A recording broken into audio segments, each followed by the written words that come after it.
the show. Static on the dial, but the ghosts don't show. Talking to legends, bro, that's a scam. Just cloud chasing noise, nothing real in your hand. Spirit box, fake. Spirit box, fake. All that static's just a headache. Spirit box, fake. Spirit box, fake. Turn it off before it breaks. Lorraine claims psychic visions on demand, but that gift was faker than the Sandman saying.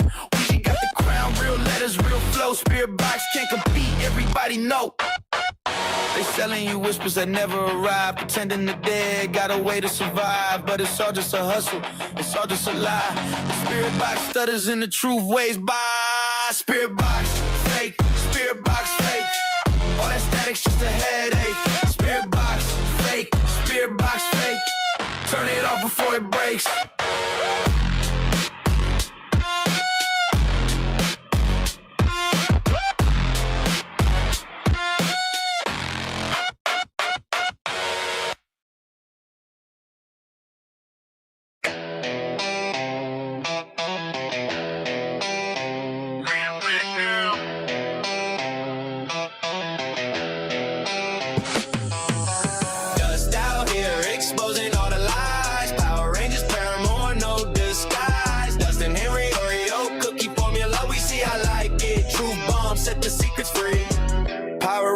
Community, Austin St. John. Yeah, he blocked my view.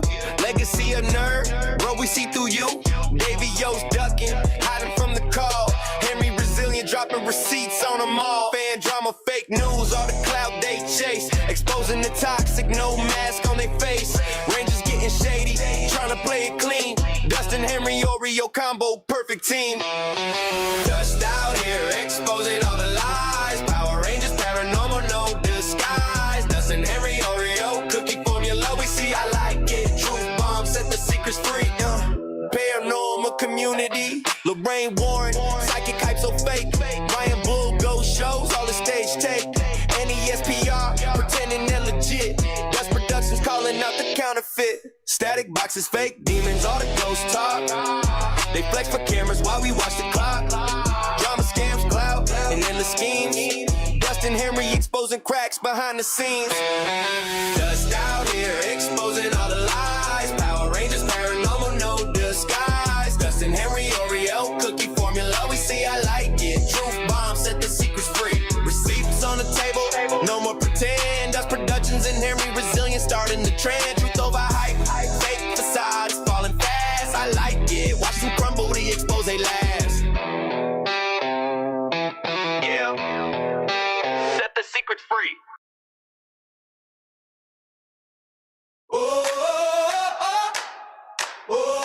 Let's go, guys.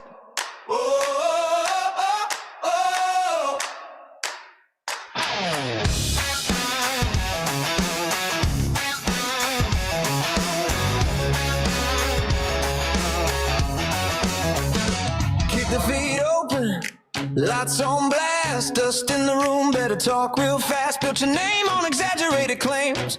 Now the questions hit hard, can't dodge that flame. Polished thumbnails, dramatic tone, same old stories getting overthrown. Scripted reaction, stage disbelief. Dust peel layers, digging for truth underneath. They loud in edits, bold in clips, but real-time pressure make confidence slip. Can't loop fear, can't cut the take. When dust hit live, it's fake check stakes. Dust is here to cause real problems. Paranormal going after channels. Dust is here to cause real problems. Paranormal celebrities in shambles. Oh, dust is here to cause real problems. Yeah.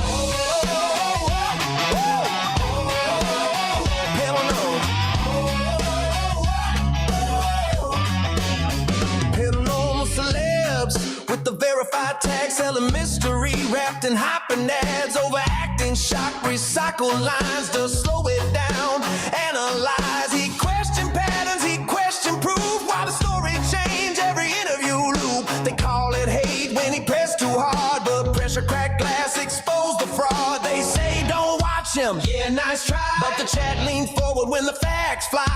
Built on drama, can't handle heat when real scrutiny hit full speed. Dust is here to cause real problems. Paranormal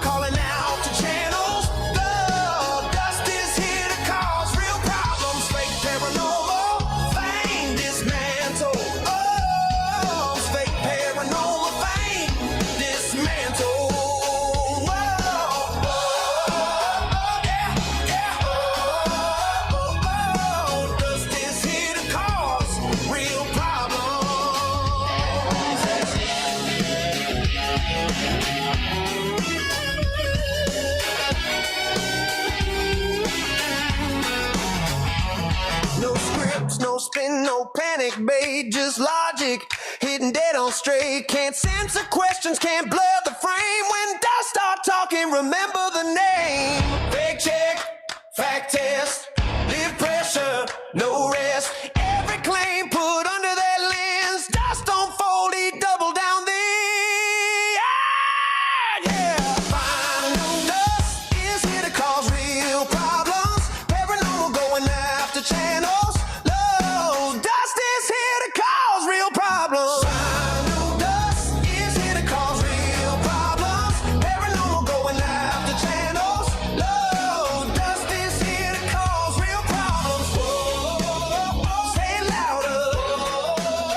Say it louder.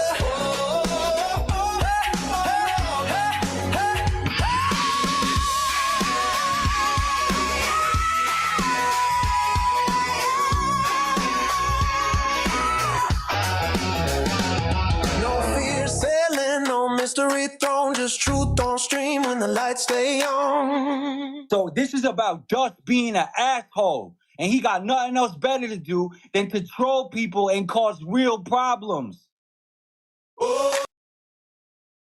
One more.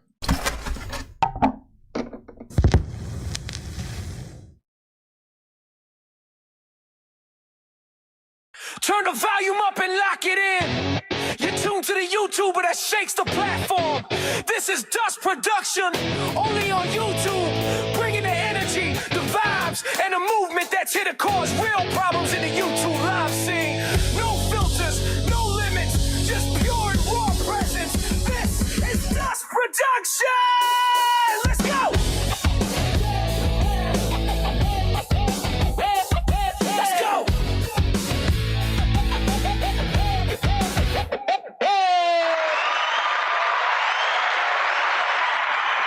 Oh, shit. What is up, guys? What is up? And we have yet another stream before Christmas. I didn't think I was going to stream today, and I didn't think I would have much, but I jam-packed this sucker for sure. For sure. Thank you to everybody tuning in. I know everybody's out doing their last-minute shopping for Christmas. However, let's see. We have already out the gate. We got $4.99 super chat. Justin Chase Mullins, help me. Thank you for letting me know about him. You saved my life doing so. Damn, it must have been like some pretty harsh stuff that he told you. So, well, I'm glad that I could send you his way. And thank you to everyone that's showing up. It is a slow night, slow night. So tonight, guys, let me see if I can find it real quick. Oh, because I have the main event. It's at the end, and it's really who I'm going to be talking about. I did message some other YouTubers, and I let them know, yo, I'm gonna be going at Hope Paranormal today. So anyone that doesn't, that maybe has an issue with Hope Paranormal, you might want to watch this live stream. I'm definitely going to be clipping it. It'll be in line because I have lots of clips I got to make. But pretty much Hope Paranormal, what these guys do is someone famous passes away, and then you see like a spirit box session. And we've seen this before, guys. We've seen this with Jace, where is it? Is it Jace? Yeah, he did Jason David Frank's passing when JDF passed away, the Green Ranger.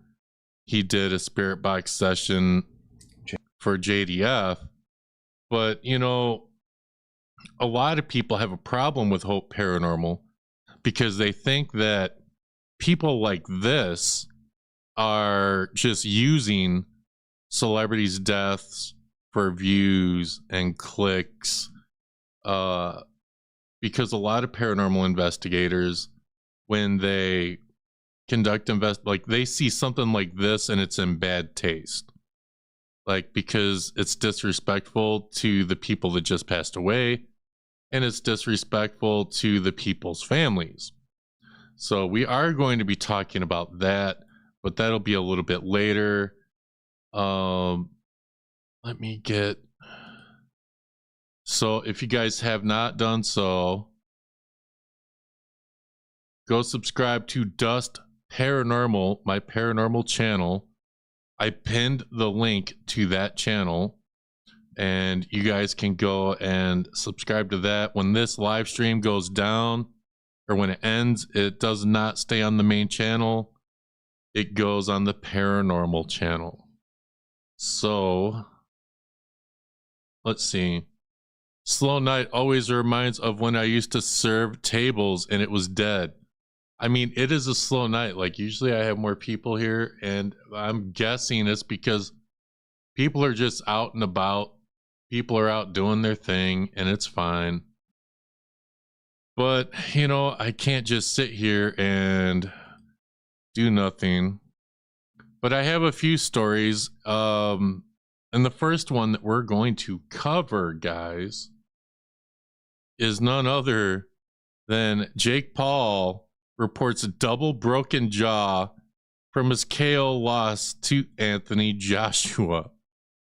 Now, people have been wanting Jake Paul to get knocked out since he started boxing. And lo and behold, he didn't just get knocked out. You know, he got his damn jaw broken. So let's get into this. Jake Paul is recovering in the hospital after his knockout fight with Anthony Joshua. The YouTuber and former unified heavyweight champion went head-to-head at the Kaseya Center in Miami, Florida, December 19th, where they were scheduled to compete in 8 rounds together. However, the match concluded early in the 6th round when the British boxer landed a fight-ending blow to Jake's chin. Anthony ultimately took home the title of winner, marking Jake's 2nd loss in his fighting career and his first by knockout, with the influencer later taking to social media to reveal the hard right punch had shattered his jaw. Damn. Sharing an X-ray image of the damage done on his Instagram, Jake writes, "Double broken jaw." The 28-year-old then gives fans an update on his condition, posting a pic of himself in a hospital bed to his IG December 20th, captioning the shot, "Surgery went well. Thanks for all the love and support. 2 titanium plates on each side, some teeth removed, have to have only liquids for 7 days." Damn. Anthony Joshua did what so many wanted to do. And of course, someone like Kavos, who does not like Jake Paul, did a video on this. And this is just a small story, guys, and then we're gonna get into one other thing. We got a few things, and then we're gonna get to Hope Paranormal. Trust me. Jake Paul, Anthony Joshua. Since the start, it has been a complete mismatch, and we have just witnessed why there is a 2-time heavyweight champion and Jake Paul. And look, to be honest with you, I give Jake Paul so much props for just taking this fight. Like, taking the fight against Anthony Joshua, the weight difference was crazy. The skill difference was crazy. Look, Jake Paul was running a lot of that fight. But, you know, Anthony Joshua got it done. And he clocked Jake clean as fuck, punt. As someone who's been following Anthony Joshua's career, and to see this fight even happen was insane. Like, seeing Jake Paul against Anthony Joshua. And, you know, people will say there's no pressure on Jake Paul because no one was expecting him to win. And when you're watching the fight, Joshua was frustrated. Jake Paul is trying his best, probably just to get it to go to points. But what? Now, guys, what do you guys think? There are people that are saying that the fight was rigged. I really don't think the fight was rigged if Jake Paul has a double broken jaw. Like, you don't get a double broken jaw from a damn rigged fight. What you have to say is, you know, Joshua won. We all expected Joshua to win. The balls of Jake Paul. And if you watch his channel, you know for a fact, I do not like Jake Paul. I don't know Logan Paul, Jake Paul, all the Pauls. They're all fucking pricks. But to take this fight in the influencer boxing scene that we have now, where Misfits, for example, created by KSI, he's never had a fight even remotely as dangerous as this. That's true. So Jake Paul fought Anthony Joshua. Anthony Joshua just sent him to the floor, double broken jaw, because he got his ass beat so bad. Do you think that the Jake Paul KSI fight will ever happen? Like, people, I don't think it's gonna happen ever, especially after this. Like, who knows? Like, do you put a 1 in the chat if you think Jake Paul will actually fight again? Paul took a Anthony Joshua fight, and you know what? For what he did, it wasn't so bad. He landed a few clean punches, but it wasn't the clean, absolute knockout that we probably wanted. You know, I was expecting Joshua to clean Jake Paul out, absolutely twat him, and just leave him on the canvas knocked out. Jake Paul, you know, it was. I mean, is knocking out Jake Paul better than double breaking his jaw? Like, they might rig that for. Yeah, I don't think they rigged that fight, because if they rigged that fight, Anthony Joshua does not break Jake Paul's jaw. Definitely hurt. Joshua hit him with an absolute punch. Damn. Wasn't knocked fully out though. So I don't know, you know, Jake Paul earns a load of money, shit tons of cash, you know, fought Anthony Joshua under his belt. He didn't expect to win, but he got a payday, and I'm sure his fight done absolute numbers. So for the influencer boxing game, easily one of the biggest fights we have seen. Jake Paul KSI could probably top it, but we all know that's not. I don't think that KSI would want to fight Jake after this. I don't think Jake would want to fight KSI. If he's gonna fight someone like Anthony Joshua, then he's gonna keep going in that direction. I think that if he fights again, he'll take another bullshit fight to try to make himself feel better after his ass whooping he just got. I meant the KSI one, if it were to happen, yeah, who knows? Gonna fucking happen. Apparently, there's a weight dispute. Look, my honest opinion on KSI Jake Paul. Jake Paul for Anthony Joshua. To me, that shows that he's not scared to fight a heavier fighter. Apparently, from what I hear from the KSI camp, is that they can't agree a weight to fight with KSI. I don't know if I believe that as much now. Seeing that Jake Paul fought Anthony Joshua, who was way heavier than him, way bigger than him, and way more skilled than him. Jake vs KSI, if I had to choose, I would still choose Jake. I don't think KSI beats Jake in a fight. Seeing Jake Paul lose. So guys, put a 1 in the chat if you think Jake Paul would win against KSI. Put a 2 in the chat if you think KSI would win. Anthony Joshua was expected. First few rounds were cagey because Jake Paul was backing off. Once Joshua figured him out and got the distance right, it was just game over. Like, nothing else was going to happen. I do think influencer boxing, you have to give Jake Paul props for even taking the fight. If you got knocked out in the first round, a couple of punches, then you're like, okay, Jake Paul's embarrassed himself. I don't think he embarrassed himself. I think he did okay. Anyone here, you know, or any amateur boxer would not want to step in. Y'all think KSI would win? Yeah. I don't know. The ring with Anthony Joshua, and he did it and elevated influencer boxing with it. So I gotta give him props. I have to, as much as it kills me, because I've been talking about Jake Paul for years and his behavior and how he's just a prick. But you know, you can't look at that and not have respect for the man for getting in that ring. We have an Andrew Tate fight tomorrow, but I really think. So, do you guys think that? Do you have more respect for Jake Paul after he got his jaw double broken? I can't say that I do.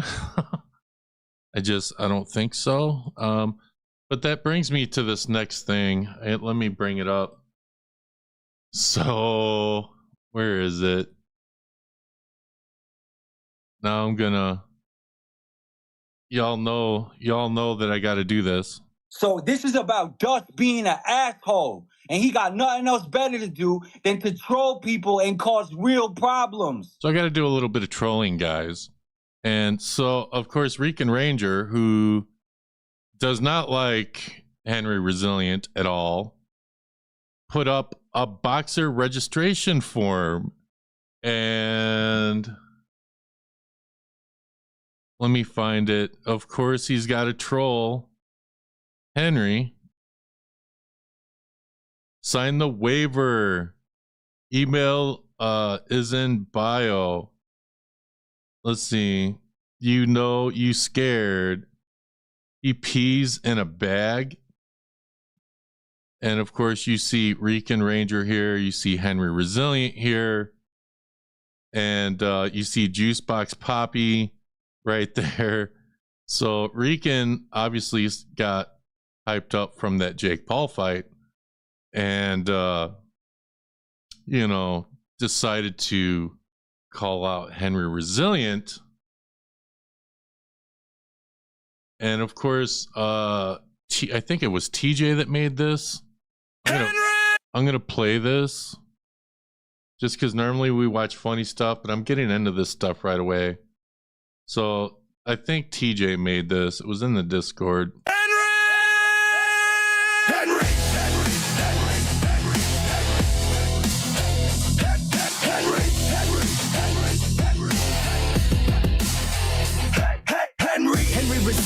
Iron in his grin.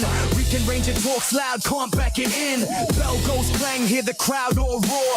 Rican eats canvas, begs for more. Left, right, sit down, clown. Henry's crown stays glued to town. Trash talk fades. Now, obviously, they put Henry's face on Anthony Joshua and put Rican's face on Jake Paul's. Knees start bending. All hail Henry. Fight's done trending. So, yeah, we still have the Rican Ranger Henry Resilient beef going strong. I think Henry said himself that this year Henry was saying Rican will fade away. We will see. We will see. We will see. Let me get to, let's see, we're done with that. We're done with that. So, what do you guys think about the Jake Paul Anthony Joshua fight? Do you think Jake Paul will ever fight again? Do you think he'll be fighting against KSI anytime soon? Let me know in the comments below, and we'll see you in the next video. Okay. So I do have another story, guys. I do have another story. And for all the paranormal people, stay tuned, stay tuned. I'm gonna get into all the paranormal stuff. Shout out to Aerostream. Damn, they trying to leave Rican in 2025. According to Henry, so if Rican, if you're watching, Henry says he's going to leave you in 2025. But we do have another story that I got to cover really quick. Hold on. So guys, a few days ago, NASCAR driver Greg Biffle and his family died in a plane crash. And apparently he was on his way to see YouTuber Cletus McFarland at the Christmas tree drags in Florida. And this is the news report. The life and legacy of former NASCAR driver Greg Biffle after he, his family, and 3 others died in a crash Thursday morning. Let's get you caught up on what you need to know. Right now, the National Transportation Safety Board is on the ground in Statesville to try to figure out what went wrong. This is new video taken in the last hour from Chopper 9 showing investigators on the scene. Damn. The aircraft still on the runway and dark tread marks leading to it. We expect NTSB to have a briefing later on this afternoon, and we will bring you that live as soon as they are up. We know Greg Biffle's wife, Christina, their 14-year-old daughter, Emma, and 5-year-old... Look at that, guys. An entire family gone. Greg Biffle, his wife, his daughter, his son, all of them gone. Son Ryder all died in the crash, along with 3 others, Dennis Dutton and his son Jack, and Craig Wadsworth, who worked in the NASCAR community. Channel 9 cut into programming yesterday morning as this all unfolded. Our Dave Faraday was there 20 minutes after the call went out and is live in Statesville again today. Dave? Joe, the NTSB, as you mentioned, they've been out here for about 2 hours now. If you look behind me, you can see the wreckage there off in the distance. They started around the plane, and then we saw them head across the street here. There's a golf course right over in this direction. That is the direction that the plane was trying to get back into the airport. We actually saw some damage on the golf course earlier. Take a look at some of this video. This is video shortly after we arrived Thursday morning at the Statesville Regional Airport. The highway... Guys, this is why I don't fly. Patrol says 7 people died in the fiery crash, including former NASCAR driver Greg Biffle and his family. This morning we could see several investigators with the NTSB around the plane, and then they headed across the street onto the golf course. You might be able to see some of that video here. Investigators looked at the damage to one of the towers where the planes approached the end of the runway that appeared to be snapped off at the top. We know from Flight Aware that the plane took off at 10:06 from Statesville Regional, and then the crash happened 9 minutes later. I've also spoken with several eyewitnesses in the area this morning who described the plane having engine issues as it came back in. I heard his engine sputtering in and out, in and out. And in the next instance, I heard the big explosion and the crash. And then looked out the window, there were fires all the way following him. God damn. And you're looking at some live... So, guys, he was on his way to see Cletus McFarland. He is a YouTuber who bought a track in Florida called the Freedom Factory, and Cletus McFarland was holding an event, and you know, Cletus and Greg Biffle were friends during the what was it, the fires out in North Carolina. Out in the fires that were in North Carolina, Cletus McFarland and Greg Biffle, excuse me, they were providing air support. So I've got this great idea. Cletus is coming in tonight. What? Late. It's going to be dark. And I'm going to get Amigo to help me. We're going to light the grass on fire. Okay. Okay? Yeah. We're going to light it on fire in an H pattern. So we need gasoline and diesel. And so he's creating like a landing site for Cletus McFarland. And they basically, you know, they were evacuating people with their private helicopters. But they were going, Greg Biffle was on his way to the Christmas tree drags. This was the one from last year.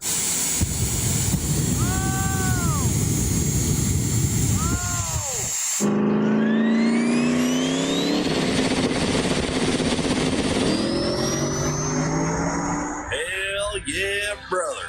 You're on the Cletus McFarland YouTube channel.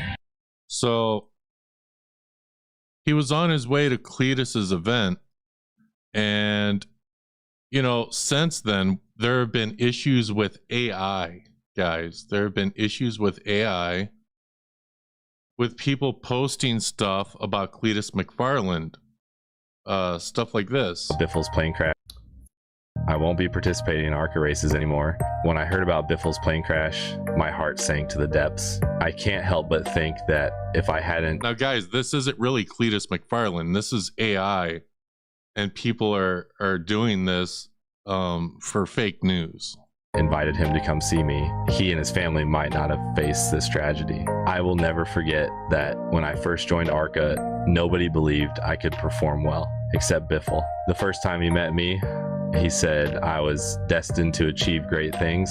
He always came to watch my races, and under his guidance, my skills improved leaps and bounds. I promised him that one day I would walk up to him holding a championship trophy, but now my goal remains unfulfilled, and he's gone. He was not... So Greg Biffle has lost his life. So did his wife. So did his kids. Going to Cletus McFarland's event. You know, Cletus still held the event. And we have people like this that are posting AI, you know, just imagine Cletus McFarland seeing something like this, you know?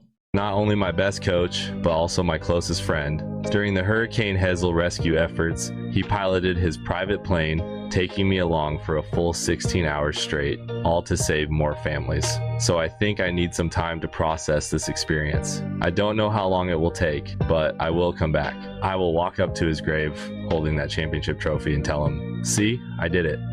I won't be... So obviously we have problems with AI still, but let me know what you guys think in the comments below about Greg Biffle and Cletus McFarland. There are some people that are blaming Cletus McFarland for Greg Biffle's death because he was on his way to the Christmas tree drags. And what do you think about the fake AI of Cletus McFarland? Do you think that this is disrespectful? It's obviously fake news, but let me know in the comments below, and we'll see you guys in the next video. All right, so we got Cleater done. It is awful. Did someone spirit box them already? Listen, if Hope Paranormal does a spirit box for Greg Biffle, I'm definitely gonna call it out, because that's bullshit. But let's see here. Let me get set up for the other stuff.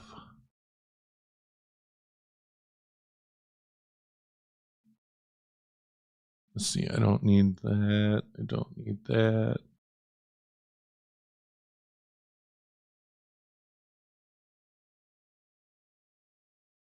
Cleaning things up real quick, guys. Okay, so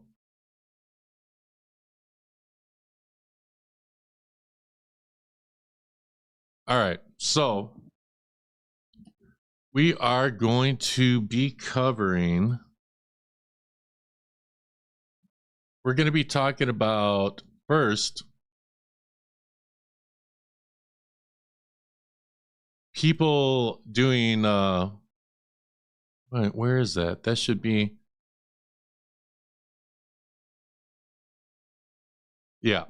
All right, so we are going to be covering people doing spirit box sessions right when people pass. We're obviously going to be talking about Jaystation, who was notorious for that. And some people might not know who Jaystation is. However, we're going to do a quick palate cleanse. Quick. It is definitely disrespectful. Yeah, private planes and helicopters seem dangerous. You always hear some celebrity tragedies. Yeah, they all die in a private plane or something. Actually, if you look at the pictures, he was definitely calling, Henry was like on the picture too. So I think he was calling you both out. So, okay. Let's do a palate cleanse quick. And then we are going to get into this moron I found who was doing a spirit box session during a funeral. Yeah, you heard me right. So let's do a quick palate cleanse, guys. Let's do a quick one. Actually, I don't think I think I'd rather have this one. All right. Look at that.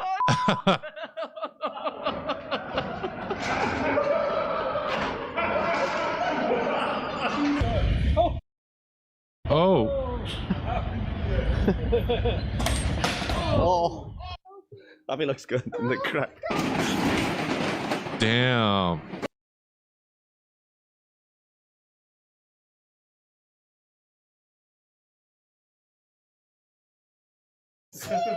Hi everybody, we're doing cheers. Oh shit.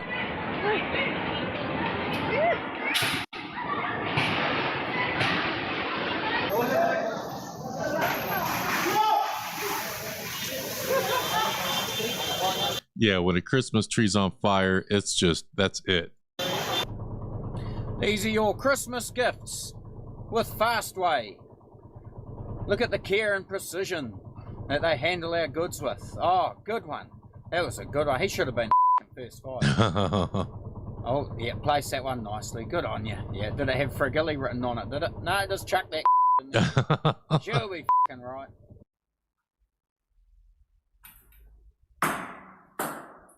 Put a 1 in the chat if you've had a cat that has knocked over your damn Christmas tree.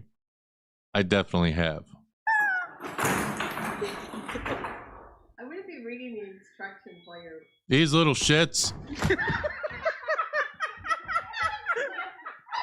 Get together with friends and fam. No, stop.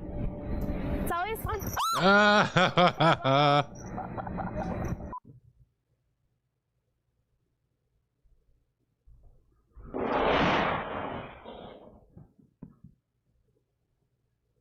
Okay, go. Whoa! That's not gonna end well. Yeah, it does. Wow. Kick his ass. All right. That's what you get for giving me coal. Ah.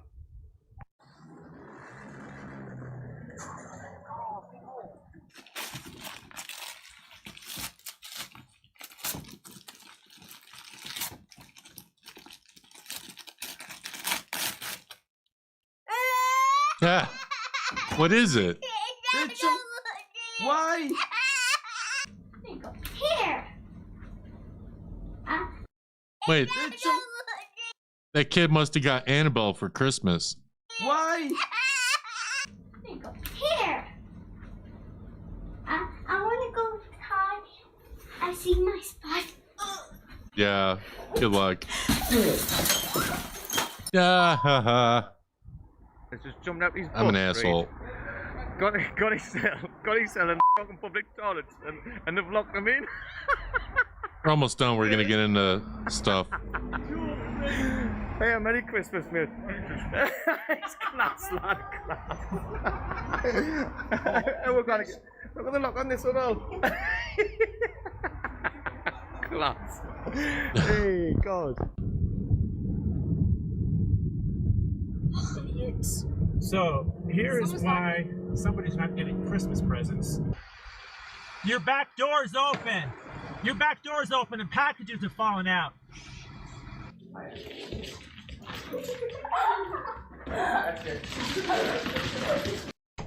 Yeah, that ended well.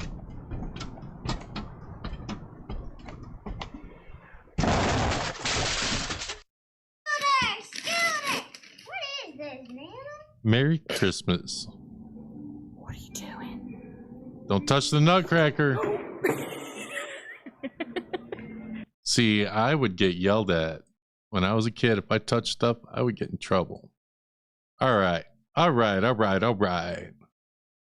So, let's get into it, guys. Let's get into this. It's been long enough. Oh, shit. Hold on.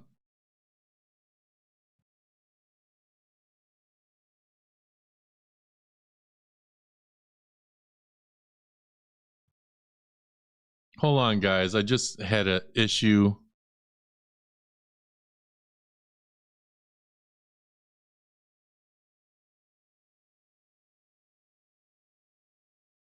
All right, cool.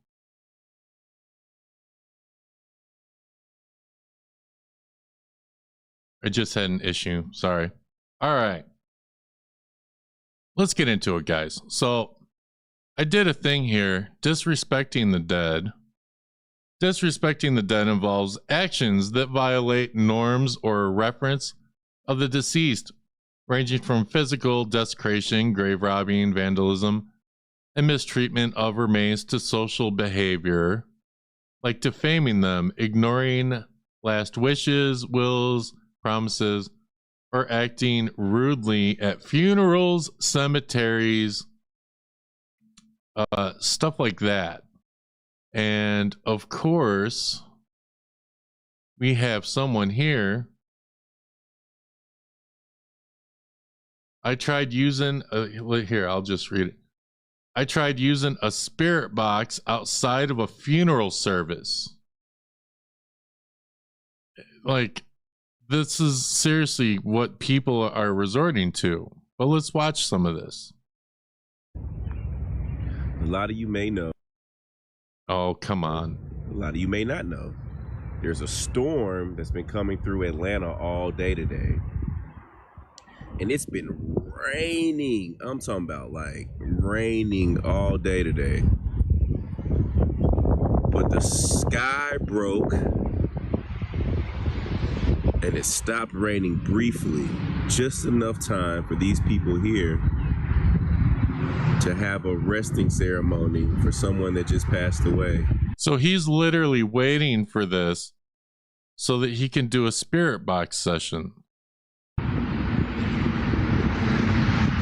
You know, we typically don't ever, you know, do sessions with newly, you know, resting individuals.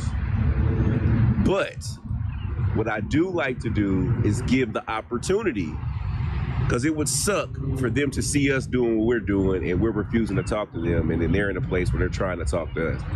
So I feel like, guys, do you find this guy disrespectful? Is he disrespecting the dead?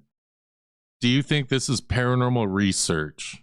the best thing that we possibly could do is just cut on the spirit box and just ask, is there anyone here that would like to speak to us, and just give the opportunity. Kind of put the ball in their court. Look at that. Look at the city skyline. All right, let's fast forward.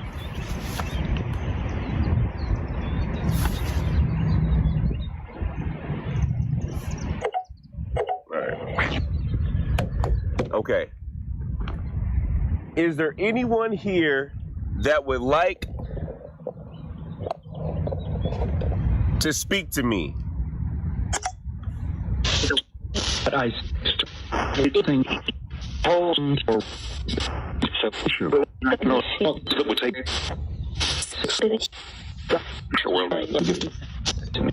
Is there someone here that wants to speak to me? So there's a lot.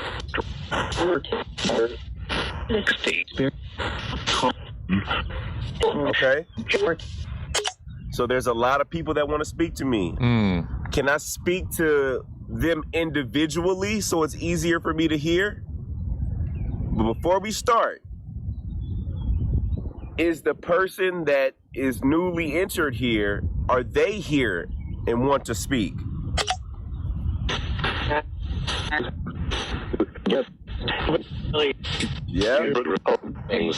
Okay.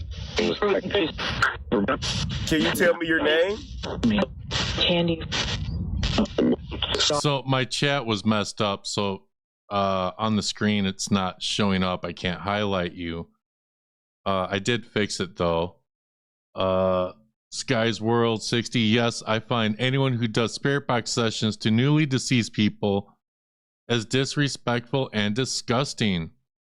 And other people are saying, yes, it's disrespectful. I can't highlight you, but I did fix it. But let's continue on. You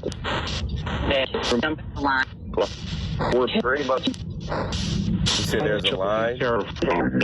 Yeah, there's a line. You crossing it, and they know it. It's okay. You can come to the front of the line.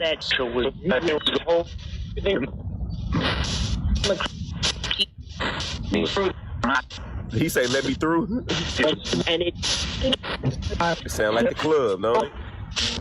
We're with him. Somebody said we're with him. Hey man, we with him, man. Let us in too. What's this? Is that Sky Frank in the chat? I don't think so. Nope. Okay.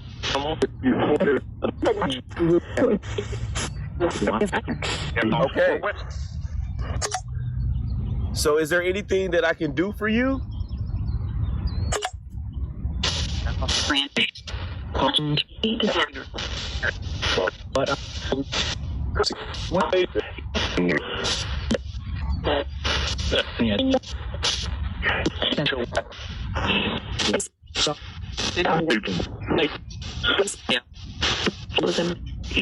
So whoever I'm speaking to right now, Mary Ellen,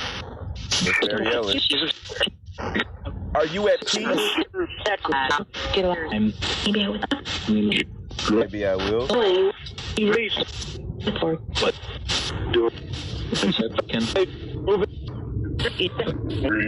Are you nervous about your transition? I went upstairs.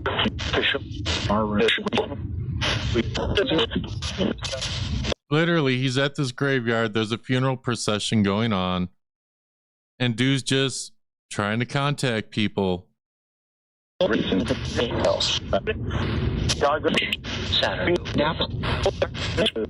Mary Ellen showed up pretty quickly. Anytime she shows up, it's usually for a reason. Mary Ellen, what made you pop up?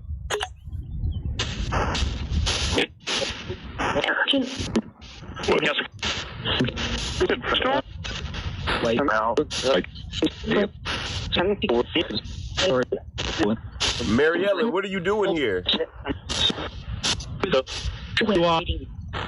Shit, waiting.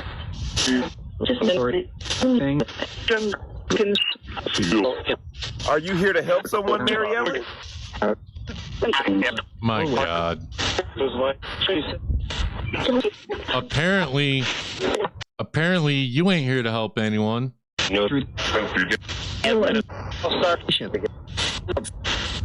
Are you here to help the person that just got buried? Look at that.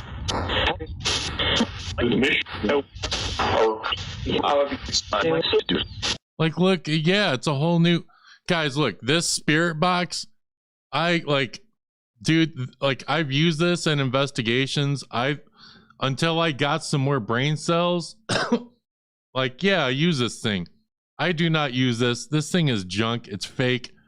For me, it's satire. When I did a live stream where I was trying to contact people, and it's a joke. But this dude is legit.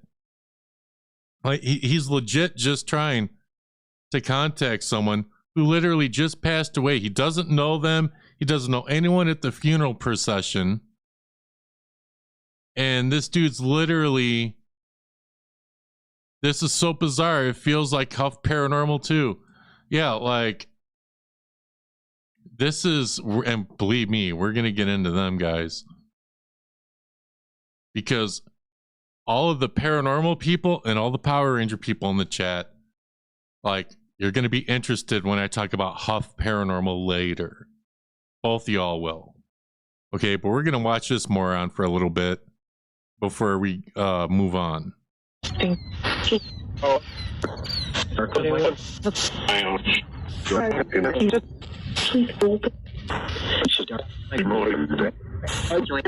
So you're not here to help that person?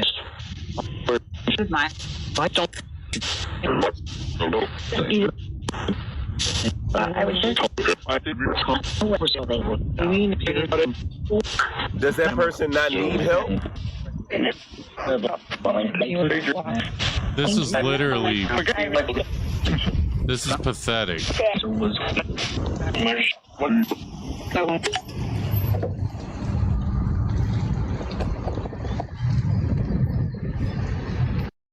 And this video, let's see what he's going to be talking about. That they have like a lot of the workers here, so they're like, what are you doing up here with a camera? Yeah, what the hell are you doing with a camera? Like, someone's having a damn funeral. This is where people go to grieve. You're there during the day.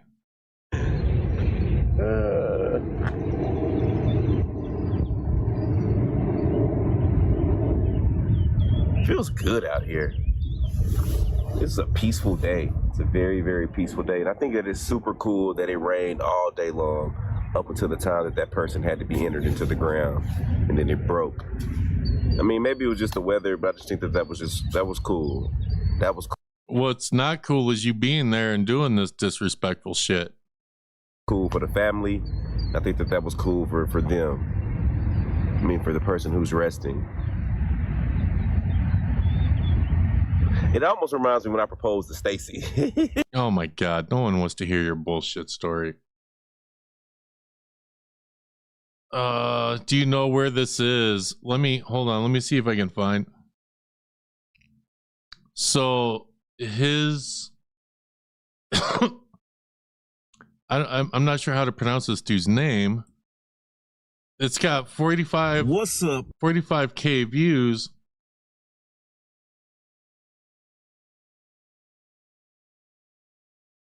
My name is Dallin Spratt of the paranormal investigating group Ghost Brothers from televisions from the Travel Channel. So this is a legit moron from a TV show. I'll be sharing ghost stories, videos. Well, look, dude, you're a moron. Like, you're seriously disrespecting people. Look at all, like, let's look at this dude's videos, because I saw that one video, and I've never heard of this fool before today, but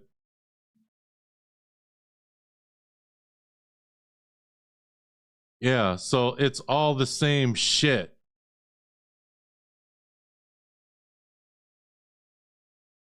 So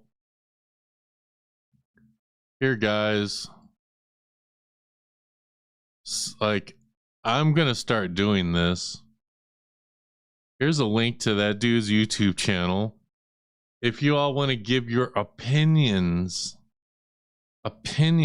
on maybe some of his tactics. What's up?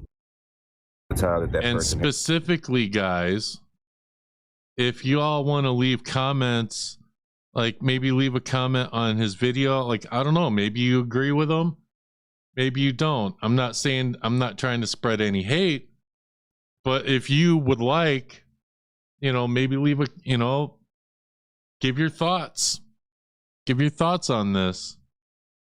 It is definitely unbelievable. Like, I can't believe it. He's one of the Ghost Brothers. They had a show. Yeah, on Travel. Yep. Like, I didn't figure that out till just now, because I didn't watch that show. I didn't know this fool before now, but I mean, now we know. And screw that. And I've heard bad things about the Ghost Brothers. So whatever. Exposing a moron. Let me know in the comments below what you think about this guy going and doing a spirit box during a damn funeral procession. Do you agree? Do you not agree? Is it disrespectful or not? Let me know in the comments below, and we'll see you in the next video. All right. A clip is a clip is a clip. I think you get bad juju when you mess with the dead. Yes, you do. You do. Like, me and Francis have had conversations. Like, she knows that, like, I'm like, I know my shit, you know? and she knows what I will and will not do. Like whenever she has questions, she hits me up. Currently, Ghost Brothers are all on Paranormal Caught on Camera as talking heads with all outer folks who don't have shows of their own anymore. I believe you should let the spirits communicate through their own free will, not force them. Yeah. Yep. Like if they're gonna reach out. You know. Damn it, I got rid of my palate cleanse. Because we got to get into the next moron. We got to talk about another moron before we get to Hope. It's Hope Paranormal that I'm going to be going after. Not Huff, even though Huff Paranormal does their own stupid shit. Let me check something. Okay.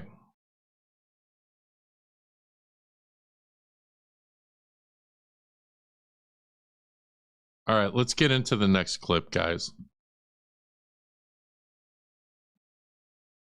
So, guys, I don't know if you know who Jaystation is. Jaystation was a YouTuber who was famous on the internet years ago for his 3 a.m. videos, contacting people at 3 a.m., you know, with a Ouija board or whatever. And people did not like Jaystation. They thought he was being extremely disrespectful. And, you know, I'm bringing him up because apparently he's going to be coming back to YouTube somehow. This is his channel. As far as I know, he hasn't uploaded in like 8 years. However, what's poppin', guys? I'd like to take you through some of his controversies, because really, to me, the people like Hope Paranormal who do these spirit box sessions, to me, is really no different than what Jaystation was doing. So let's get into this video here. And you see the title, Jaystation faking girlfriend's death for views. Yes, this actually happened. In college, I went to a cemetery at 3 a.m. with a group of friends to see if anything would happen. I've done that too. I don't recommend it. Stay out of graveyards for that stuff. All right, so let's get into Jaystation faking girlfriend's death for views. I'm Jaystation, the shittiest YouTuber on the website, the shittiest person on the website. You either know him from the videos I made last year talking about some of his fucked up shit, or you just know him from the absolutely horrible content that he produces. He's the guy I don't know why my computer's does only doing those this. 3 a.m. things where he exploits a celebrity's death for money, calling Mac Miller at 3 a.m., calling Etika at 3 a.m., calling XX Tentacion at 3 a.m. He said my dick was massive and said... So literally, when Jaystation, when a celebrity passed away, he would do what Hope Paranormal is doing right now, which is contacting, like when Etika took his own life, what did Jaystation do? Contacting Etika at 3 a.m., you know, stuff like that. Subscribe. Terrible, terrible garbage. He looks like if a hemorrhoid was brought to life, and he sounds like if someone was shoving nails in your ears. He says the word guys 1,000,000 times per video to the point where it makes it seem like that word has no meaning anymore. He's just this fucking YouTuber pinworm, and I know you watch these videos, Jason, and I know you're too fucking stupid to spell pinworm to Google what I like this guy. That is yourself, so I'll tell you. The pinworms are the parasites that live in your asshole, usually when you're a baby and they make it super itchy. That's what you are, a shit-eating parasite. But what he's done this time has just gone way too far. He's faked his girlfriend's death for views and sympathy, and he uses it just to promote a second channel. And it's not like he makes it a skit or lets the audience know it's fake. He tries to convince them that the girl they liked in his videos is dead. So can you imagine, guys, just pretending your girlfriend is dead on your channel for freaking views and to promote your other channel. Like, how do you think people are going to react to that? She's fucking brutalized by a drunk driver, rotting 6 feet in the ground now because of it, and all she wanted was 1 million subscribers on a second channel, and that's all it's used for, to promote the second channel and make people, you know, feel like they have to support her memory. He keeps saying all she wants is 1 million subscribers on the second channel. It's all she wanted, and then he links the channel. It's fucking disgusting, really. And it's not like this is the only fucked up thing he's done recently. For example, he made this video here, buying a slave off the dark web. Jason, are you fucking kidding me? Also, I didn't know this until today, but a YouTuber named Mimi made this video here, and in it she talks about when Jason flew from Canada to Texas to hang out with a minor and spend the night alone with her. And Mimi conducted an interview with that girl, and she said she stayed awake all night just because she was paranoid about what Jason might try. That's your fucking legacy, Jason. You fly thousands of miles to hang out with a minor who is afraid of you and feels like you're such a weirdo you might try something when you're alone. But anyway, before we get too sidetracked with his track record of terrible, awful, deplorable shit, let's show you his recent one. Here's a video where he announces his girlfriend's death. What's up, guys? Look at the fake crying. I never wanted to make a video like this. Ever. Last night around 11 p.m. I got a call from her parents telling me what happened. As you guys probably know, we had a channel together called Dream Team. We just hit 300,000 subscribers. Her dream was just to get 1 million subscribers, and we were so close to doing that, guys. After talking with her parents, we both agreed that I should post the remainder videos that we filmed for that channel on that channel. It was her. So if they had a shared channel and then he does this, like, didn't he realize the backlash that he was going to get? It was her dream to get 1 million subscribers. So out of respect for her, because I know that's what she would want, I'm gonna post those videos there.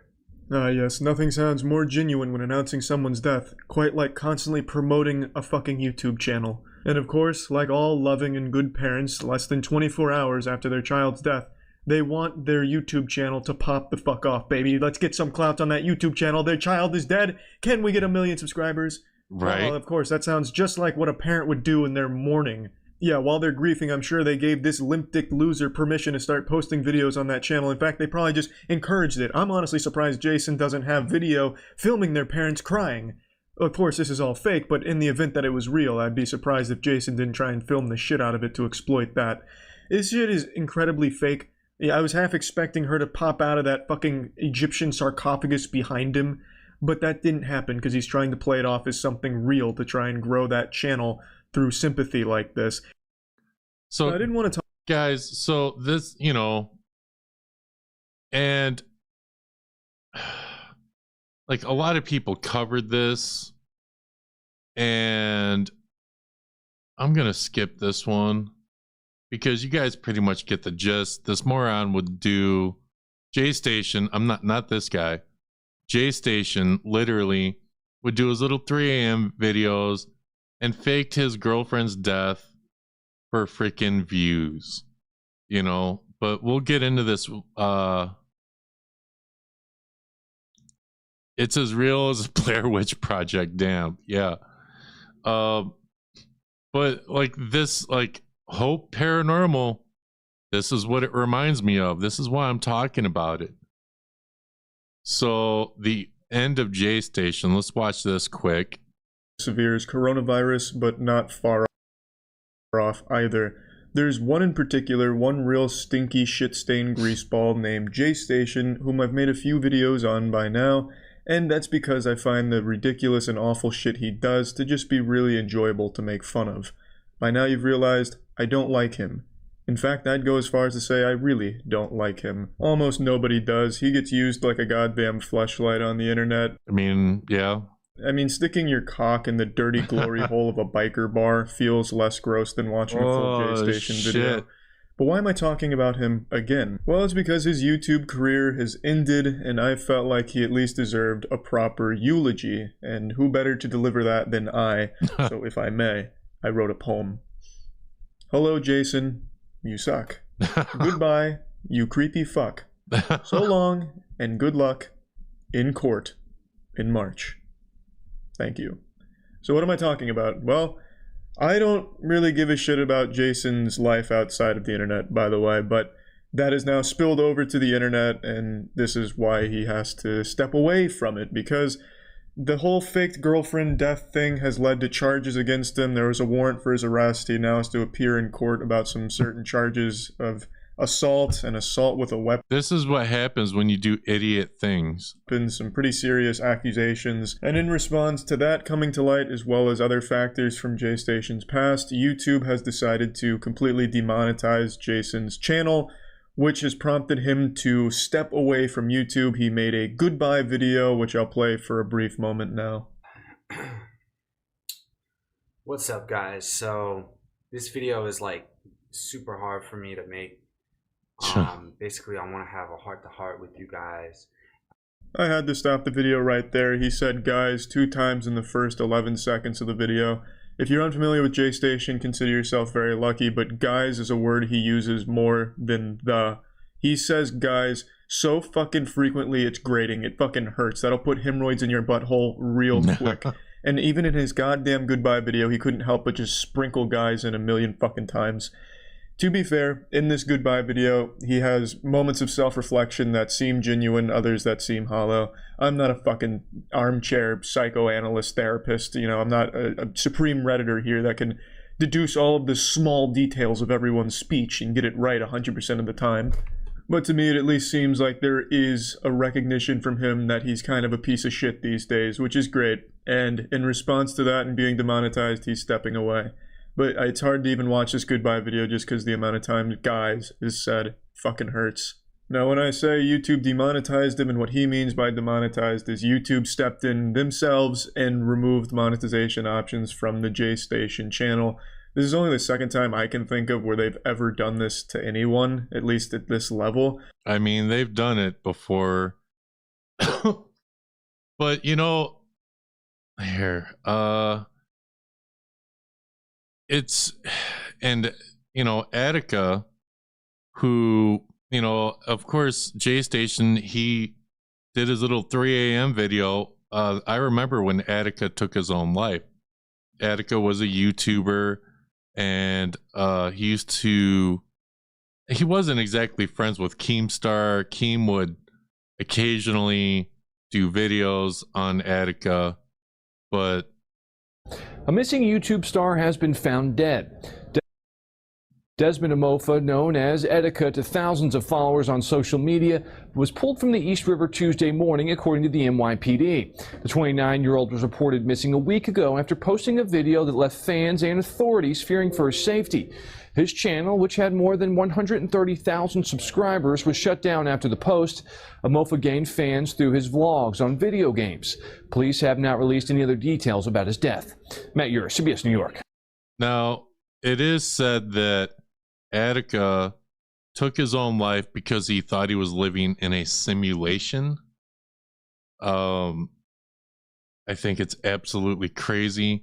But of course, you know, people like Attica, or not people, I mean, people like Jaystation, you know, they just want to use his,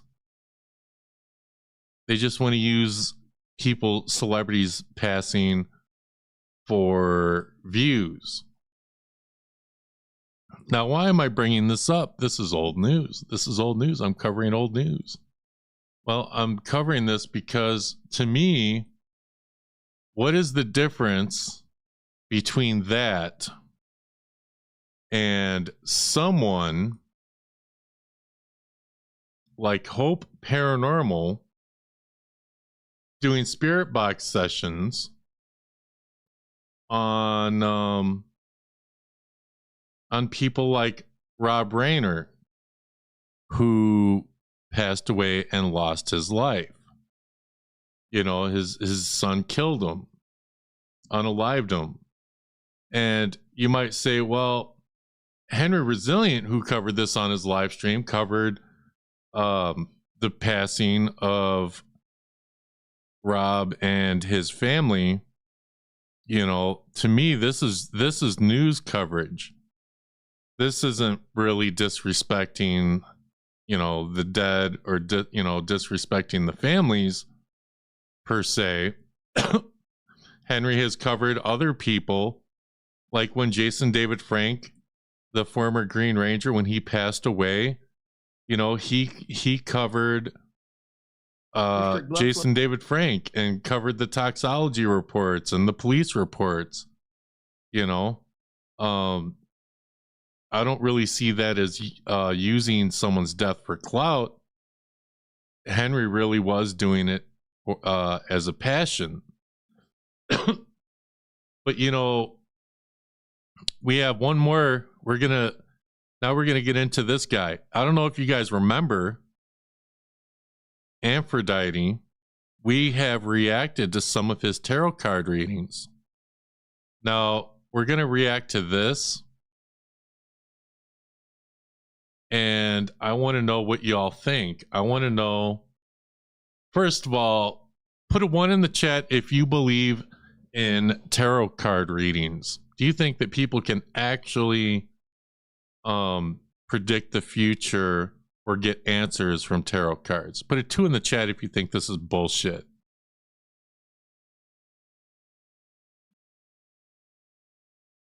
If Rika keeps thinking the grid is real, I mean, look.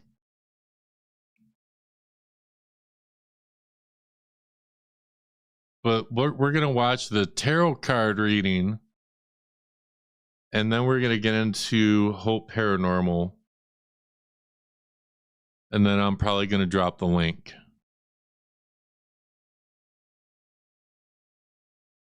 Well, I'll probably do a skit, but let's watch this. Put a 1 in the chat if you believe in the tarot card readings. Hello, hello, hello. Aphrodite here, your pop culture psychic. Back to you again. So you do believe it? All right, Francis believes in the tarot card readings. 1, but not most people that claim to be able to read cards. So people do their spirit box sessions when celebrities pass away. Is something like this inappropriate as well? Is it inappropriate for Aphrodite to do a tarot card reading on Rob Reiner and his wife so soon after his passing? Just put it inappropriate if you think, or, you know, just let me know. Do you think this is inappropriate? I kind of think it is. I think you need to give it a little more time.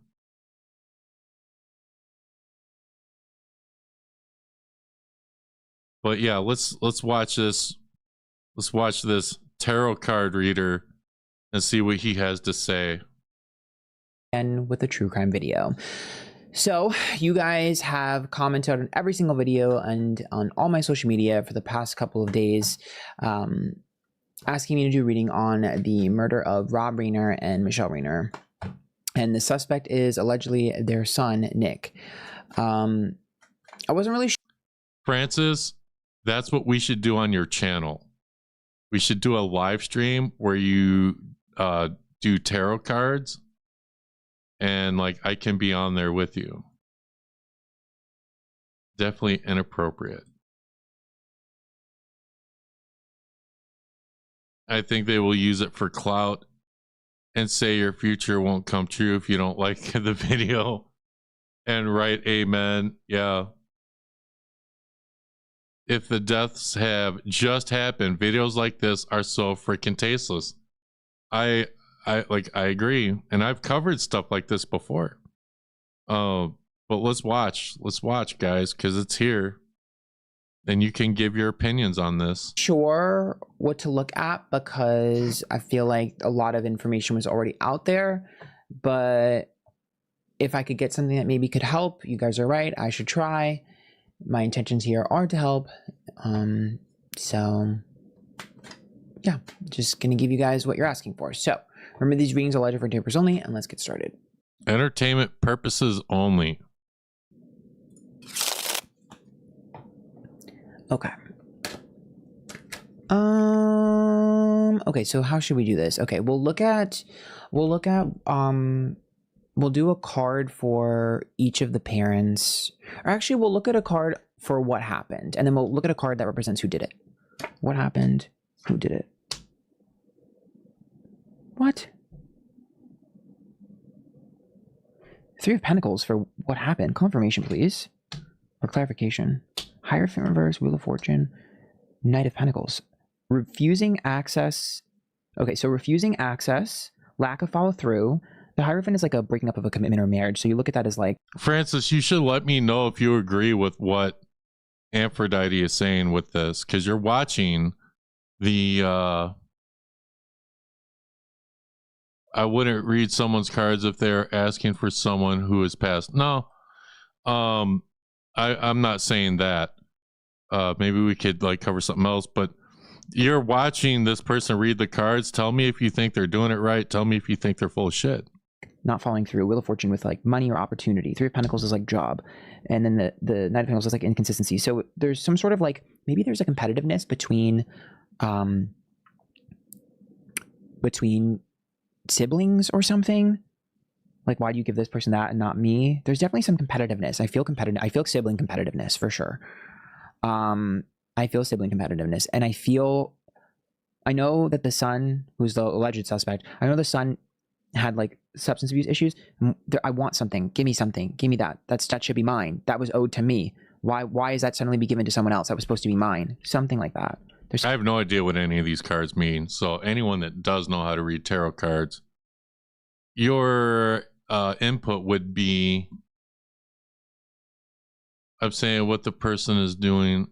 You're seeing some sort of ownership of something, like a share or something, like just some sort of ownership. Like that's mine. That's mine. It's like if it was your inheritance or your money or whatever. There's something that's mine. And the Seven of Wands, it's like it's an underdog, right? So Seven of Wands, someone who feels, the person who did it feels like they were given up on. Like, oh, you don't believe I could do something like this? You don't believe I'm capable of this? I'll show you. Magician. Say one thing, do another. Queen of Pentacles. Ace of Wands, Return to the Old. There's a feeling of you gave up on me. Give me a shot. I can prove myself. Let me do this. Let me act in this. Let me have this. There's some sort of like, why won't you give me another chance? Why won't you give me another chance?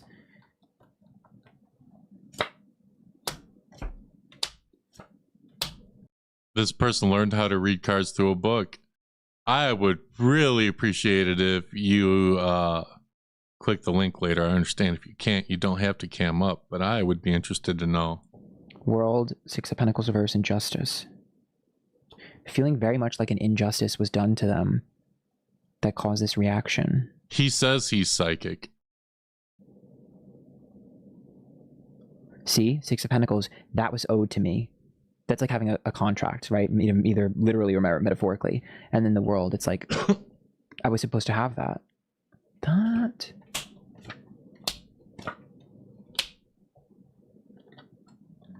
Six of Cups is reversed, Seven of Swords is upright, and Seven of Pentacles. You don't think I'm capable of doing this? I'll show you what I'm capable of. That's what I'm seeing. Seven of Swords is a sneaky behavior. It's like if you caught someone taking something or stealing something. Six of Cups. Did anybody have like a wedding or an engagement or anything recently? I don't know. That could be that too. That may have caused something. Seven of Pentacles. Comfort.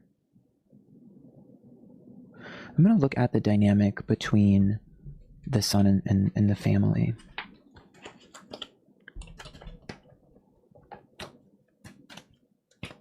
So this means he's finished with that reading. He's going to do another one. Purpose only. Okay.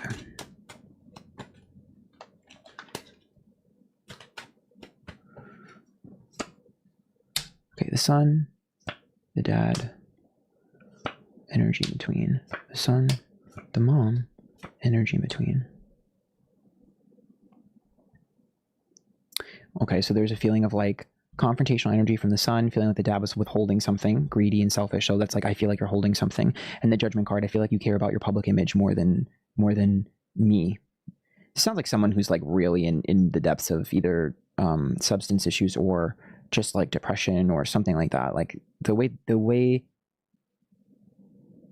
this line of thinking is a little strange. Now, of course, it has come out that he was dealing with substance abuse, but he could have like saw that on the internet before he even did this reading. To me. And then when we look at Queen of Swords, that's the sun, and then the Five of Swords, pettiness, Knight of Swords, impure intentions, feeling like there's a feeling of like you're not who you say you are. It's like the mom, feeling like the mom is just like a +1, like you don't have autonomy. It's a very negative view of things. Like the perception of this is very much like if I only focus on the negative of stuff and I didn't realize what caused that part.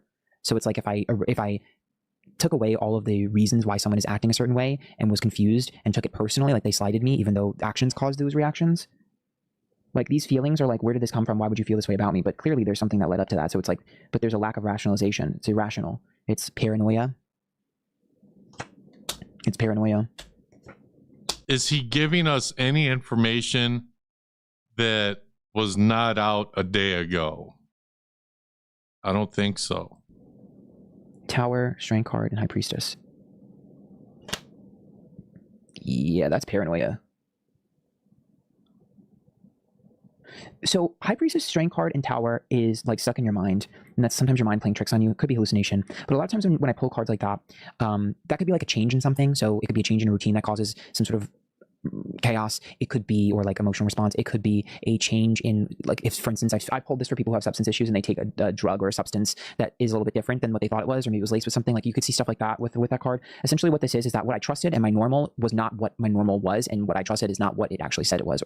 So there's a breaking of trust, but not through people, through action or substance or tangible. There's a competition as well between siblings. There's a competition that the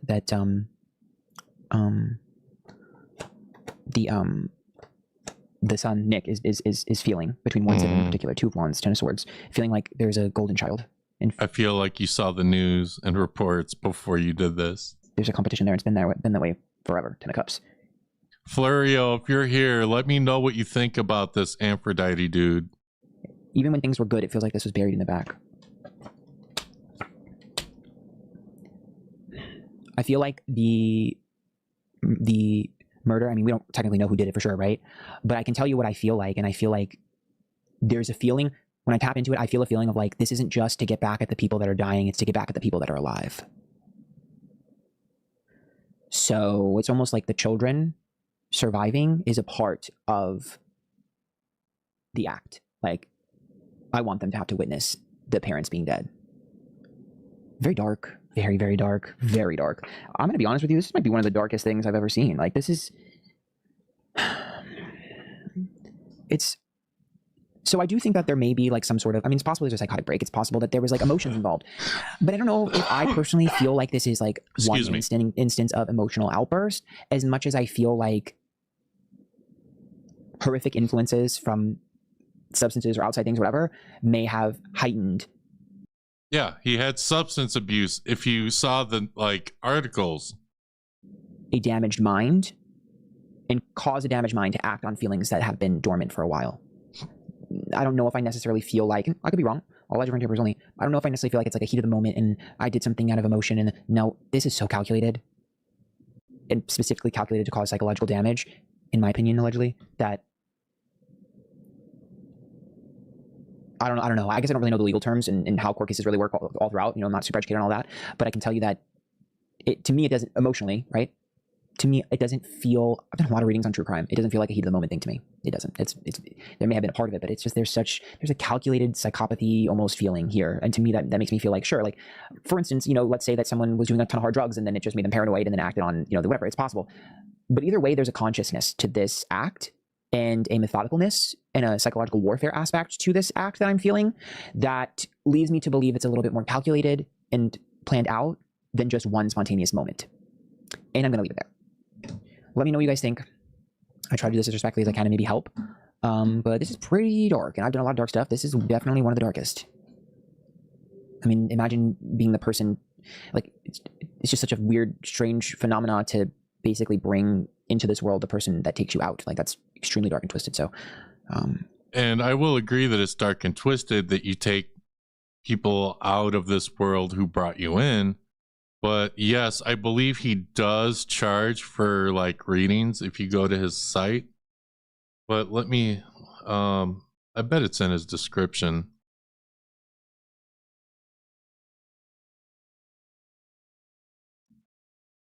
Book a private tarot reading from me.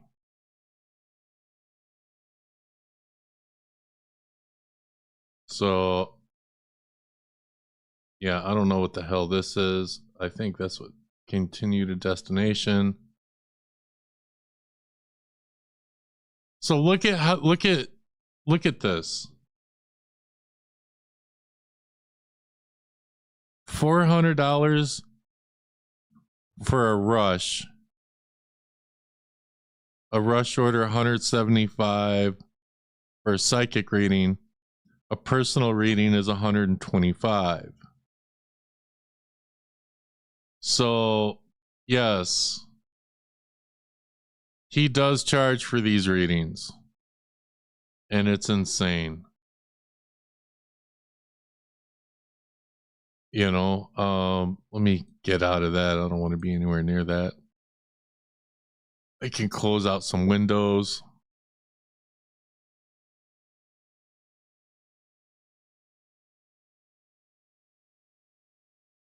So let me know in the comments below, guys, what you think about Aphrodite.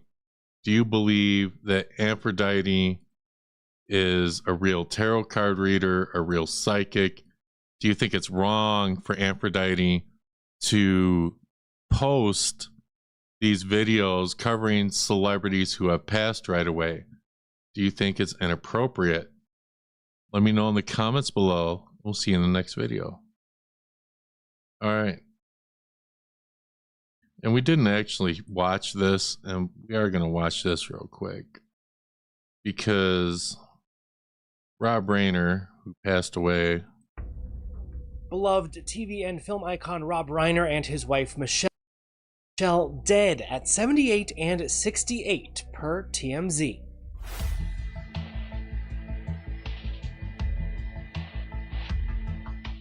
There was a major police presence at their LA home on Sunday, but few details are available to the public at this time. We do know the LAPD is investigating as a murder, and TMZ reports Rob and Michelle appeared to be killed by a knife. You are celebrating head to toe tonight. Well, you know, shameless promotion. That's what we've got here. E.T. was with the actor turned director just months ago, as he celebrated revisiting Spinal Tap 41 years later. 41 years later, the band is back together. I mean, your initial reaction when you guys were like, let's do this. Well, at first we said, let's not do this, because we had, you know, set a pretty high bar. You know, it's in the National Film Registry from the Library of Congress. This goes to 11 is in the Oxford English Dictionary. We said, maybe we don't touch it. But then we came up with an idea. We had an idea of how to do this, and we wouldn't do it unless we knew this could stand alone. Even if you haven't seen the first film, you can dig this one too. Stick with ET for more updates as this case unfolds. So, you know, Rob Reiner passes away, and then of course we have we got my private messages here. Come on. You know, we have people like Hope Paranormal who likes to post these clips. I asked for Rob Reiner and his wife Michelle over the course of 2 nights. This was a powerful session with some beautiful responses showing Rob's unconditional love for his son Nick. See the full session now up on the channel. Link in the comments. So guys, this is the video. But if you look, he does this, like Hope Paranormal does this for so many celebrities. And y'all remember, I covered Hope Paranormal doing this to Jason David Frank. Jason, can you use this?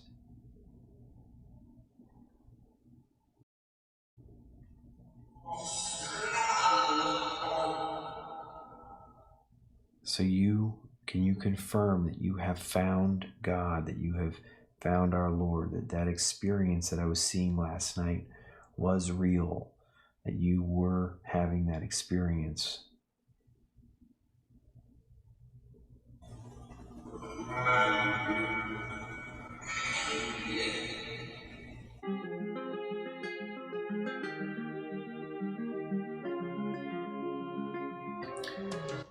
December 1st, close to 2 a.m.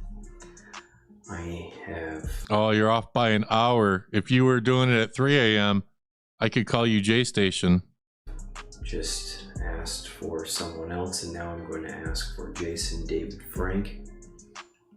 I have his voice pulled from, one of his last videos, and what I do is I take the voice, I reverse it, I slow it down by half, so it's very slow, and then chop it up into 2-second increments.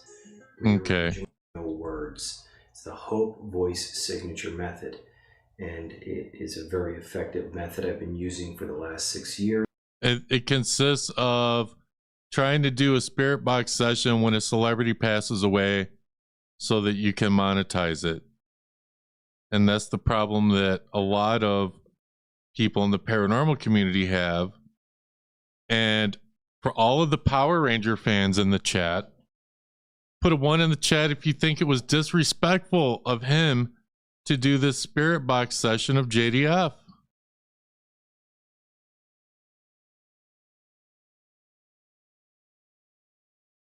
But we're going to get into the actual video, guys. And I'm going to keep an eye on the channel. And if he covers, anything, yeah. If he covers the death of the NASCAR driver, I'm definitely going to cover it. Like if he does a spirit box session. If I were you, Hope Paranormal, I would not do that because I'm on your ass. I'm on your ass. Look. So this is about just being an asshole, and he got nothing else better to do than to troll people and cause real problems. I'm here to cause problems. People in the paranormal community are slowly learning this. But I'm doing this because a day ago, he uploaded Reiner Spirit Box. I'm helping Nick. Powerful session. So let's watch this. And I'm gonna speed this up because y'all know I ain't about that. All right. So you have seen Carl, your father. You are around him or seeing him. Is that so?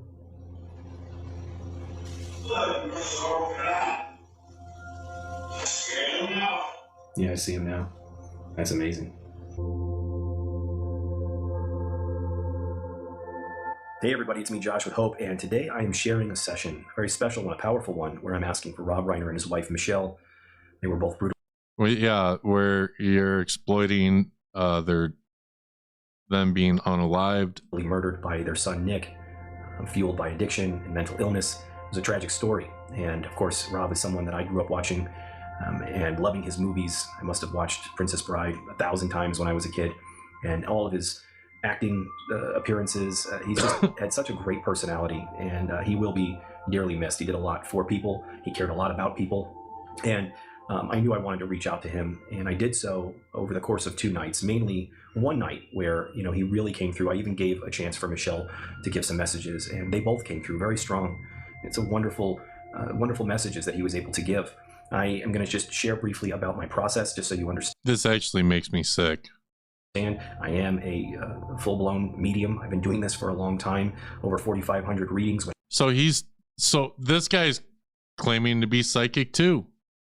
Without equipment. So the equipment is, the ITC is an important aspect, but it's not the main aspect. There's an intuitive aspect here that needs to be exercised in order for this to work. I use something called the Hope voice signature method. Many haters and naysayers have tried to attack that method, and it's really very easy to validate. Some people say that, well, these are just clips from interviews, and anyone can validate that that is not true. All you have to do is take any of the responses that are coming through these sessions and just reverse them, and you will hear pieces of words and parts of words, because what I'm doing is I'm using the person's actual voice when I can. And again, the Hope voice signature method, it's reversed, slowed, chopped up speech, and that gives them gibberish to use to form their own responses. Spirits don't have the same voice that they did when they were here, or able to use that same voice. That's why when I record an EVP on a voice recorder, it comes through as a whisper. So by giving them back actual human sound, it gives them a chance to form their own responses. So anyone can validate this work. It's very simple. Why am I turning the dial? Because that's the way that this box and my computer program, the HSB Pro, works. I ask a question, and then I turn the dial, bleeding some of that sound through for them to use. And so that's that. Why don't I always respond to everything that they say in real time? Because I only hear about 20% of what they say in real time. It requires for me to go back and review everything to understand. If you're a medium, then you should be picking them up with your abilities. And what is said. And Rob and Michelle definitely used the equipment and came through very strong. So we're going to get into that. If anyone's interested in any of the things that I do, my app, my book, my sessions for loved ones, you can go to hopeparanormal.com and check that out. But we're going to get right into this session that I think you'll be surprised and really happy to hear his tone and what the messages him and his wife are bringing through. So I see you there. I'm picturing you at the table. I see Michelle in a chair next to you. We're going to start off with my computer program, Rob, and then move over to my box, which may be a little easier. The computer's a little clearer. I'm listening. I may not understand everything you're saying right now. Is Michelle, your wife, next to you?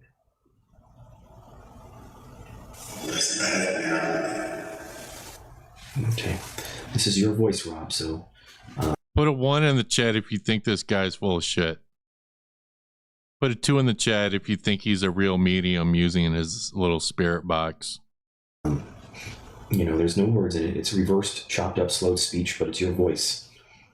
There's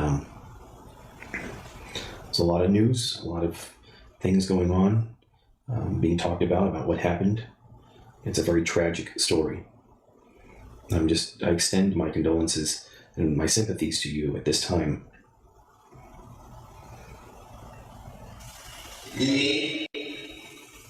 Now, I was just in meditation, and I set the intention earlier that I wanted to ask for you. A lot of people are requesting that I ask for you. And I got that you were willing to speak and that you knew that I was going to ask for you. Did one of my guides let you know that I was going to ask for you at some point tonight?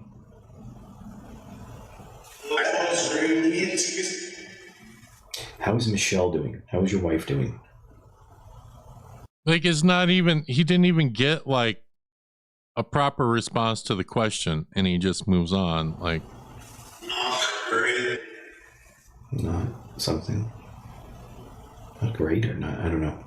If I think I hear something and I say it and I'm wrong, I'll correct it when I go back. A lot of what you say, I have to go back and hear. Are you guys okay on the other side? I got that you were, but I want to ask you directly. Are you both okay on the other side? Yes. I'm just tuning into you both, and I'm getting visions of what happened within the house. I see you both laying in 2 different places across the room. I don't know if... Oh my God. Like, to me, he's like playing all this up for the camera. I feel like the fight went to you first. You sustained the injuries, and then he went to Michelle. I feel like I see you laying there bleeding out. And now imagine the Reiner family seeing this. Like, how disrespectful is this for them? There was some fear and sadness, and I feel like you just accepted what was happening at one point as you realized there was nothing more that you could do.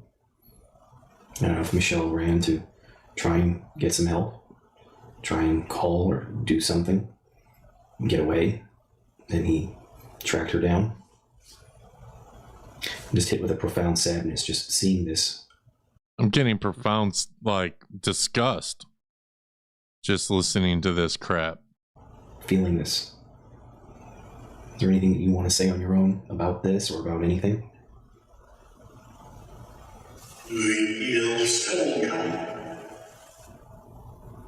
All right, I'm going to go to my box now. I want to give you a chance in my box here. Have you been hanging around your house and seeing, the people that are, up in arms and upset for very good reason, and your friends and, Billy and Larry and all of these, people that you were very close with? Are you seeing all that's going on now? About now. For years, you dealt with Nick's issues, addiction issues. I'm a recovering addict, so, I caused a lot of pain in my family's life. I was one of the few that were able to actually recover and turn it around. It's been 20 years, but I can understand addiction. God, this is just hard to watch. But I also understand how much it causes pain for the family. Do you harbor anger towards Nick right now? He's been arrested. I think he's admitted that he did this. He's held without bail. He's on suicide watch. And there's no doubt that he will be convicted of both of your murders. Are you feeling sadness? Are you feeling, pain, emotional pain? Were you greeted by friends and family? Were you greeted by your father, Carl, when you got to the other side?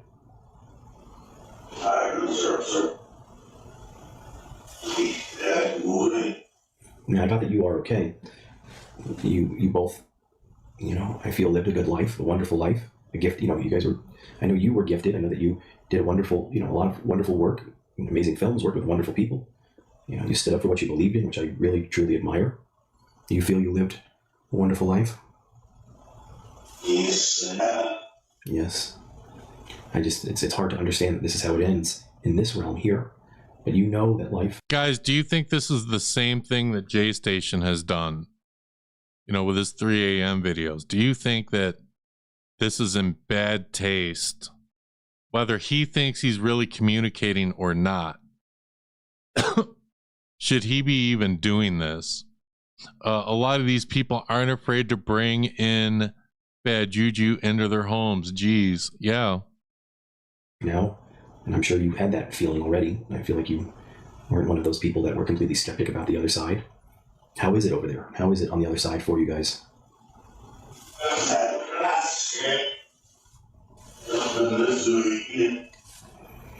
Does Michelle want to say anything? I can give her a few minutes to give us a few responses, or try if she would like. Do you think she would want to? Kind of sound like yeah, so I'm going to try. Towards the end, we'll see. Is there anything that you want to say to your fans and to people that will see this, and thousands of people that will see this? I know what Rob would say. He would say, don't watch these fake ass channels that use people's deaths like mine for clout.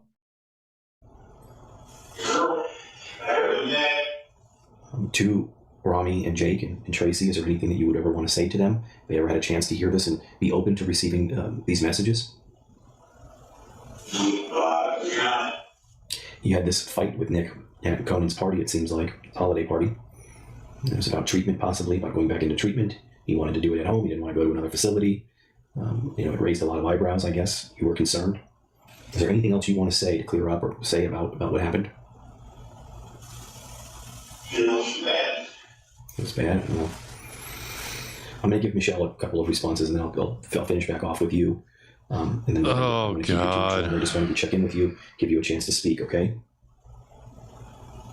All right, I'm going to try and give Michelle a chance here. Now he's going to try contacting the wife. Yeah, here, I'm going to give this a thumbs down. Let's continue. All right, let's try this. I don't know. I don't have your voice. I don't know what you sounded like, so this isn't going to sound like you, like it did with Rob. But let's try it. Just a few questions and just a few opportunities. Michelle, can you use this? Yeah, something. Okay. I asked Rob how he was doing. I don't know if he was able to answer as well or what, but I see you to his right, my left. How are you doing? Again, I don't want to keep you and Rob, and if you don't want to say much, that's okay. I just figured, people are, probably speaking more about Rob, and My God. you both lost your lives, and it was done by your son, which is a whole other level. Yeah, I don't mean to bother you, but yes, I do, because I have to use your deaths for clout. Like, that's what he might as well say. Level of pain that I can't even imagine. Are you guys seeing a number of loved ones on the other side since arriving there? Yes, Yes, are you guys going to hang around and kind of watch how things unfold? Kind of hang around until your funerals or your memorial services or anything like that? Is that kind of something that's understood? That's what you're going to do? All right, thank you, Michelle. All right, listen, we're not going to watch this whole thing because it's just garbage. But, I mean, YouTube group, November 2025. It has already begun. Yeah, so, like, I was taken out by drug-crazed lunatics. So he covers a lot of stuff. And he's always doing these spirit boxes. He's always, as soon as someone passes away, he's covering it. And to me, it's like all the paranormal debunkers that I talk to are telling me, like, this dude makes them sick. And I can definitely see why. Of course, we've reacted to his stuff before, but mostly to make fun of it. Creepy doll. Let's see. I saw this shit on my Facebook feed. Didn't watch, but commented calling him a bottom feeder and disgusting POS. Yeah, guys, because he literally, to me, he's using the death of Rob Reiner, and he used the passing of Jason David Frank.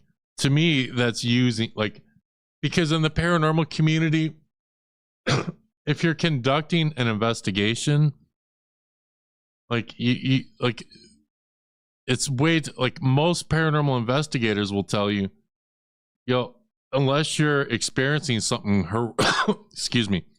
unless you're experiencing something horrific, when someone passes away, you need to just grieve, and some investigators would argue that no, that's when paranormal activity is heightened, so people want to investigate and try to collect evidence. I feel it's disrespectful. I think it's in bad taste. But let me know, guys, what you think about Hope Paranormal in the comments below. Do you think Hope Paranormal is grifting? Do you think that they're using these celebrities' deaths for clicks and views? Do you think that this is legit for paranormal investigating? Let me know in the comments below. We'll see you in the next video. All right. So we have covered Hope, but I want to know what you guys think. It's like all he does, right? He does other garbage. What I would consider garbage. But it's all spirit boxes, yes.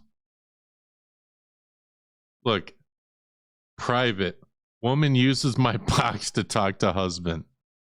So he let a woman use his box.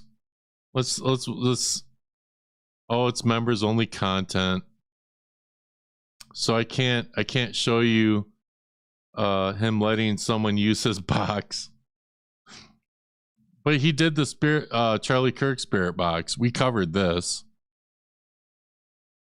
There's a lot of members only stuff. He covered Hulk Hogan. We covered this when he passed. Ozzy Osbourne. And in my live stream, I used this, but it was for satire. you know. So look, let's do one now and ask the spirits.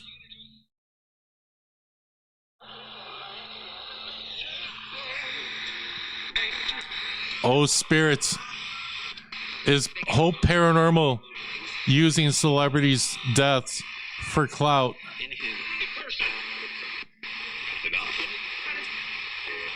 I think I heard a yes.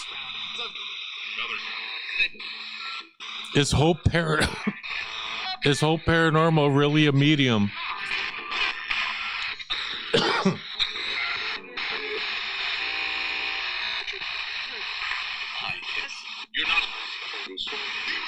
I think I heard a no.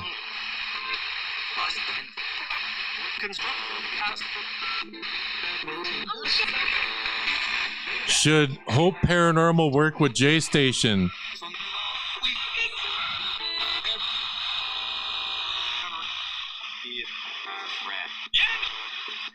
I heard a yes. Yeah. This thing works great. I don't know what everyone's talking about. Hope Paranormal might be onto something. Is Hope Paranormal a fake-ass paranormal channel?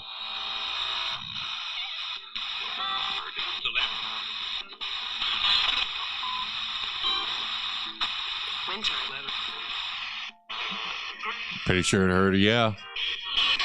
Should everybody watch Dust Productions?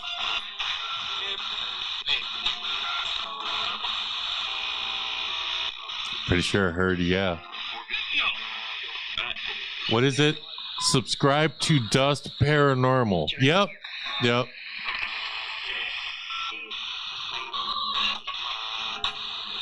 Yeah, this like this is all bullshit.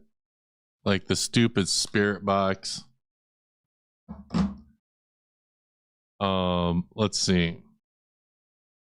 Who is that other ITC channel that went to where Mark and Debbie Constantino died to do a session? I don't know. It wouldn't surprise me if it was the Hope Paranormal. I wonder if they did. Hope Para.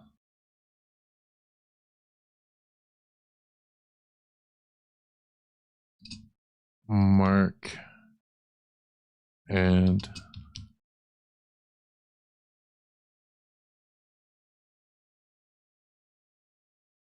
I guess he didn't. But like look at this. Like other people did. Like here's someone that did a Spirit Box. An older dude. I believe it.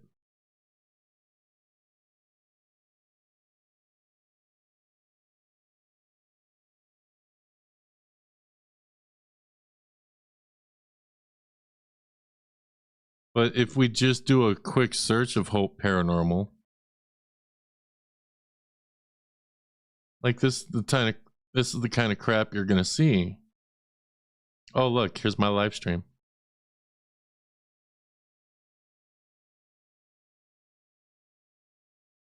But yeah, guys. But I'm gonna drop the link. I don't know if people want to come up and give their thoughts, or if someone in the paranormal community, if you have anything that you want to say about Hope Paranormal or Aphrodite or anything, you can come up. I wasn't planning to do like a real light. Of course reality is live, bitch. All right. All right, so let me play a song and I'm gonna drop the link, all right? It's just a short stream night and we'll play my new song. And I'll get this link dropped, all right, guys?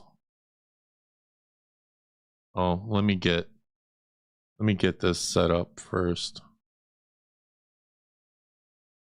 Enter studio. If anyone wants to click the link, they can. Add to stage.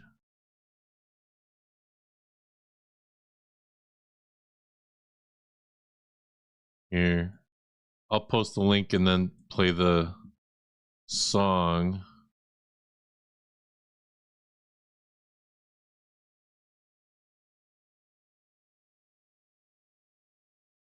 Posted in both channels.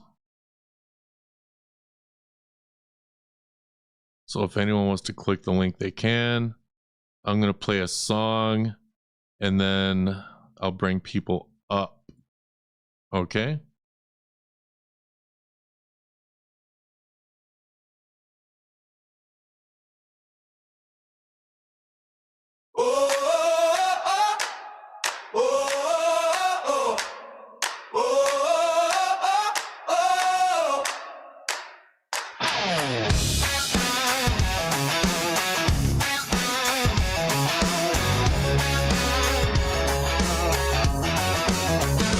Kick the feet open, lights on blast, dust in the room, better talk real fast. Built your name on exaggerated claims. Now the questions hit hard, can't dodge that flame. Polished thumbnails, dramatic tone, same old stories getting overthrown. Scripted reaction, stage disbelief, dust peel layers, digging for truth underneath. They loud in edits, bold in clips, but real-time pressure make confidence slip. Can't loop fear, can't cut the take. When dust hit live, it's fake check stakes. Dust is here to cause real problems. Paranormal going after channels. Dust is here to cause real problems. Paranormal celebrities in shambles. Oh, dust is here to cause real problems. Yeah.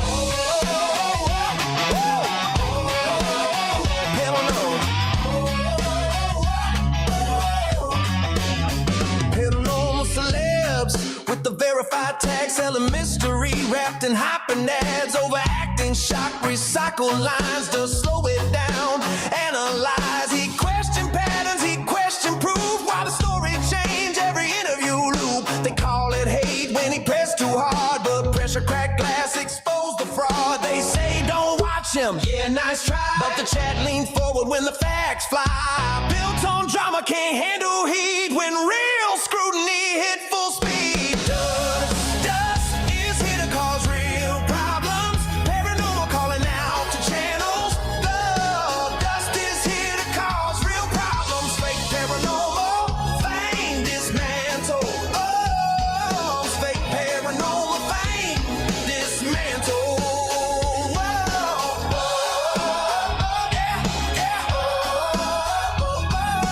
Dust is here to cause real problems.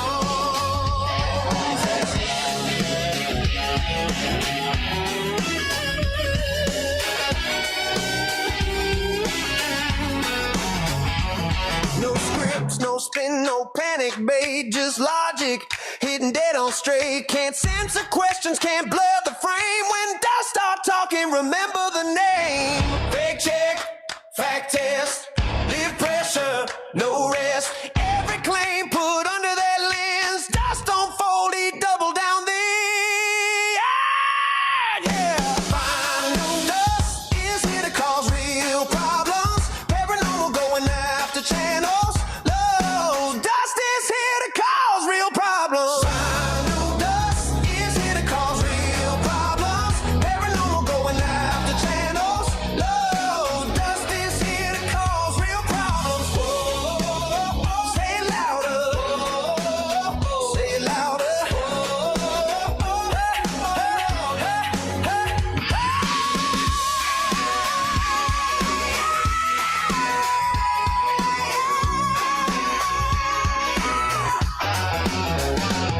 No fear selling, no mystery thrown, just truth on stream when the lights stay on. So this is about Dust being an asshole, and he got nothing else better to do than to troll people and cause real problems. I'm here to cause real problems, y'all. I'm here to cause real problems. Let's see if anyone clicked the link. We do have someone. And let me get set up. StreamYard. All right, guys. Look, paranormal people, y'all need to click the link if you have issues with Hope Paranormal. But I have someone else here, guys, and y'all love them, and I'm gonna be bringing them up. Please welcome. Okay, I might have left something out of context. Ladies and gentlemen, Brent Fam. What's going on, man? Hi. How you doing? How are you? Not bad. Not bad. Not bad. Just Okay. trying to get a quick stream out tonight, you know? So what do you think of the stream so far? So I just caught like the last 5-10 minutes, but I'm familiar with like the psychic, not just outside of not just paranormal, but the like the mediums. They cash in on Tyler Henry. He sells tickets to have mediumship readings, and then random people. He talks to the deceased and brings messages to bring comfort to people. He charges people money. Private readings are done on a regular basis. So whatever this guy is doing, I don't see how that's any different. Cashing in on, do I agree with all of it? Probably not. But it is done quite frequently to make money. Talking to the dead is done to make money. So it's not like a charity.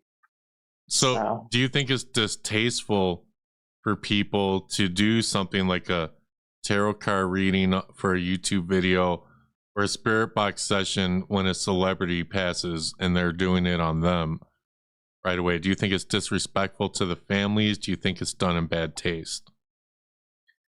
I don't think it's done it's done repeated. Tarot card readings are done all the time on celebrities. There was one they did it on JDF, and I saw one right before I encountered Henry's channel actually for the first time. So it is done constantly.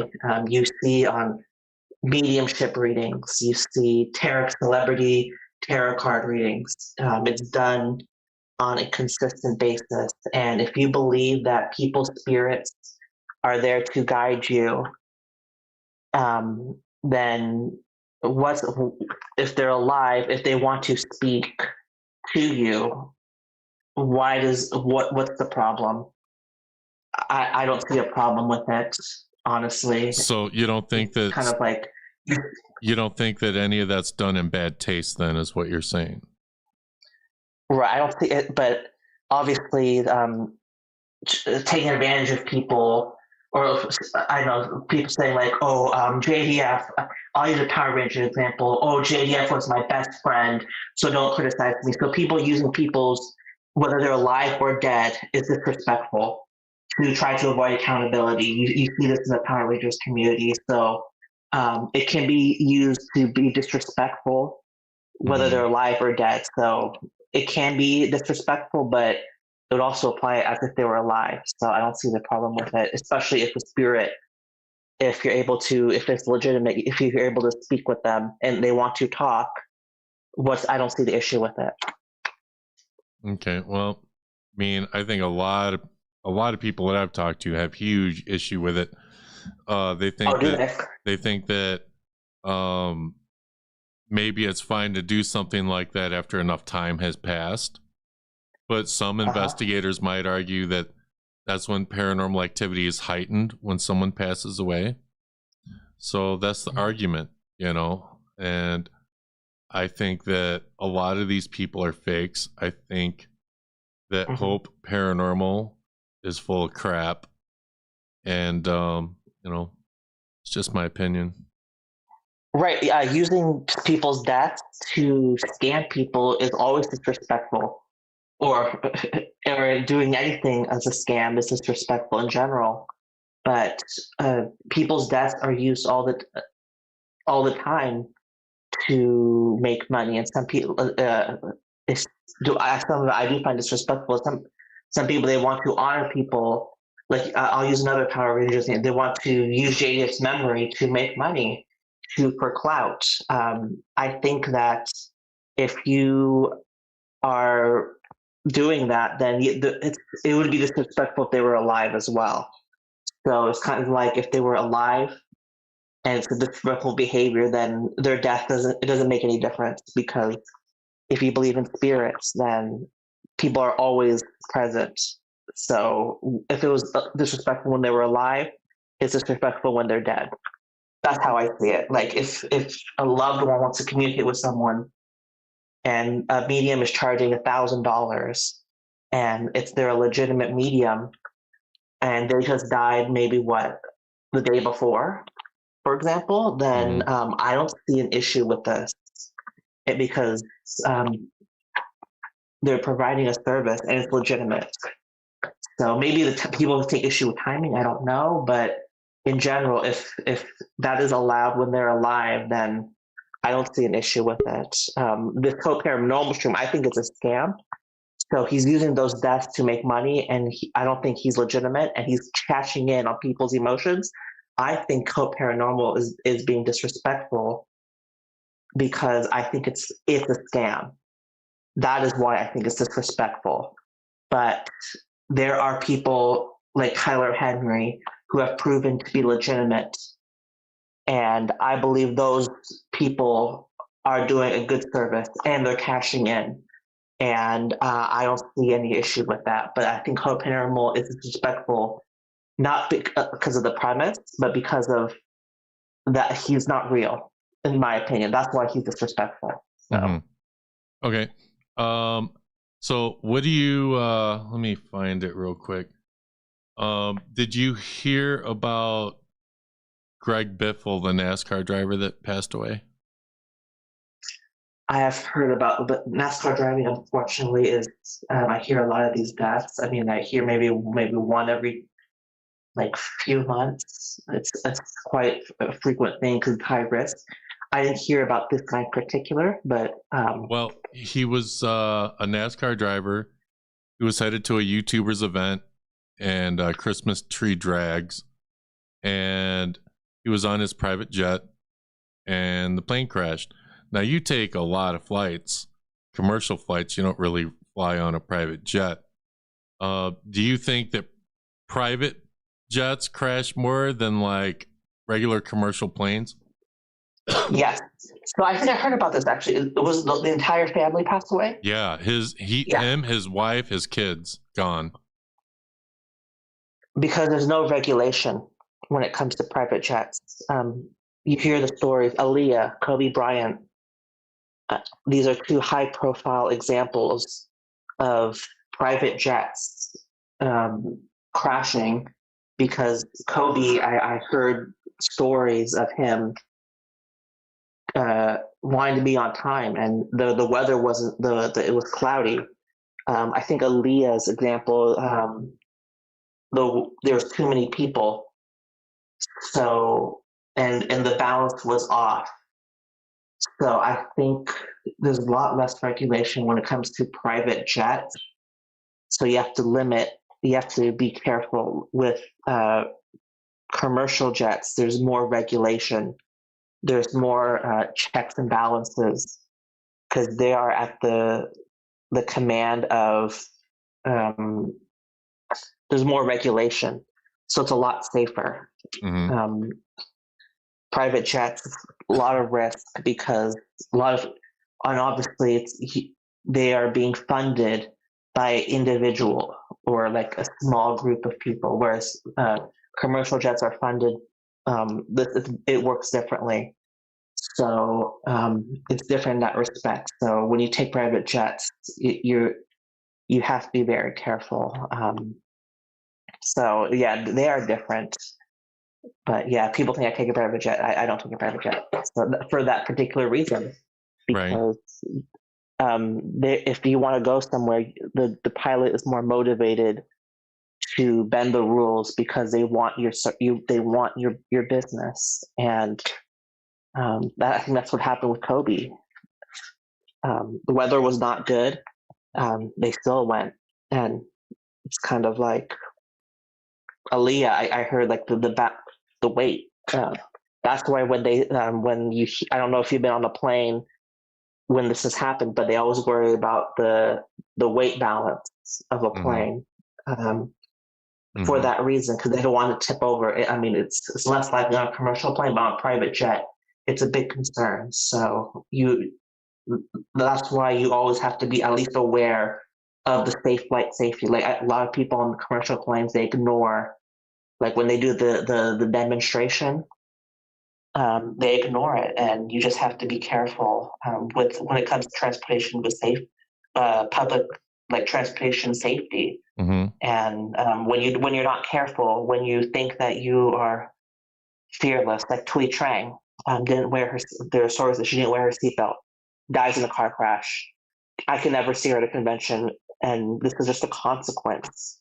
Kobe Bryant, Aaliyah, these celebrity deaths due to private transportation, not taking the precautions. Just the consequence. I don't know what this particular example. They all died, but it could be weather related. It could be plane related. I mean, because people, they like to be on time, and they don't think about the safety sometimes. And sometimes you have to be careful. And it's just another reminder that to always be vigilant, especially when you take private mode of transportation, about the safety of the mode of transportation that you're using. Yeah. Okay. Well, thanks, Brent. I appreciate you coming up. I do have someone else that I'm going to bring up. I appreciate you. You take care. Thank you very much. You have a good night. Thank you. All right, guys. We have one other person. We got. Oh, where are you? There you are, Big Rudy. You're kind of invisible right now. You keep disappearing. There you are. Hello. What's going on, Rudy? How you doing tonight? Thank you very much, Dutch. Love the stream always. Talking about Spirit Box. Right. Yeah. So what do you think about Hope Paranormal? Do you think that they are using celebrities' deaths for clicks and views? I would say that yes, because they do like Lorraine Warren and also some people use JDF, Kobe Bryant. A lot of people like want to know the answer, what happened to them, like clues. And also, I know you did that a while back.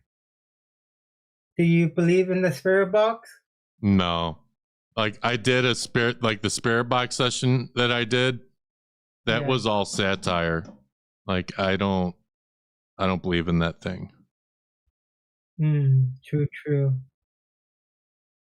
Cause I want to try it to test it out if it's real or not.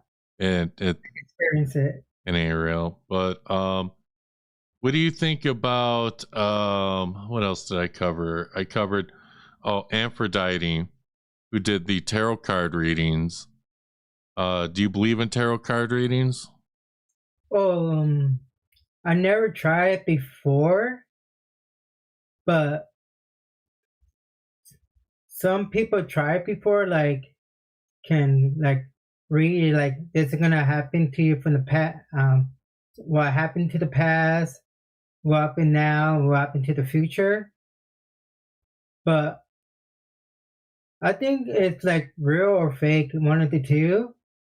But I need to ask people who knows if they read their tarot card. Okay. So what do you think about you heard about Greg Biffle, who the NASCAR driver, right? Yeah. Henry covered it, that part.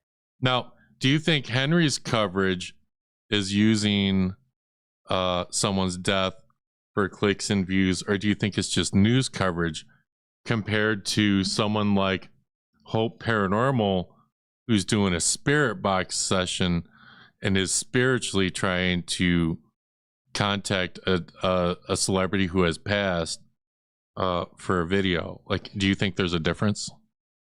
Yeah, it's a different because it's like news, what's going on in the world. Mm-hmm. So Henry not using click and bit, but the paranormal activity are using it to find out the answer for money. Right. That's my opinion, you know?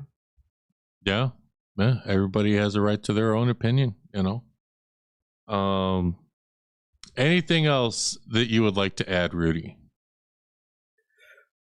For anything? Anything.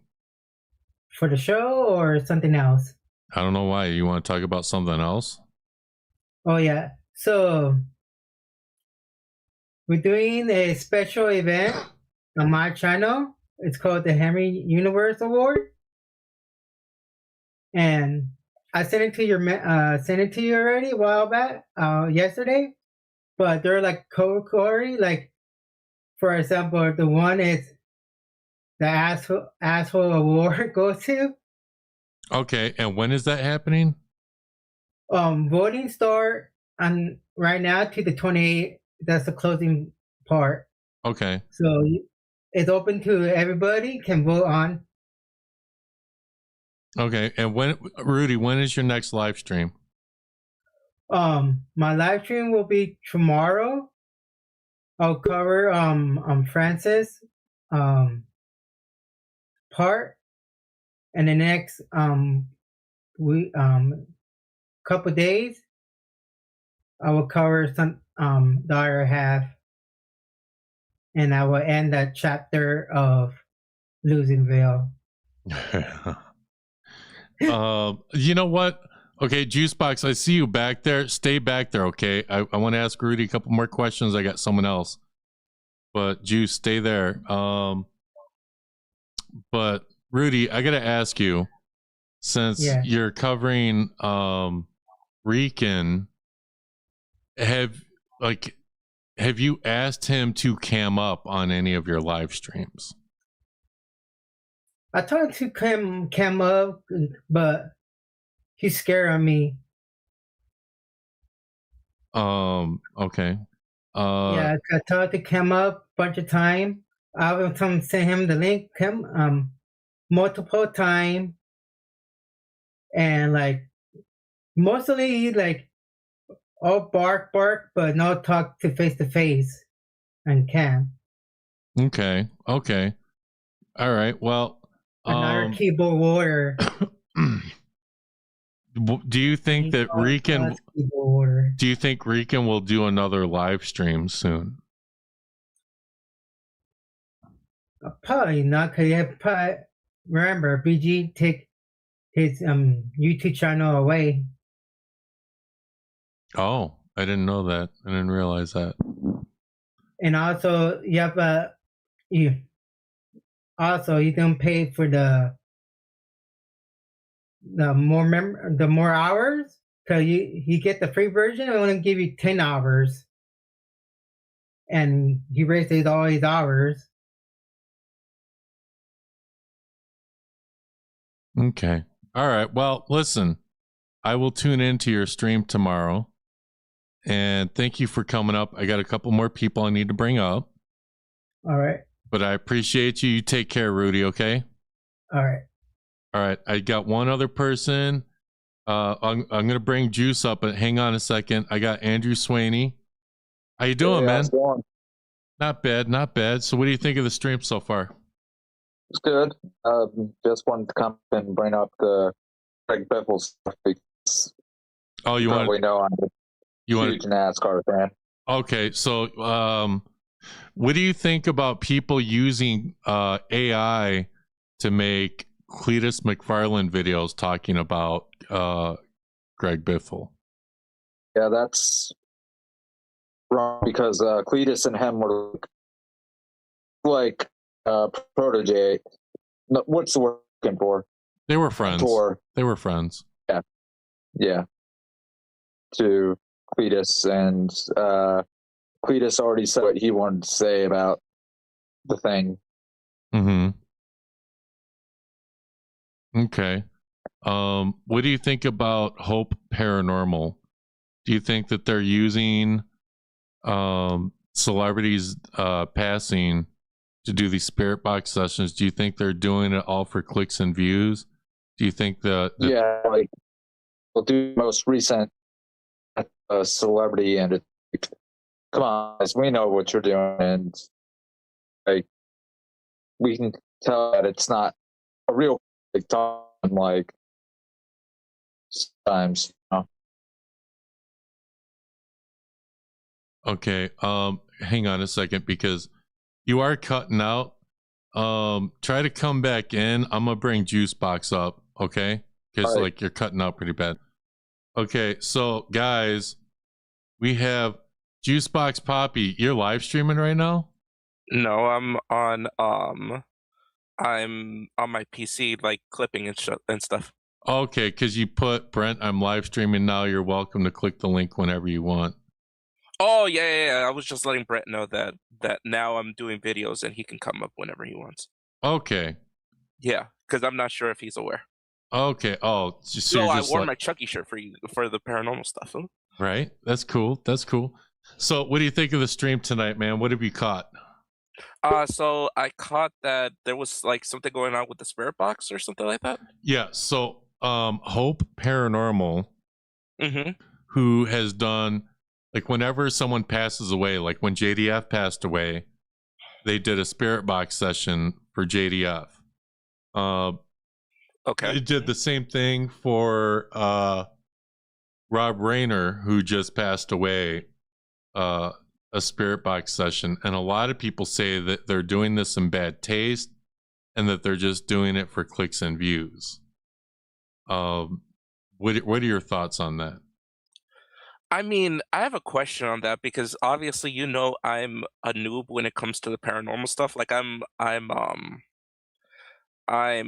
usually getting the information from you and your chat. So how do they know it's JDF? Like, how do you not know that it's a There's a few different ways to look at it. It's like a demon screwing with you or something like that. That's what some people think, that when you do EVP recordings or spirit boxes, that it's, some people believe it's not a spirit, that it's a demon. And a lot of people do not believe in this spirit box here because they think it just don't work. Like, because all it does is just scan through AM and FM signals really fast, and the spirit can use the words or static or whatever to answer. You know, a few of them work differently, but like, I don't believe this thing works. I think this thing's a piece of garbage. And, you know, a lot of people in the paranormal community think that Hope Paranormal does this just for views. They're hitting these celebrities right when they pass away and putting these videos out. And like, I showed a video of Hope Paranormal doing this with Rob Reiner, and he's trying to act all sympathetic, you know, when they put on that act. You know? Yeah. So, I mean, I think it's poor taste. Like, especially if it's so soon after the passing. I don't think, like, say if my father was a celebrity, I don't think that I'd find it in good taste somebody trying to communicate with him right after, if that makes sense. Right. Yeah. Well, and I showed a video of someone else. It was another another person from a paranormal show, I guess, that went to a graveyard during a funeral procession and was doing a spirit box session. Like, oh wow. And like, it's just like, if you know who Jaystation is, all of this just reminds me of that. You know, because Jaystation, someone would pass away, and here he is with the Ouija board contacting whoever at 3 a.m. You know? Yeah, and then from what I hear about Ouija boards and all that, I'm just worried because I'm just like, so how do you know, like I said, it's Jason, or even, you know, Jason was a prankster. How do you know he's not pranking you? Yeah. Yeah, I don't know. What do you think about the Greg Biffle situation with people? Did you catch that? People No, were, I didn't catch that part. So people were taking Cletus McFarland. They made like an AI voice of him talking about Greg Biffle. Oh wow! And talking about how upset he was and how he's never gonna race again and stuff like that. And what are your thoughts on people using AI to make false news coverage like that? I mean, you know how I feel about AI. I think that generating AI is total garbage. I think that it's unless it's satire, like my diss tracks or something. No, for sure. The thing is like I told in my stream actually yesterday, it's I'm not a fan of generative AI unless like say like especially like a bigger one. But that sounds like, was it a prank or something like that? And even the context was just in poor taste, you know? Mm-hmm. Yeah, I mean, you know, to each their own. I think generative AI is just not the way to go if you're in media and you can afford, say, like for instance, the diss tracks. You know, the diss tracks, I think they're totally fine because we're smaller content creators. You know, I always write my lyrics and things like that, and I give it to the generative AI to do it, and I give it my vision. But if I ever get bigger, you know, and I can afford to have like one of my homies who has a band actually do it, then of course I'm gonna go ahead and do that. But for the time being, you know, even my tracks are AI. Right. Yeah. Yeah. Absolutely. Yeah, because I just did a whole coverage on the Ninja Kids, and I said the same thing. I think at that point they're bigger creators, and you know they could afford to have someone do a nice placeholder graphics rather than going full AI. Okay. So Rudy's going to be streaming tomorrow. When's your next live stream? Monday. Monday. So you're streaming Monday. All right. And can you say what the stream's going to be about or no? Oh yeah, I'm gonna have the thumbnail up tomorrow. It's gonna be a interview with Black Dragon Films. He's a independent filmmaker, so it's gonna be a good stream. Okay. And then afterwards, I gotta maybe if Ray would be able to do it. My chat was very interested in television, so I'll probably do a coverage on Tommy Tallarico and in television. Okay. Yeah. All right, man. Anything else you want to add? Because I got a few more people I got to bring up. Nah, man. Just supporting you and just you know, always good to see you coming up. All right, thanks, man. I appreciate you. You take care. Dustbusters. Right? Dustbusters for life. All right, man. Take care. All right, guys. I'm gonna bring up Andrew. Okay, you there? Hey. Yeah. Is it better or? Yeah, it's a little better. Okay. Yeah, I turned off my Wi-Fi, so. Okay. So you were really quick. We'll give you a couple minutes. Now you were talking about Greg Biffle and Cletus McFarland.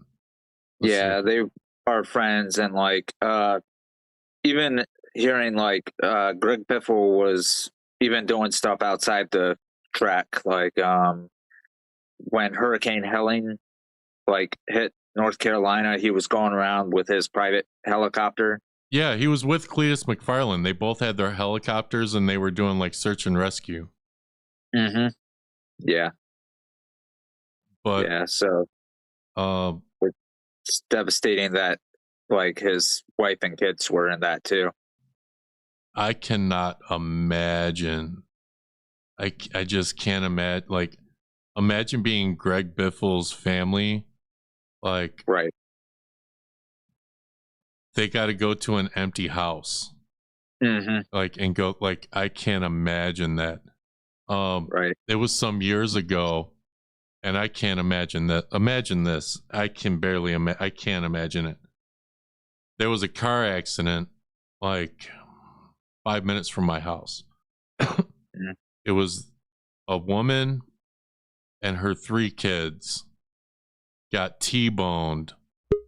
All 3 of them passed away, and the husband found out at work.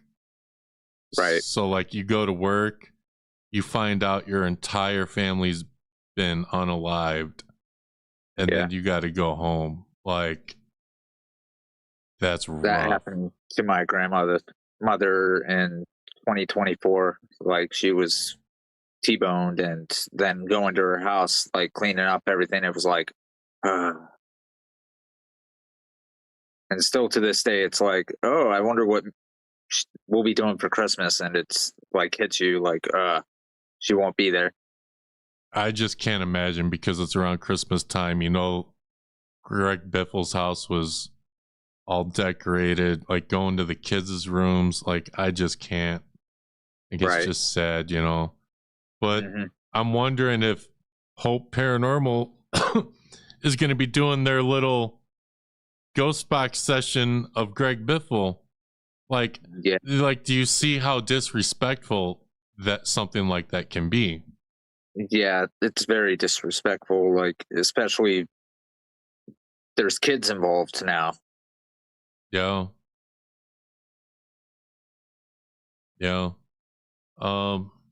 But is there anything else that you want to add? Because I do got a few more people I need to bring up.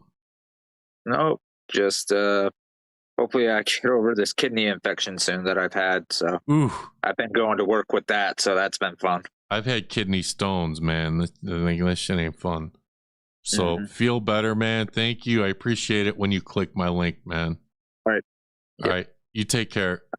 All right. All right, guys. I'm going to bring up Reality. What's up? I came here to apologize. Apologize? You came here to apologize? Yeah. For what? I forgot you were streaming, and then I did a stream at the same time, and I realized it after my intro was playing. I was like, oh no, Dustin's live. I didn't want to stream over you. But then I was like, oh, I'll be quick. And then 2 hours later, I was like, shit. And then I was like, and then I had to try to figure out how to redirect everybody to go see you afterwards. But people are going back and forth, so it was like nice. It's not like I took the audience. Everyone was like, my numbers were going up and down. Like people were leaving and coming back. It was pretty cool. But I'm like, I gotta go apologize to Dustin since he's still streaming, because I don't like to stream when like you or Henry are streaming, because like it depends on the topic, right, or the time I have. But I was like, I had time to not stream when Dust was streaming, but yeah, I'm sorry I streamed over you. It's all good. And for everybody watching, yeah, like I always ask Henry, I'm like, yo, what are your stream days? And then he'll tell me, and then he always tells me, you can stream when I stream. Like, he's like, eventually he's like, maybe I'll stream every day. He's like, you just got to do your own thing. And I'm like, look, man, a lot of the people that watch you watch me too. So we don't want everything overlapping. Like occasionally, you know, it's all good. And like this was a paranormal stream, you know, like if we were streaming something on the same topic, I would say, okay, maybe, you know, you might be able to be a little upset about that. But like, it's all good. I still felt the need to be like, I'm sorry, Dust. I wasn't trying to stream when you streamed. Because I like to be here too. Like I like to like watch, and I don't want to like miss it. But that was another thing too. I'm like, damn, I'm gonna miss the stream because like I'm streaming. So I was like, damn. But yeah, I was like, so what happened? What did I miss? So there's a paranormal channel called Hope Paranormal, and I covered them before, and they were they did a spirit box session on Rob Reiner, who passed, you know, who was murdered by his son. But he did the spirit box session. That's what he does, is when a celebrity passes away. He did one on JDF when JDF passed away. Of course. And why not? A lot of people in the paranormal community don't like Hope Paranormal because it's a lot of people in the paranormal community say it's done in bad taste. You don't do something like that when someone just passes away. You let the grieving process and let everyone grieve. And then, like, you know, later on, you know, much later, you know, you can do something like a spirit box or a tarot card reading. But I caught 2 channels, one that did a tarot card reading on Rob Reiner, and someone that did the spirit box. And we think, you know, a lot of people are saying that all that was just done in bad taste. And I found someone else that was on some paranormal show that I didn't watch, who went to a graveyard during a funeral procession to do a spirit box session. Anything for clout, man. Yeah, like that. See, that's what a lot of people think. A lot of people in the paranormal community do not like Hope Paranormal, and another channel called Hope Paranormal that does the same thing. And obviously, I'm going to clip the hell out of this. And of course, Hope Paranormal and Hope Paranormal, they ain't going to like me after this. Good.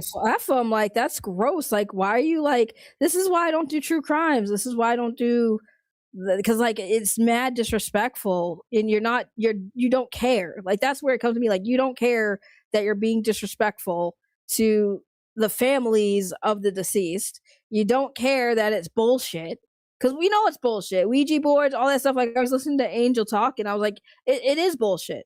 Like, it's definitely bullshit. And like, if you're doing it for entertainment purposes, okay, but like at the same time, if somebody just died, you got to give people some time to grieve. Like, the families just lost, like, y'all don't care, and that's the most disgusting part of it, is they don't care. And what else is new? It's just a bunch of grifters finding a new grift. And unfortunately, the big problem too is like the audience. Like, the audience, like, who is this for? The audience. And the audience are contributing to it because they're consuming it and they're enabling it. And they also don't care, because like, I'm being entertained. So to hell with the families that are being subjected to have this stuff pop on their timeline, or people saying, hey, look what this dude's doing. Like, these people should be getting sued. Like, I really feel like these people should just get sued. No. Yeah. Well, that's pretty much been the stream. Just covering grifters, that's usually me exposing people. It won't be long. Like, for all I know, maybe they'll give me a false copyright strike or something. I did react to their stuff, so we'll see what happens. Oh, don't you love those false copyright strikes? So cool, man. You guys are so cool. You can strike people's channels. Proud of you. Yeah, they did that in the paranormal community. That just happened to Beardo. Beardo gets scared, and those strikes were removed, and because someone did not like his criticism on their paranormal evidence. So how dare people have criticisms? How dare people have opinions on the internet? How dare we? Oh my God, strike them. You got to silence them. You're so cool. Anything else going on though? No, that's pretty much it. Anything else you want to add? You trying to kick me off? Is that what's happening? Well, I do have someone else here. So what's this beef you have with Mo Moon? I got no beef. Moon is somebody. Mo Moon, shut up. Shut the hell up. He's one of my oldest supporters. I think he's a mod. I don't know if I made him a mod, but if I didn't, there's a clear reason he's bullying me. He's in the back. Of course he's in the back. Of course he's in the back. I'll bring him up. Mo, what's up? The fuck, Ray? Mo, why are you bullying me? What are you doing? You're a grown 40-year-old woman, all right? I can't bully a 40-year-old woman. You don't gotta say my age like that. You don't gotta throw numbers out there. That's crazy. You know you're not 40. That's why I'm saying that. But you know what I'm talking about. I am 40, but thank you. What's up, Mo Moon? Hi, Mo Moon. Look what you calling in to Dust's show. Look at you. Yeah, I was dragged into this situation, Dust, but not that you're not entertaining or anything. It's just that Ray just like dragged me kicking and screaming over here. So Yeah, I redirected you. I redirected you. You never notice, Dust, when I do it either. No, I don't, because I don't normally pay attention to the numbers. Like, I'm just kind of doing my thing, and yeah, it says on the chat, Revelations and her viewers are over see, Ray, you're unimportant. That's what he's trying to say. I mean, I've been unimportant. I don't know why anyone thinks I'm a ghost. I'm the ghost of Ray. Give me Boba. Juicebox Poppy saying, I'm making Mo Moon a mod on my channel.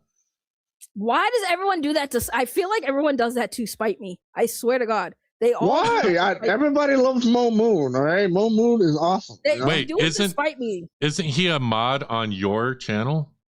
Yeah, but they do that to spite me because they're always like, Mo Moon's always talking shit to Ray, so we're gonna mod him because he's talking shit to Ray. They do it all the time. Everybody who meets Mo Moon mods him to spite me. How's that my fault? Everybody loves Mo Moon. Everybody hates Mo Moon at the same time. It's a oxymoron or something like that. It's a paradox. It's a paradox is crazy.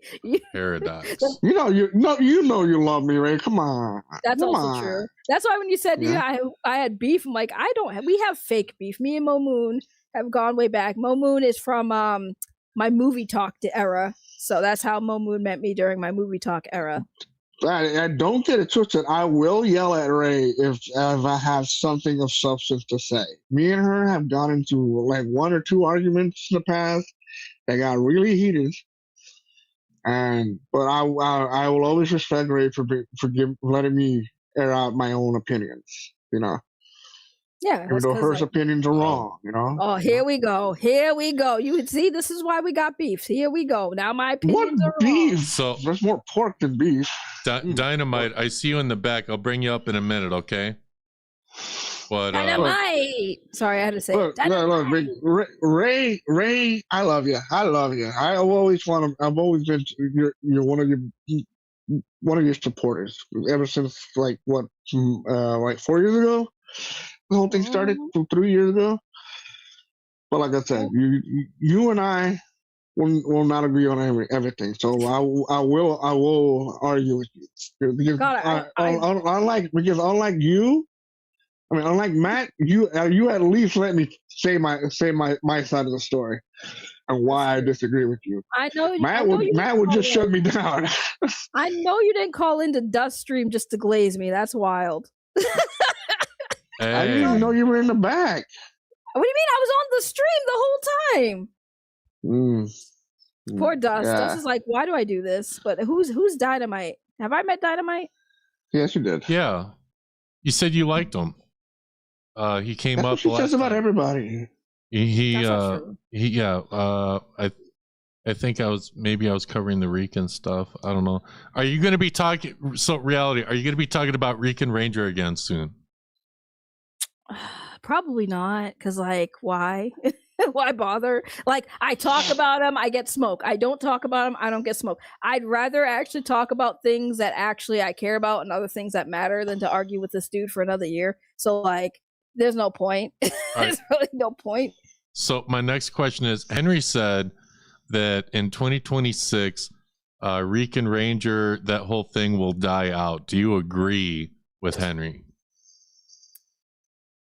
What do you mean it would die out? Like what would die out? That no one will talk about him anymore.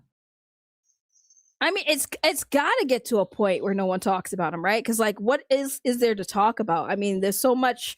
It's out like we're just repeating the same points that we've made throughout this. So it's like, what is there to really talk about at this point? All he's gonna do, unless he commits a crime, right? Unless he does anything, right? Unless he does anything like new. There's really nothing to talk about other than us just talking the same shit. I mean, we could talk about his crash outs and all the stupid shit he says, but like, what's the point? It's like it's like making fun of a kid in a short bus. That's gonna get old real quick. I mean, it's kind of sad. His new target is Rudy for the most part. So like, I guess it's Rudy's turn. Well, yeah, so, because like, Rudy, like, that's all he's doing is streaming about Rican right now, and like Rican is in his chat, like crashing out like crazy. I haven't really covered it because, you know, I'm doing paranormal stuff. I'm doing other stuff. But, yeah, it looks like Rudy is taking the lead with that. And I don't know. Do you think that Rican will cam up on Rudy's live stream ever? Probably. I mean, once Henry... And well, I mean, I don't really talk about him outside of like, you know, my cheap shots in Discord here and there, but like no one's really covering him. And once Henry stops talking about him, you know, moves on, like who's really going to be left other than Rudy? So like he'll probably eventually go on Rudy's channel. I mean, I think he should, might as well. It's entertainment at this point, right? So you want to know what I think was the coffin in the nail for us not talking about Rican? The first thing is I stopped covering them and I stopped like getting into all of that. I was like, no, I'm done. Like, yeah, I started all this just so that he would do stuff on his YouTube channel and respond and whatever and crash out. And I told him that he knows it. And there's no back and forth between me and him. And because there's no back and forth, and because reality, you left for a long time and you don't really talk about him. So I kind of agree that if Henry stops talking about Rican, then it's all done and over with. Henry's never going to delete the playlist. But do you think Rican will still just cover Henry on his channel? I mean, I honestly don't know. I probably, but at the same time, like what if Henry's not really talking about him? Like, what is there to really talk about? Like anything that, like, all he's gonna do is react to Henry's coverage that has nothing to do with him and shit on him. And it's like, but everyone really was there for the back and forth for like the most part. Like nobody It's kind of like how Freddy Krueger. If you forget about him, he'll just lose all his powers. I mean, it's more like he's just gonna keep going until, you know. Well, yeah, but it's not gonna be as effective as you know, him just fucking showing up and cussing everybody out. No. I mean, put it this way. Back, Momoon, you might remember. You remember Canadian Gamer? Yes, I do. Little Okay, bastard. right. So me and this guy, Canadian Gamer, went back and forth for like at least like maybe a month or so, right? And when I stopped responding to him, right, because I got bored with it, because like there was like I already had won the argument, like, so once I got done responding to him, like his channel blew up. I think he bought bots, but like his channel kind of blew up off of one video or whatever, and like he was making a lot of traction because like the people on that side of the community, the retro community, really didn't care for me much. That's involving the television Miko. I guess me and Juicebox will have to educate y'all on that story some other time. But once I stopped talking about him, like his numbers kind of just dwindled. So like he still makes content to this day, but it's like not many people watch. Like he got monetized finally off of it, even when I told him he probably should. But yeah, like eventually they get tired. There's nothing to talk about, so they eventually move on to something else, and then the reality hits of like, see, like you're not covering this drama no more, the stuff that was making you relevant to like whether it was the haters or not. Like the haters are still views, but once the haters get tired of hating on you, you now have the reality of you have no legit fans. Like you have no fans, because like when I had haters, my haters made my channel pop. But like once the haters got tired of me and moved on, I still had fans. Like I still had fans, you know. And I hate to say fans, but there were people who actually liked the content and stayed, and even some of the haters stayed and they became fans. So again, reality will hit him once this is all done and over with. Why will you hit him? Well, yeah, I was about to say, do you mean reality as in you, or reality as in his reality? I meant like the reality, but like my hands are ready to eat for everyone. Yeah, but I don't think you'll be able to get away with battery. You know, this live stream will be used in court for that. You know. Yeah, well, only if Dust doesn't delete. Dust, you have to delete the stream now. No, I ain't deleting shit. No, you have to, or else I'm gonna go to jail and it'll be all your fault. And Hold on, wait, Dynamite. What's up? Oh, that's racist, Ray. That's racist, Ray. Why would you say that? All right, Momoon, you got to go. I got to talk to my sweetheart. Bye bye. Yeah, you take care, Mo. How's it going, guys? How you doing? Good. Ray, you sound a little under the weather. Are you good? I was out in the cold, so I think it's mostly my allergies that are kicking my butt. But yeah, I'm a little sniffly, but I'm not sick. I promise. I'm not gonna get you sick, Dynamite. How you been? I've been good. Just because down here in Texas, I mean, it's not as cold, so it doesn't really feel like Christmassy per se. But I mean, I've been trying to get into it, you know. I hear you, but you. I wish I was in Texas right now. This weather out here sucks. Like, same by me. Yeah. Yeah, no, it's really nice. It's like during the day, mid 60s, and then it kind of drops down a little bit, but nothing too crazy. Like the lowest, I think it's like 35 or something like that, so it's manageable. Right. That's good. So, Dynamite, what do you think of the stream? How much of it have you caught? I caught most of it. I was kind of in and out for a little bit. But no, I was definitely here for the Spirit Box moment, and I don't know, it just kind of rubbed me off the wrong way. I mean, I know that celebrities, are public figures and whatnot, but that one guy, what was his name? The one that went to the actual cemetery and with the family there. Oh, the After guy that putting went him to on the the ground? cemetery during the funeral procession. Mm-hmm. I don't remember the dude's name because I didn't watch his paranormal show, probably because it sucked. But yeah. Yeah, but that was a little like too much. Like if I were there and it was my relative, I definitely would go full on Rican mode on that dude, like for sure, because of all the emotion. So, but maybe that's probably what he wants, because I mean, if someone were to ever crash out on him like that, I'm sure he would have it on video and it'd probably get views. Yeah. What do you think? Did you catch the Aphrodite who did the tarot card reading on? Was it? It was Rob Reiner.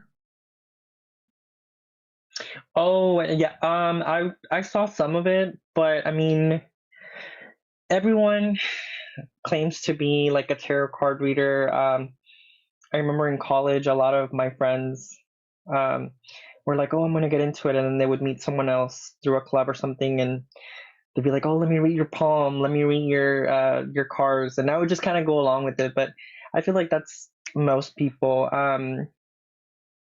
So I mean, I'm sure that there are some people that are knowledgeable and have years of experience, but a lot of these YouTubers, I mean, I don't know how far their credibility goes when it comes to that. Not far. A lot of people say it's in distaste because they're doing it so soon when people pass, whether it's a tarot card reading or a spirit box session. But so what do you think? Henry did say that Rican is going to fade out in 2026. What are your thoughts? Well, I mean, I hope he doesn't. But I could see, Henry's point. Just because at this point, like, unless it elevates to another level, like maybe he goes to jail and then somehow gets a phone in there and starts kind of throwing shots from within jail, or something like more morbid leaks. But then at this point, I'm like, we've already seen like most of like that locale has been squeezed, unfortunately, especially these last 2 weeks. Yeah.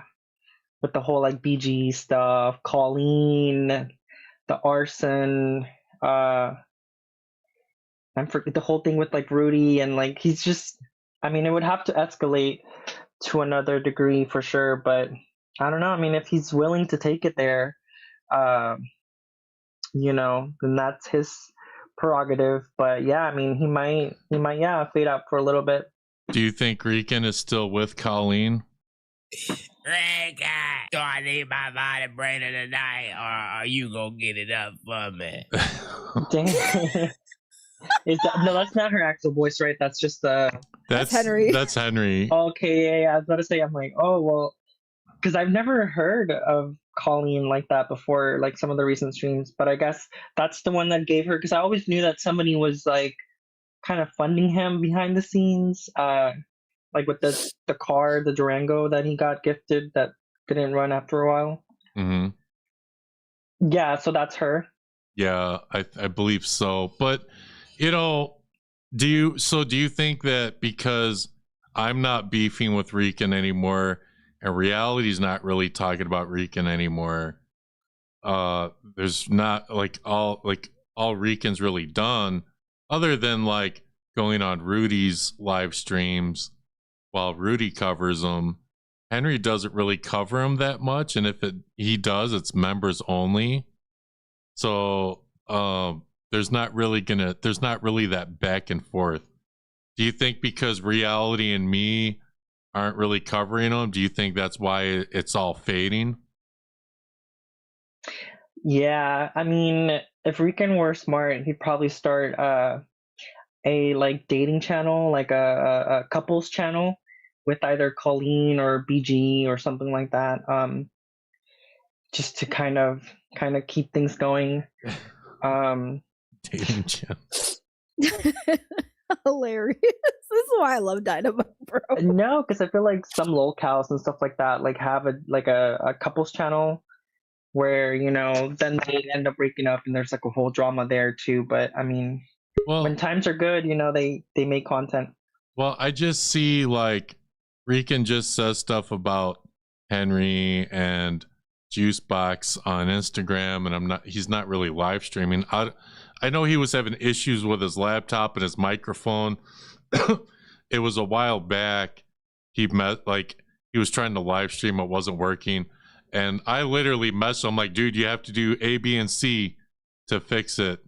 And like, I was kind of trying to help him just so that he would stream, you know. I mean, if the universe were a little bit bigger, I could definitely see this ongoing, especially because I'm just reminded of, I'm pretty sure they're on YouTube, but I know of them from Instagram. It's called Redneck Brawl.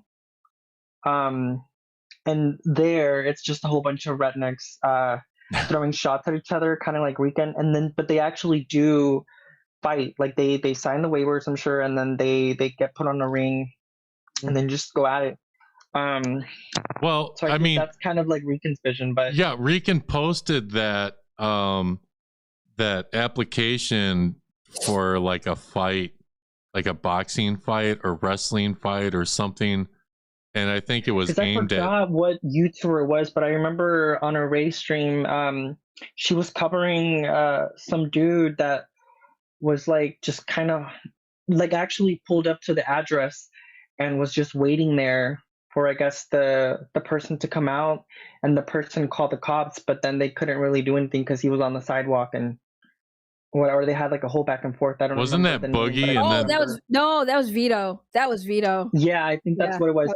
So maybe if our universe was bigger, you know, people would actually like go to Sean, you know, or Rican, and you know, but I mean, because it's, you know, tight knit and whatever, it tends to die down. But okay. Yeah, I agree. Look, I became the co-host all of a sudden. You are. It's all good. It's all good because the paranormal stuff's kind of over. It's so funny that Answer's here saying that sign the waiver. Sign the waiver. Is like trying to make him the referee. Yeah, if Rican's watching, Answer's saying sign the waiver. He will sign the waiver.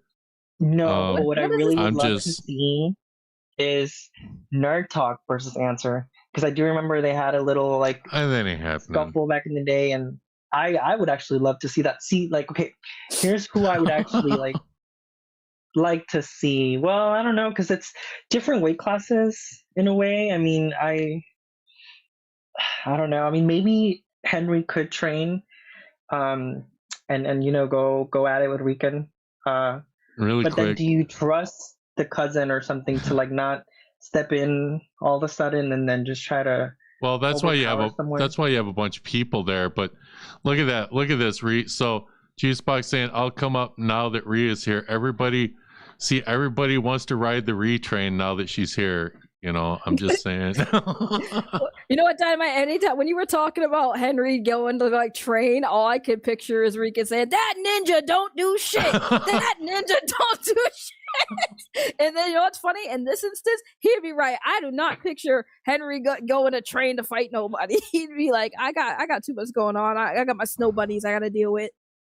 Yeah. You know what? Maybe Weekend will come up for the little Henry vs. Oscars that's hosted on Rudy's, because he is in a lot of the categories, and I'm sure he's gonna win.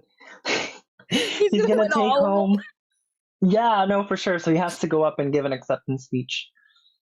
That'd be hilarious. Wait, was I nominated for anything? I don't even think I'm part of that. I kind of feel a little insulted. One of you are in there, yeah. I had a all few the big players are there. You, Francis, Henry. I had a few sound bites too. I had a few, but my sound bites are not as legendary as I think. To me, honestly, I think Henry wins just for this. Ray guy, do I need my vibrator tonight, or are you gonna get it up for me? Oh my god. We gotta do. But what are who y'all's does favorite like Woo! personal like weekend lines? Mine would probably have to be I'm rated. I'm rated. Yeah, I don't know. We've come a long way from this. So this is about Dust being an asshole. Oh yeah, your and he got personalized nothing else one for better sure. to do than to troll people and cause real problems. But now I got new people saying stuff, you know, from the paranormal community. I know you're there to cause problems, dude. I know. There goes Dust. He's been after me for the longest time. So, you know, I've kind of moved on, you know. I mean, my favorite used to be the 9 p.m. anytime minutes line. That used to crack me up Free when you'd anytime also minutes say that. after 9, yeah. Yeah, the 9 p.m. after anytime minutes, because that's like such an old school reference. But now I think my favorite one is that Ray, you're the glory hole of the grid, boo. Oh my god, I remember that. You for wanna sure. fuck me, Henry? Glory Say hole of that, the bro. grid. Don't they have like a section on the little poll thing where it's like the biggest keyboard warrior or something like that? I think that's think Brent. so. Isn't that Brent's line, the keyboard warrior one? Yeah. Yeah, and it's so funny because every time someone says a keyboard warrior, I imagine like a big old blade or like a big old gun Okay, with guys. like keys on it. So we do. Suspect 13 is asking for an apologize. Apologize, nigga. Now listen, I have to say this.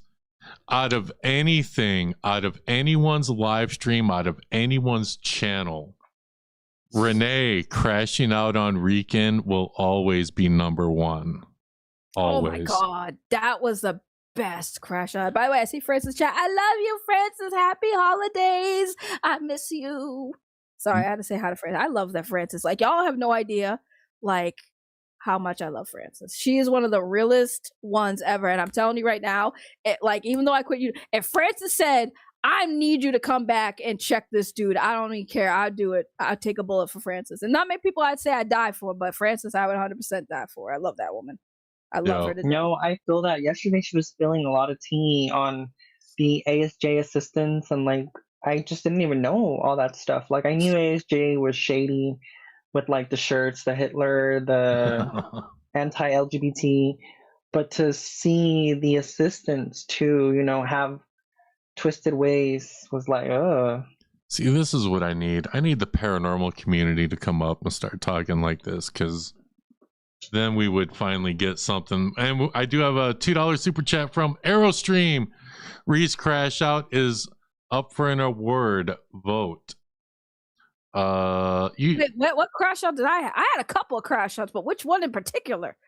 The one where I quit YouTube, or like the one where I said I was gonna gut somebody like a fish? Which one? I'm not sure. Flower, it's okay. You can catch the replay. I talk about Hope Paranormal and how they're grifting celebrities' passings for views. But now we're just on some Power Ranger stuff. So, but I appreciate you stopping by. Crash on Rican on her channel. That's happened more than once, though. Oh wait, no, but the one that was really bad is when I lost my voice. That was the one where I said I was gonna gut him like a fish, and I lost my voice because I was literally screaming at him. I remember that because I lost my voice. My voice was so raspy. I was like, yo, I really lost my voice yelling at this dude because I was mad. Because like there are certain things that trigger me really bad. It's weird because like the things that people think would trigger me don't, and the things that people don't think would trigger me do. So like no one really fully understands my trigger moments, but like I think that was the one where he was saying something about Drew, because I'm very protective of people that I mess with, right? Like my friends online, I take those friendships very serious. So like if you attack them, that's like attacking my family. So I will 100% go yappy dog for my kin. So like I think that's what happened during that crash. I think they mentioned something about Drew, and I literally lost my mind. I was like, nah, you ain't gonna come at Drew. Like Drew's a real one. Drew's the type of dude who will check on you, make sure you're good. Like he hits me up all the time. Hey Ray, how you been? You good? Like Drew could be going through the worst things possible in life, but still find time to make sure you're okay. Like you don't go after Drew. But that's also why Rican, I feel like, probably would be fading out a little bit, because he is such a low blow disher that he's already shot all the low blows. Like, it's just crazy to me. Cause even I saw recently like a little Instagram thing where he like cropped out your nudes, and I'm like, ew, Rican, like. Yeah. Well, Dynamite, anything else you want to add? Because I'm going to bring some other people up. I'm going to just keep Rhea. I just kidnapped her, so. No, Like for I sure. came It up to was. say hi, and I'm just here now. All right. Well, Right. No, I feel. thank All you, right, well, y'all have a Dynamite. good night. Thanks. You Thank take y'all. care. Bye, Dynamite. All I right. like love him. Can we keep him, please? I adore Dynamite. Like, yeah, I definitely adore Dynamite. So we have Sean, aka Havoc Warlord. How you doing? I'm doing pretty good. Since I got my head finally back on swivel to where it belongs, and to not be involved with shit I should have never been involved with in the first place. We tried telling you. We tried telling you. warning you. You just came at us sideways, but it's okay. Some people gotta learn their hard way. But anyways, are you still day one no more, Sean? My beef. I know Henry's watching or whatever, or he'll catch a replay game. But my beef with you, Henry, is we don't have beef no more. That's done and over. It's time to rise up and be a man, no matter what shots are thrown at me. Like, I have no beef with you at all. It's zero. No matter how many names it's called at me, I have to be an adult and not respond to it. Basically taking our beef's done, like nothing. So I got no problem with you. Sean, the moment you went to the hospital after Dust Stream was the moment that should have been deaded. I felt bad for you. Like, everyone was like, bro. And I'm like, yeah, Sean, this is what I was trying to tell you back then. Like, sometimes some fights aren't worth it. And when I saw you in the hospital, I legit was like, damn, bro. Like, this is why Sean should have never been involved in this, because it's getting to him. It gets to me sometimes, and I don't usually let shit get to me. But when it gets to me sometimes, I'm telling you, I'm glad that you finally saw the light. But next time we tell you, don't think we're just being mean to you. Don't think I'm being like, when I come at you, I don't do it because I don't like you. I have a harsh tone, but like, I was like, bro, please don't do this to yourself, because I saw this coming a mile away.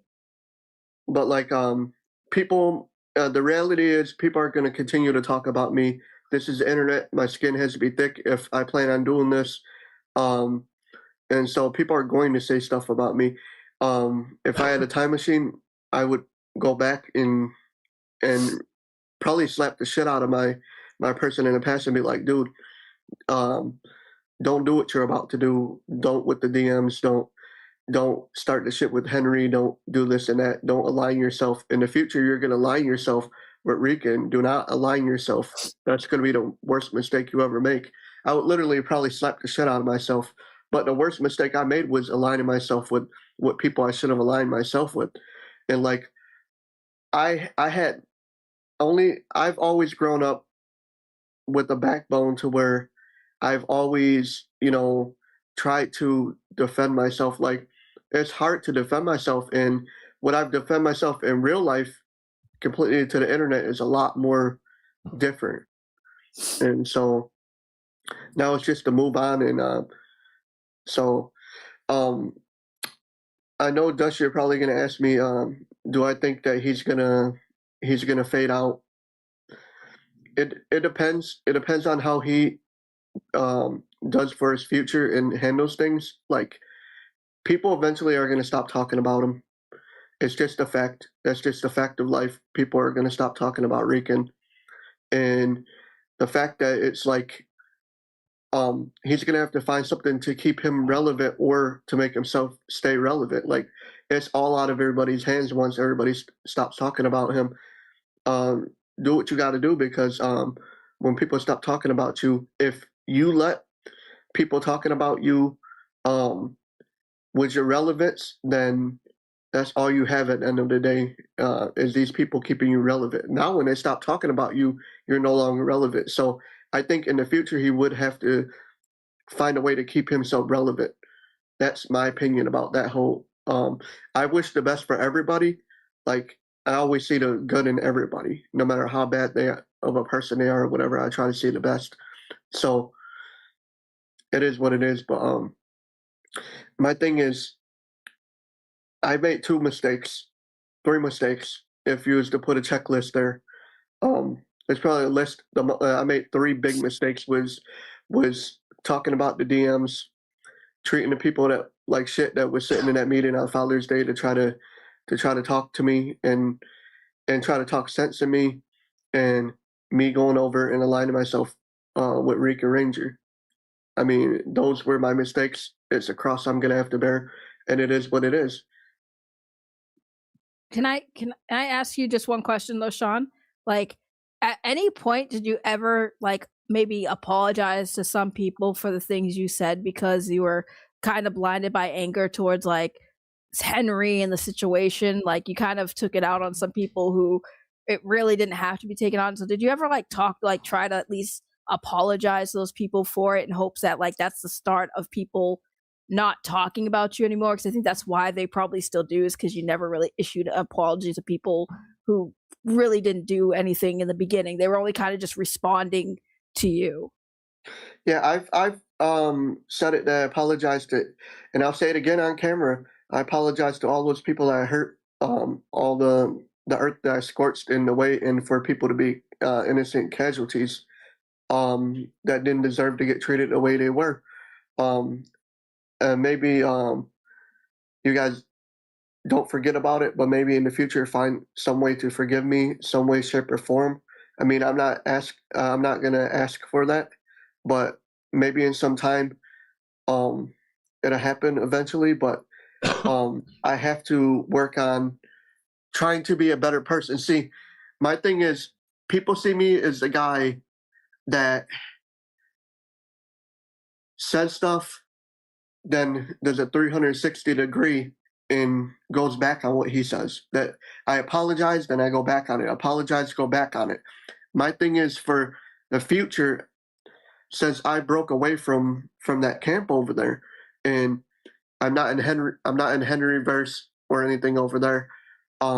My thing is for me to stand on my own too, and basically just have fun with all this. Have fun, try to rebuild myself. Try to rebuild myself and be a better person at the end of the day. And if people don't like me, if they choose not to like me or dislike me for what I've done in the past, that's them. They have all the right to dislike me. Can I make up for it in the future? Hopefully I can try, but I have to try to be a better person, and the proof is in the pudding. I can't, like, I would be a complete hypocrite, which my former self was a complete hypocrite. The mistakes I made me look like a hypocrite. That basically I said stuff and I went back on it. Said stuff, went back on it. Like, and this was a revolving door that just kept opening and shutting. So for me to work on myself, I have to prove to all these people I hurt and all these people that got basically strays and all this. I'm gonna have to work on myself and prove to them, because now I have to put up or shut up. I can't just say I'm sorry, because right now people have told me, they're like, I can partially forgive you. So I do have a 199 super chat. Can I get an apologize or one last apologize? Apologize, nigga. So I think people are just wanting just to hear you say just I'm sorry for everything. I would just say sorry. I'm sorry for everything, and Dustin's not making me say it, and reality is not making me say it. I'm sorry to everyone I hurt. I'm sorry to people that caught strays. I'm sorry to all of that.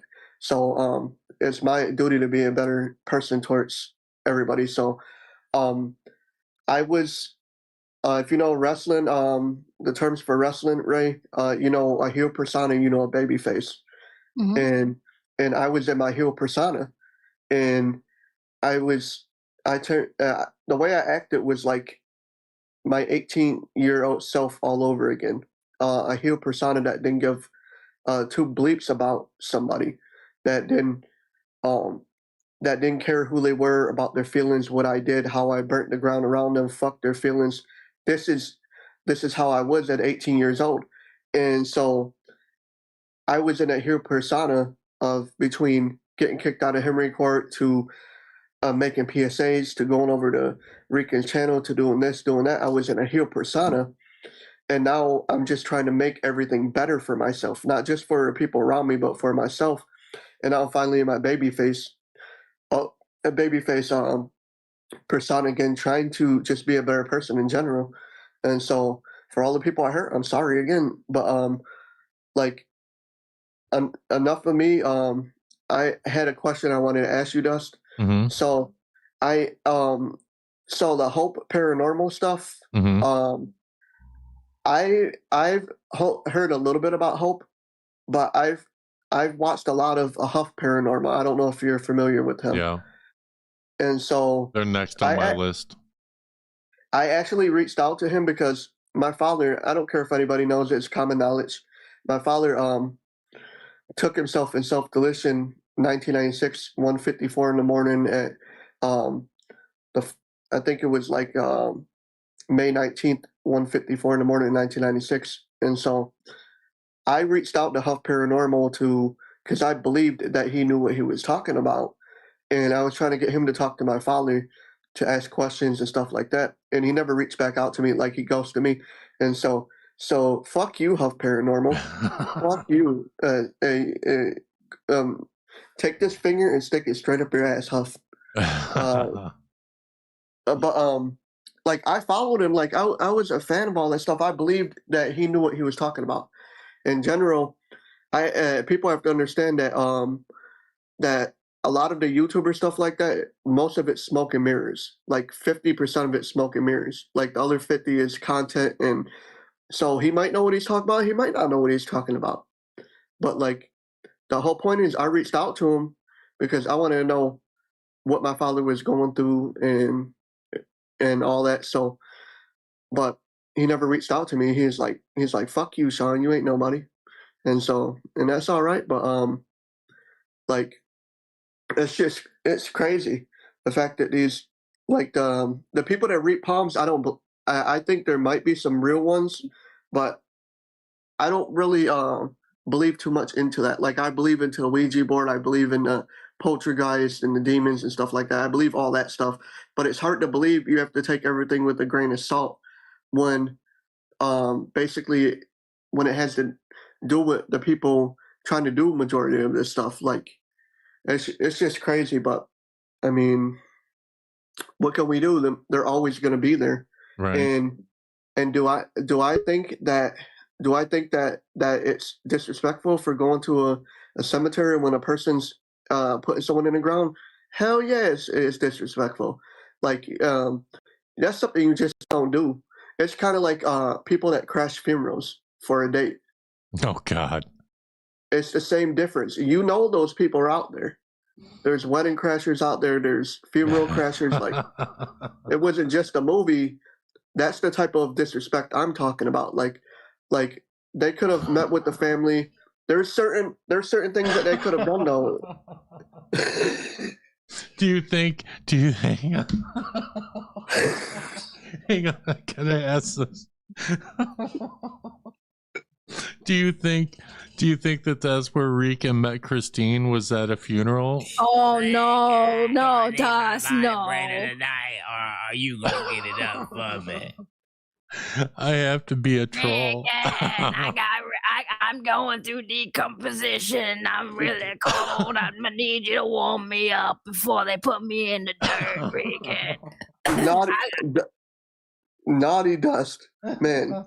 I have to. Naughty. Everybody knows. My hand's frozen from the fucking decay, and I'm going through rigor mortis. You better slip it in my hand while I still got some heat left in it.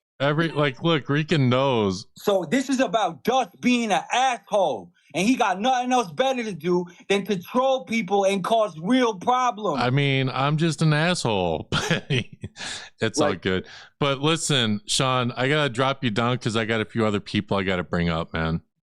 All right, thanks for having me. All right, thanks. You take care. All right, so Juicebox wanted to come up with you. So what's up, Juicebox? You back? What's up? What's going on? Now that Ray's up, I guess we can all have a good talk because clearly she's the star now of this conversation. She is. No, I'm not. I came to apologize to Dustin. Dustin's like, well, bitch, you got time. You gonna stay on the street. He was gonna kick me out, and then all of a sudden he brought Mo Moon up, and then I don't know, like Dust just kicked Yo, me. Mo is my new mod. I forgot. I gotta do that. I gotta do that. Aren't you fancy? Oh my god, look at it. Look at. He smiles more when he's on other streams than his own streams, bro. Whole time he streams, he just sits there all freaking angry face, like he don't even know why angry. he's here. I'm pensive. There's a difference. What is pensive, bro? You look like you just like sitting there with like debating your life choices right now. Like every I stream am. you've done. I'm legit debating my life choices. I'm like, and then you damn, come I on gotta here. While he's streaming, he's like, how did I get here? Why am I talking about this? He does it all the time. Like I'll watch his streams. I'm like, why does he look so fucking angry? I play Magic the Gathering. I'm like thinking 10 paces ahead. Like I'm thinking about what I'm gonna reply to like somebody on my stream. You're deep in weird. thought. Deep in thought. I am. It's just weird, bro. I'll be Like like, I what think are you talking to people and I'm like, okay, so what am I gonna respond with right now? I think like 10 paces ahead, Ray. You look angry. Then you're on other streams. You're smiling. You look normal. And I'm just like, why? You know what is what? going on? You know what You we look should do? Every time I constipated. stream, I should talk to you, and then I should just get in that frame of mind. Like, I feel like, no, but even when I was on your streams, you're still looking like you're angry. I'm like, bro, what is going on? Why you look so focused on, like... Because I am focused. I'm focused on doing a good job. Damn. Bro, it's not that deep. It's just streaming. You can be a little happy and smile and make jokes. The only time he ever smiled is when he tries to take shots at Rican randomly throughout his streams. Like, they'll be talking about something else, and he'll be like, oh, you know who else is like that? And he puts up a random clip of Rican, and then he smiles for a second and goes back to like, oh, yeah, nobody laughed that hard, so I guess I'm just going to go back to looking like I'm taking a dookie. Fine, Ray. Fine. Oh, you know what? Every time I stream, I'm just gonna talk to you. I'm gonna talk to you and get in that frame of mind. How about that? Just smile more. Like, you know how dudes tell females you should smile more? I'm telling you, you need to smile more in your streams, dude. It's so weird. Because, like, I know you're a happy person. I know you can smile. I know you laugh. But then you'll do these streams and you're just so fucking serious. I'm like, who is this man? Like, what did you do? It's like your soul got sucked out of you. And you haven't even been streaming that long, bro. Like, what is going on? No, I've only been doing it like 2 weeks. Okay, so you have no excuse to look like a fucking zombie on your own show. Like, what's going on? Like, so serious. Like, like he takes this shit so seriously. Like, I can't even be mad at him. I can. I do. I take it seriously. Smile. Don't take it. Just smile more. Be happy. Like, look like you actually enjoy being there. Fine. The next stream on Monday, you let me know how I do. How about that? Dude, And I'm then- dead ass. If you do not smile like more than a few times, I'm going to be in your DM. Listen, Juicebox, now next time when you stream, I want that fake ass smile that you like everyone knows it's fake. Like make a smile that's almost like creepy, like this is for you, Ree. I'm smiling. Okay. It's not a roast. I see some in the chat. It's not a roast. It's just y'all watch his streams. You know what I'm talking about. Like, you know, he sits there so fucking serious. Dude, when I was on the stream with him and Sage, I'm sitting there like, yo, I'm making jokes and this man ain't even fucking flinching. Like, what is going on? Like, stone. Like Medusa, he looked into Medusa's eyes. Stone, bro. Fine. Like I said, this Monday when I do my stream, you can tell me how I'm doing, and then give me some feedback. You're gonna Look at him now. He's on Dust Stream. Look how lively he is. He moves around more. Like, I swear to God, I watched Angel for streams. He did not even fucking move for like 10 whole minutes. 10 minutes. I'm watching. He barely moved, bro. The only thing that was moving was his eyes, and I'm like, is he okay? Is he mad? Like, what is he getting DMs from somebody cussing about? Like, what is going on? No DMs. No, 10 minutes and he didn't move. Yeah, I don't. Yeah, I'm not even looking at my DMs at that point. Like, some people have been like, "Oh, like I sent you a DM." I'm like, dude, I'm not looking at my DMs at this point. Like, I'm live. I'm trying to focus on everything. Yeah, CDDH says he has a nice smile. Yeah, you'd like to see him. You'd like to see the smile on his own YouTube channel, but you have to come to Dust or somebody else's stream to see him actually smile, bro. Fine. Not on his channel. Fine. I will work on it so that when we do our Tommy Tallarico stream, we can do it. Juicebox, look at Dust. He's not saying nothing, but see how much he's moving his head around? Why can't you do that? You can't even move your head. I have around. trauma, damn it. Like Dustin's moving his head left and right, up and down while he's just listening to this, and you just on your own stream like a fucking statue, bro. This is why people watch reality, by the way, is because she is really good. Whether she's joking or serious, she knows how to fucking roast people. I'm not trying to roast though. That's the sad thing. Like I'm not roasting him. It's just a fact. These are all facts. I'm saying he does this shit. All That's what makes it a funnier roast. By the way, I'm just saying. And everyone in the chat, y'all watch his stream. Tell me I'm lying that last few streams he's not sitting there. Everyone, put a 1 in the chat if you agree with reality that Juicebox does not freaking move or smile that much. Put a 2 in the chat if you disagree. Put his stream up, does. Put the last stream he did up and let it play and fast forward. You can put the clip. Literally, watch the fucking stream and put it in like the highest speed and watch how much he does not move, bro. Like, like he barely moves. He doesn't smile. He looks like he's taking. I hate you all. He's constipated, bro. Like I'm listening there. Like, do I need to give you a laxative? This is why I'm making Mo Moon a mod. This is why I'm making Mo Moon a mod. Why? So you both, because he can moderate how slow you are on your streams. Like, yes. He can moderate how you barely move. Like, what are we moderating here? I hate you all. See, and if I brought these jokes to him on his stream, he wouldn't even smile. He has to do it on Dust's channel, bro. Guys, screenshot him smiling now. You will never see this on his own channel. Never met a YouTuber that doesn't move like that. It's like, you know, ever heard the term fucking a dead fish? You're a dead fish on your stream. That's what you are. I'm a dead fish. Thank you. You're a dead fish. Ree is saying that you're a dead fuck. Is that what you're saying? Yes, on his streams, he's basically the equivalent of a dead fuck, 100%. Oh my god. It's not like I don't know how the live stream went this far left, but it's okay, I guess. Because you had because Angel wanted to come on here with me, and he didn't expect me to call him out on his like lack of expression on his own YouTube channel. Like that shit bothers me. I don't know why. See, this is what I'm talking about. Shit that triggers me, that shouldn't trigger me. That shit triggers me, bro. I'm like, I love you. You're my homie. Like, I love watching your stream, supporting you, but I am so focused on why the fuck you're not making a facial expression. I will literally look on your cam only. I don't even care what's being talked about. I'm like, why is he not moving? Like, he looks so fucking stoic for no reason. Like, what is happening? I am stoic, damn it. For what? For what? You're supposed to be the entertainment. What are we doing? It's like I said, dead fuck. You were dead like a log. I think I gotta bring. Hang on, everyone, stay up. I'm gonna bring someone else up. I think someone needs to break this up. Brent decided he wanted to come back. Oh, what's up, Brent? Hi. Brent, I'm sorry, but have you seen Juicebox? I don't think he's seen my streams yet because he would click. I'm not the best example of seeing Juicebox or Angel Pest in a happy mood. Let's just That's very true. Actually, that's very fucking true. That's very true.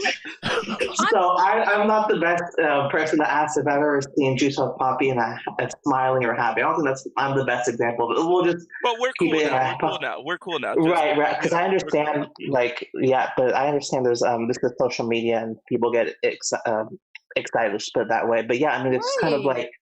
Hold on, wait. I gotta go back. Wait, rewind. Okay, so you and Angel are cool now? Yeah. When did I miss that story arc? What the fuck? Well, I never had a beef with him per se. I mean, but he had he did have one with you though. Yeah. Oh, he had one with me. Okay. I mean, I try not to take it too seriously. Like Stephanie Dana, for example, she was yelling at me, and then like the next month, she's defending me because she witnessed Karen Ashley going on a tirade, and she wanted to speak up. So just because people yell at me or whatever, it's not like I take it personally. That's how social media is. So, I mean, I know with Juicebox, he was very animated with me. He wasn't stoic or anything. So I'm probably not the best example of seeing Juice Box Sorry, dead. but you went after Drew, and Drew is my ride or die. So I'm Wait, just like, okay. wait, hold on. I just realized something. So when I first met Brent, I wanted to go in on him, and then Henry told me not to, so I never did. And then all of a sudden, I started watching Brent more. And then when I talked to him, I'm like, am I the only one in Henry's community that either never got a chance to like go at Brent, but also the person who didn't like? I don't hate Brent, and like I've never had beef with Brent except for like in the beginning, and then I was told like, no, go easy on him, and I was like, okay. People are telling people are. Yeah, Henry, yes, in the very Really? beginning, yes, Henry told me the first time I was on stream with you. Henry said like, don't go too hard on Brent. He's a guest and stuff. Like he's not bad. Like Henry defended you very much in the beginning. Really? Yes, he did. Oh, how things have changed. Let's just put it So that way. people are saying that Reed needs to cam up. No, I'm listen, I had a good day. I had a great day today, and I'm gonna be off cam because I got the sniffles and I look like a hot mess. So I'm gonna stay. Was my that the ass off cam. sniffles? Are you sure, Ray? It was the sniffles? Bro, if y'all keep going on with this cocaine bullshit, I swear to God, I'm gonna Is find that you and what? stab you. Wait, was that like a joke on your live stream tonight or something? Well, no, like yeah, freaking Deoxy's ass was the one person I didn't expect that joke to come from was Deoxy. Deoxy made a comment about because I was sniffling because I'm cold and I think it's my allergies, but I think it's mostly because like I'm still a little cold. But he made a comment about me doing cocaine, and I'm like, I got the sniffles, bro. Like it's not cocaine. You do understand that people who smoke cocaine don't sniffle this much. I know why. People like Deoxy and Heirloom don't talk like that on their channels. So they get the opportunities to say and do stuff like that on like your channel, my channel, Juice Box's channel, Henry's channel. Because they're bullies. Bullies. Oh, you have you met Heirloom, Ray? Yeah, I met Heirloom. I adore him. In person? Not in person. We played a few Fortnite games. I like Heirloom though. Heirloom's cool. Yeah, I've met him in person. He's very different than what he's on. He jokes, but in person he's very different. Let's just put it that way. I've already told him the first chance I can to get cleared by my doctors to go travel again, I'm probably gonna go and visit Heirloom. Wait, like is he like is he different like in a good way? Like he's nice. Good way. Well, he's not. I mean, he's very nice. So, but obviously, I mean, he's very nice. So he's not like trolling like you might see on here. Like he doesn't do that. Then maybe Heirloom doesn't troll. Is Dynamite still watching? Dynamite, are you still watching? If you are, click the link, come back. I know you didn't say that Heirloom doesn't troll. Yes, the fuck he does. Well, then he trolls like sophisticated because I don't freaking catch it. Yeah, because he's James Bond. Yeah. Yeah, he's very intelligent. And not like stupid. He's not stupid. He's a very smart person. You were about to dig into somebody right there. You stopped yourself. You were like, oh, someone. Uh-oh. I caught you right there. You were just like, wait. He's very sophisticated, unlike someone. Yeah, unlike someone. Yeah. He doesn't fall into the group think. He thinks for himself. So I like him a lot. Like we spent. I was only supposed to meet up for a couple hours. We were talking for like 8. It was almost 10 hours. Jesus. It was crazy. Yeah, we went like we toured the city and stuff. I mean, if he wants to plug where he is, he'll do that himself. I won't do that to him. But you guys probably know where he is. But yeah, Oh, he told you. Okay, so I won't do that. But yeah, he's a very nice. We had long talks about all the lore, all the stuff, and we agree a lot more than I thought we would. So yeah, he's a great guy. Jeff, have you met him? Me? Yeah. No, I have not met Heirloom in person, but like we talk a lot. We were talking a lot behind the scenes when I was just covering Power Ranger stuff. I was talking to him the other day. I was helping him get OBS set up for him. So I mean, eventually I'll get to OBS. I'm just glad. StreamYard. I'm glad that Brent met Francis. That needed to happen, and I'm glad that it actually went well because that was like that was very random. So this was at New York.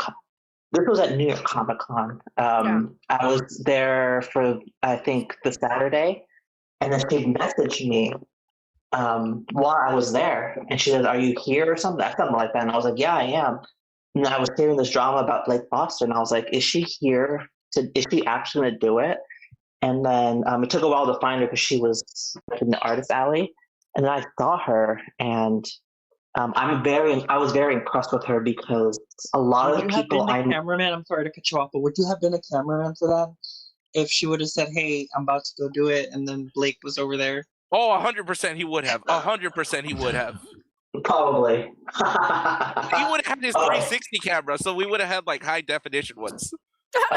Because what he did, what Blake did is that's reputation damaging. Because Francis Did you see Blake that day? No. Oh, okay, because I was about to say. He was at the bar getting was drunk. He hockey, or was he like looking over his shoulder the whole time? That's what I. Because artists, I don't know if you guys have been to that con. So basically, the artist alley is like on the one floor, and then the show floor is like on the other floor. So we weren't on the same floor, and it's very crowded. It's very a lot of people, so it's very. And so Blake's it's nothing like the California cons where they're all kind of either in another area or something like that. This is the second biggest con in the world, so it's very crowded. And Blake's booth was very hidden. They were with the Time Force people. They're like near the back, and it's just kind of like, yeah, she went there 3 times. I heard, but I wasn't there for that. I was there for autographs. I wasn't there for drama for that con. Brent, I'm going to interrupt. I'm going to interrupt because I got to ask everybody here a question, and I want to hear from everyone. Who would win in a boxing fight, Rican or Henry Resilient? Henry. Have you guys met Henry in person? Yeah, if they boxed in a ring, who would win? Probably Henry. I don't know like how big Rican is. Like I don't know, but you guys can see based off the pictures of comparing me sitting next to Francis and then me sitting next to Henry. There's so you can get a pretty good idea. I went to visit Drew last week. So I actually flew out to go see Drew, and Drew told me, because we were he gave me some exercises that I can do in my current position. So we were talking about it, and I think maybe with some training, Henry would be able to dominate it. What do you think, Ree? Because Henry is running, and he's got stamina. What do you think, Ree?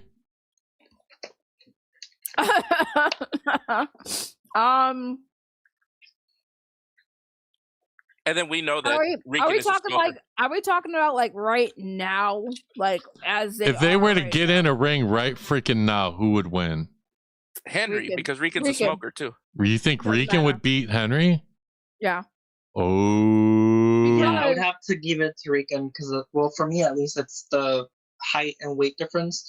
Because I don't know how much, especially since he's been running, how much Henry's at, but I know Rican. Henry just ran like a legit. What was it? A 10K? No, if it was a race, no, for sure. No, but it's Henry still he's got stamina versus. Okay, wait. Listen. Okay, so here's the reason why I say Rican. Number one, there's trained fighters, and then there's crazy. Okay, crazy people who literally fight are 100% fighting off adrenaline and emotion, which means that sometimes, like, he's just gonna be fighting off of our strength. No. Right, but I'm saying, like, when you have an adrenaline rush like that, and you're crazy, your hits, like the hits aren't registering. Like you'll feel the hits, but they don't register, right? Because you're already your adrenaline. So that's number one. Number two, I feel like, and as much I love Henry, right? But I don't feel like Henry's been in enough fights where I think Rican has definitely pissed off enough people where he definitely gotten more fights. I don't know. We know Henry's backstory. Henry has been very vocal about his backstory and where he came from, and I think he might have a few fights under his belt that he's just not telling us about. But also, Rican is willing to die over Power Rangers. He always talks about. That's very fucking true. That's very fucking true. The Power Rangers. What are you going to kill me over the Power Rangers?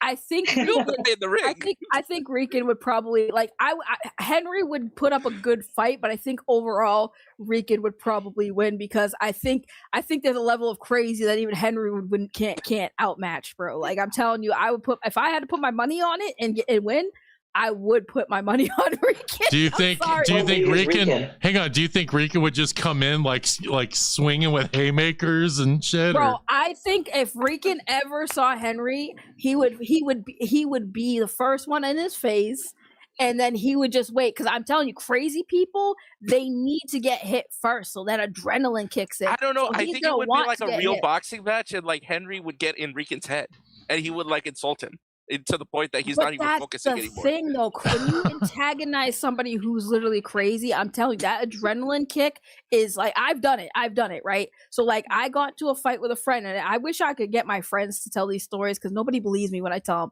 But, like, I got into a fight with my friend once, and my adrenaline rush was so high, like, I almost killed this bitch. Like, I'm not even lying. Like, her head was buried under snow with my hands around her throat. She told the story like it was like the weekend after my birthday. I saw her and she was we were reminiscing because I hadn't seen her for years. So, remember that time you almost killed me? I was like, yeah.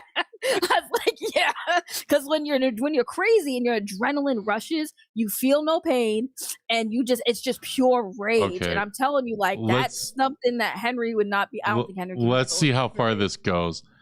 All right, Henry Resilient or Ian Connor in a boxing fight? Oh, Ian, 100%. That dude, it's same thing that Ray is saying, but I feel like Ian would go for the throat.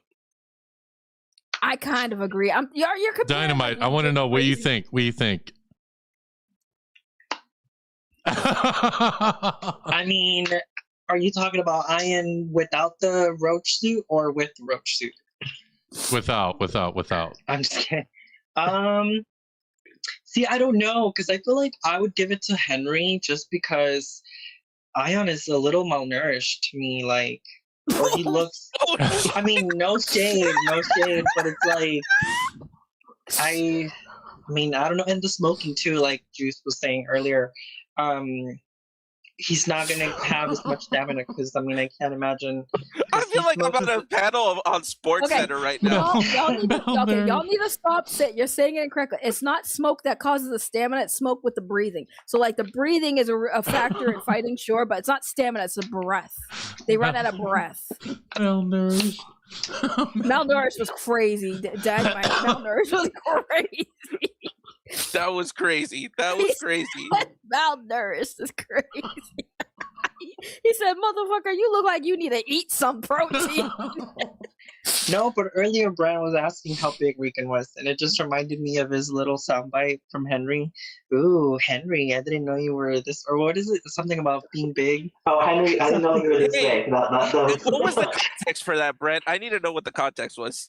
Okay, so this was Ranger Stop Orlando, and I brought him there because his channel is growing, and then people were recognizing me, and then people were talking. I'm like, I didn't know Henry was this big. I was thinking, so that's what I was thinking, like big as in like the popularity. But Henry likes to make these sound clips, and that's all good fun most of the time. So. Right, in fairness, the way you said that was so saucy and sassy. Like, I know you didn't mean for it to come out that way, but the way you said it came off so sassy. Okay, guys. Nerd Talk or Henry Resilient? Who wins? No, Nerd Talk is trained. What do you mean? He's a martial artist. But it's boxing. It's not martial arts. It's boxing. It's boxing. It's not MMA. But it's still a form of fighting. Yeah, but it's different. So if you look at Jake Paul's fights, he does boxing only, and he was fighting all of these MMA fighters, and all these MMA fighters were getting smoked because they can't do MMA. It's just straight up boxing. Okay, but martial arts though has a lot of there's a lot of punches involved too. So I think that he would be okay. That's what. Yeah, but MMA they do jujitsu. That's martial arts, isn't it? Jujitsu is like wrestling. MMA is like wrestling. It's both, isn't it? Arts. Yeah. From my understanding, martial artists make fun of jujitsu people because it's like wrestling. Okay, so you're saying that Nerd Talk would win against Henry? I think. Okay, I would say Henry. Y'all are just saying that because you're glazing Henry. Stop glazing Henry. Dynamite, who wins? Hang on. Dynamite, Nerd Talk or Henry? I mean, it also depends on the setting too. Like if it's like, okay, you're just gonna put him in gloves. In a ring, 10-ounce gloves right now, they're going to fight. I mean, it depends because I feel like Nerd Talk is bigger per se, so maybe like he could get, you know, the right hit and then maybe take out Henry. But I also feel like he's clumsy AF, so he would probably trip trying to do something, and then, you know, Henry would get that open window. So I don't know. We did get that. We did get that training montage from Nerd Talk. So it's not. I'm sorry, but the martial arts is not there. Okay, so But he does some form of martial arts, though. Does Henry train, or Right. If does he have Henry- any training? No, but that's what I'm saying. Like, if Henry trained, I feel like Henry would 100% probably win a lot of these fights we're talking about, because we're talking about it is if Henry, as is, not training in any type of fight in Right. fashion. Like, that's what I'm saying. Like, I think I mean, Henry Nerd Talk be able would to do win. that. I think Nerd Talk would win because Nerd Talk at least does some form of martial arts and has some form of training, even if it doesn't look the best. He at least has some training. And I'm not saying this because I'm biased against Henry now. It's just kind of like, Based what on training the does Henry? videos that I've seen, I think I could like play Avatar: The Last Airbender and do the same thing, Brent. So I would not. But at least he's doing some sort of training. He's doing some sort of martial arts, something. But what about and the cousin? Is there anyone on the Henryverse that could? I don't really know enough about him. I mean, I think the fat cousin's cool. I mean, he follows me, so I'm like, okay. All right. Okay, guys. Austin St. John the way he is right now, or Henry Resilient? Henry. Henry. No, I'm gonna go with Austin on that one. I'm gonna go with Austin on that one. No. We're gonna go ahead. There's a height difference. So Henry is clearly taller. He's bigger. Okay, right. You've seen Austin a whole bunch of times. Is the Google right? Is Google right in the terms of height? Because Google says, hold on one second. I think it's bullcrap because I met him in person. I'm 5'9". Google says he's 5'10". He's like 5'8", 5'7", right?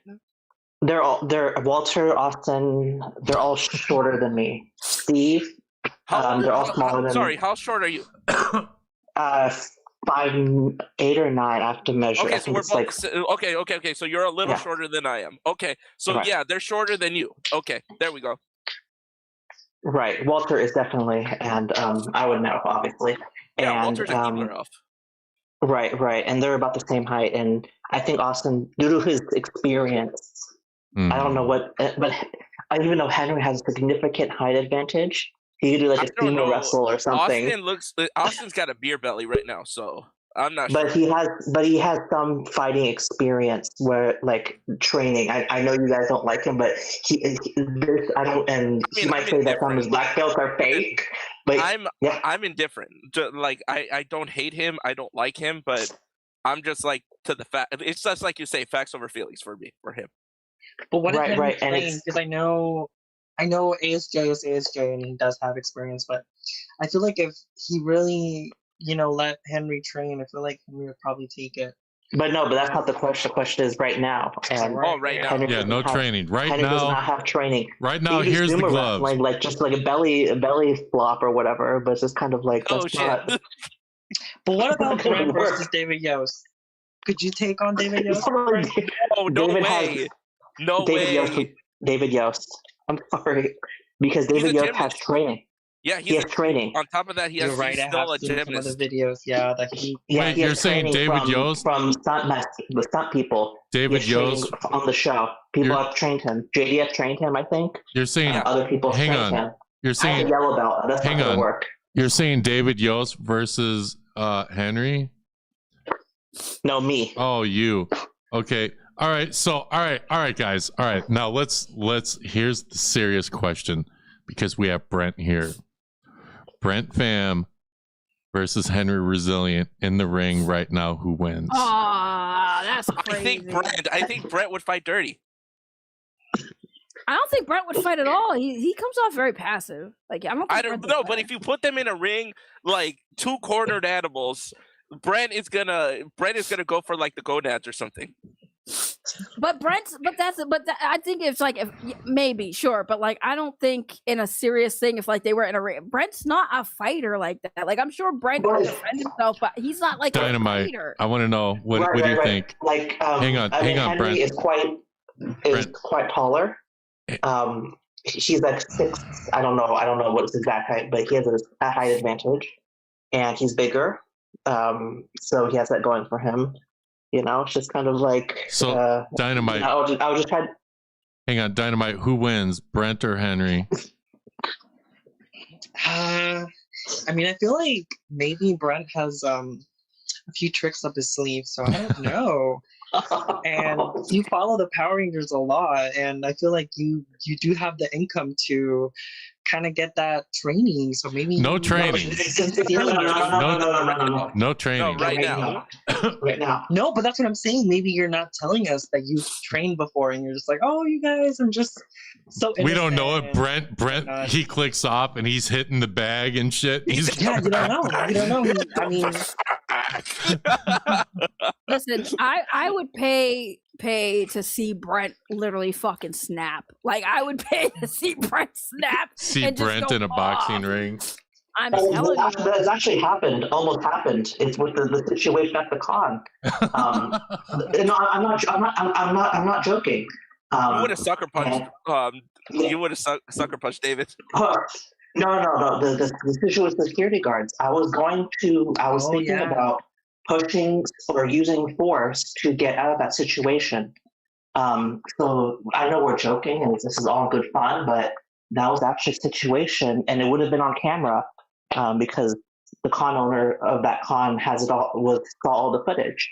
So that actually could have happened, but I said no, because we live that's good for social media entertainment, but when it gets to that point, when I have to deal with lawyers, it's not fun anymore. So. No, but that sucks for you, Brent. I feel bad for you because, like, you're going up to a Power Ranger and the Power Ranger turns into the villain and sends putties after you. Yeah, pretty much. That's crazy. But it's just kind of that it happened and it's just unfortunate. And then, that's why Are you gonna go if you're at a con and David's there? Will you go up to David again?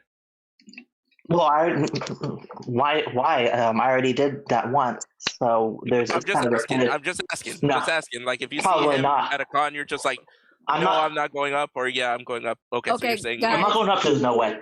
Guys, listen, Dust. Oh, we have an actual fighter here to give his. Well, hold on. Before we get to that, Dust has been like asking us all these questions about who would win, Henry or this person. So, like, who do you guys would win in a fight between Dust and Henry? I don't know how big Dust is. I don't know how big. I'm asking because this is Dust is big. Okay. Big. I am pretty That's big. a soundbite right there. Dust is big. You can tell Dust is big. Like you can tell when you sit down how big Dust is. Dust is big. But how, like the size, like the height, because if it's a significant height advantage, Henry could just do like a sumo wrestle and it's over. I'm over 6'5". I'm over 6'5". Oh, you're over 6'5"? Yeah. Okay, so you're bigger than Henry. So I think Dust would win because Henry can't do a sumo wrestle or whatever, and end it. It'd probably be the opposite. I'm gonna give it to Dust. And I won't use my motorcycle gloves as boxing gloves. Like I also say Dust because Dust is like, I don't know if you guys know this about Dust, but he's also low-key crazy. You have to be to do what he does. So, like, I think Dust is kind of low-key crazy, and I think he'd win off the adrenaline crazy rush. Yeah. Mm-hmm. Dust is crazy. Y'all don't know because he acts like he's normal, but he's not. He's not. What's up, Answer? How you doing? Not too bad. I just think it's a funny topic. Henry versus Dust, I think would be a draw. Both of y'all walking out there damaged. Henry versus Nerd Talk. I'm going to give it to Henry. Not because of the lack of martial arts on Nerd Talk, but his physical condition. So there's that. Let's see. Who else? You said I am and Henry. And Henry. Prior to ion situation, I think it would be a tie. But afterwards, it's a no-brainer. Henry would have win. Let's see, who else? Who else did y'all mention? Henry versus Austin. Rican and Henry. Rican and Henry. I understand what you're saying about the adrenaline and how you have that dump, but after you have that fall from the adrenaline, I think Henry would win. I think Rican would make too many mistakes in his movements, and then Henry would just see the opens. And with his cardio endurance, because he's a runner, he just have to wait out the onslaught of the certain strikes, and then find that opening. Henry will get it. Who else did you guys have? Henry, Austin. Current Austin or the way they are right now in a ring, 10-ounce gloves, fight 6 rounds. I think Henry has the cardio advantage, so I'm gonna give it to Henry on that. And I'm not being biased. It's just I see the way that Geiger walks, and he wears button-up shirts to hide it, so it's really bad. Yeah, he doesn't have it. He's on the Seagal era right now, so no. You know about Steven Seagal, right, Brent? I know who he is, but there's something going on with him. Oh my god! Okay, next stream that I do, not the one on Monday, but the one afterwards, I will do a deep. I will do something Steven Seagal for you, Brent. I promise. You'll be entertained. All right, guys. Legacy of Nerd or Henry Resilient? Henry. Oh, Henry, 100%. Henry, because I met Legacy and he's smaller than me. So we're talking about height because that matters. And Henry is, as you guys know, he's quite smaller. All right, how does it go? Is it a 1-round knockout? 1 round. So Henry could simply just push Legacy and it'd be over just by sheer size.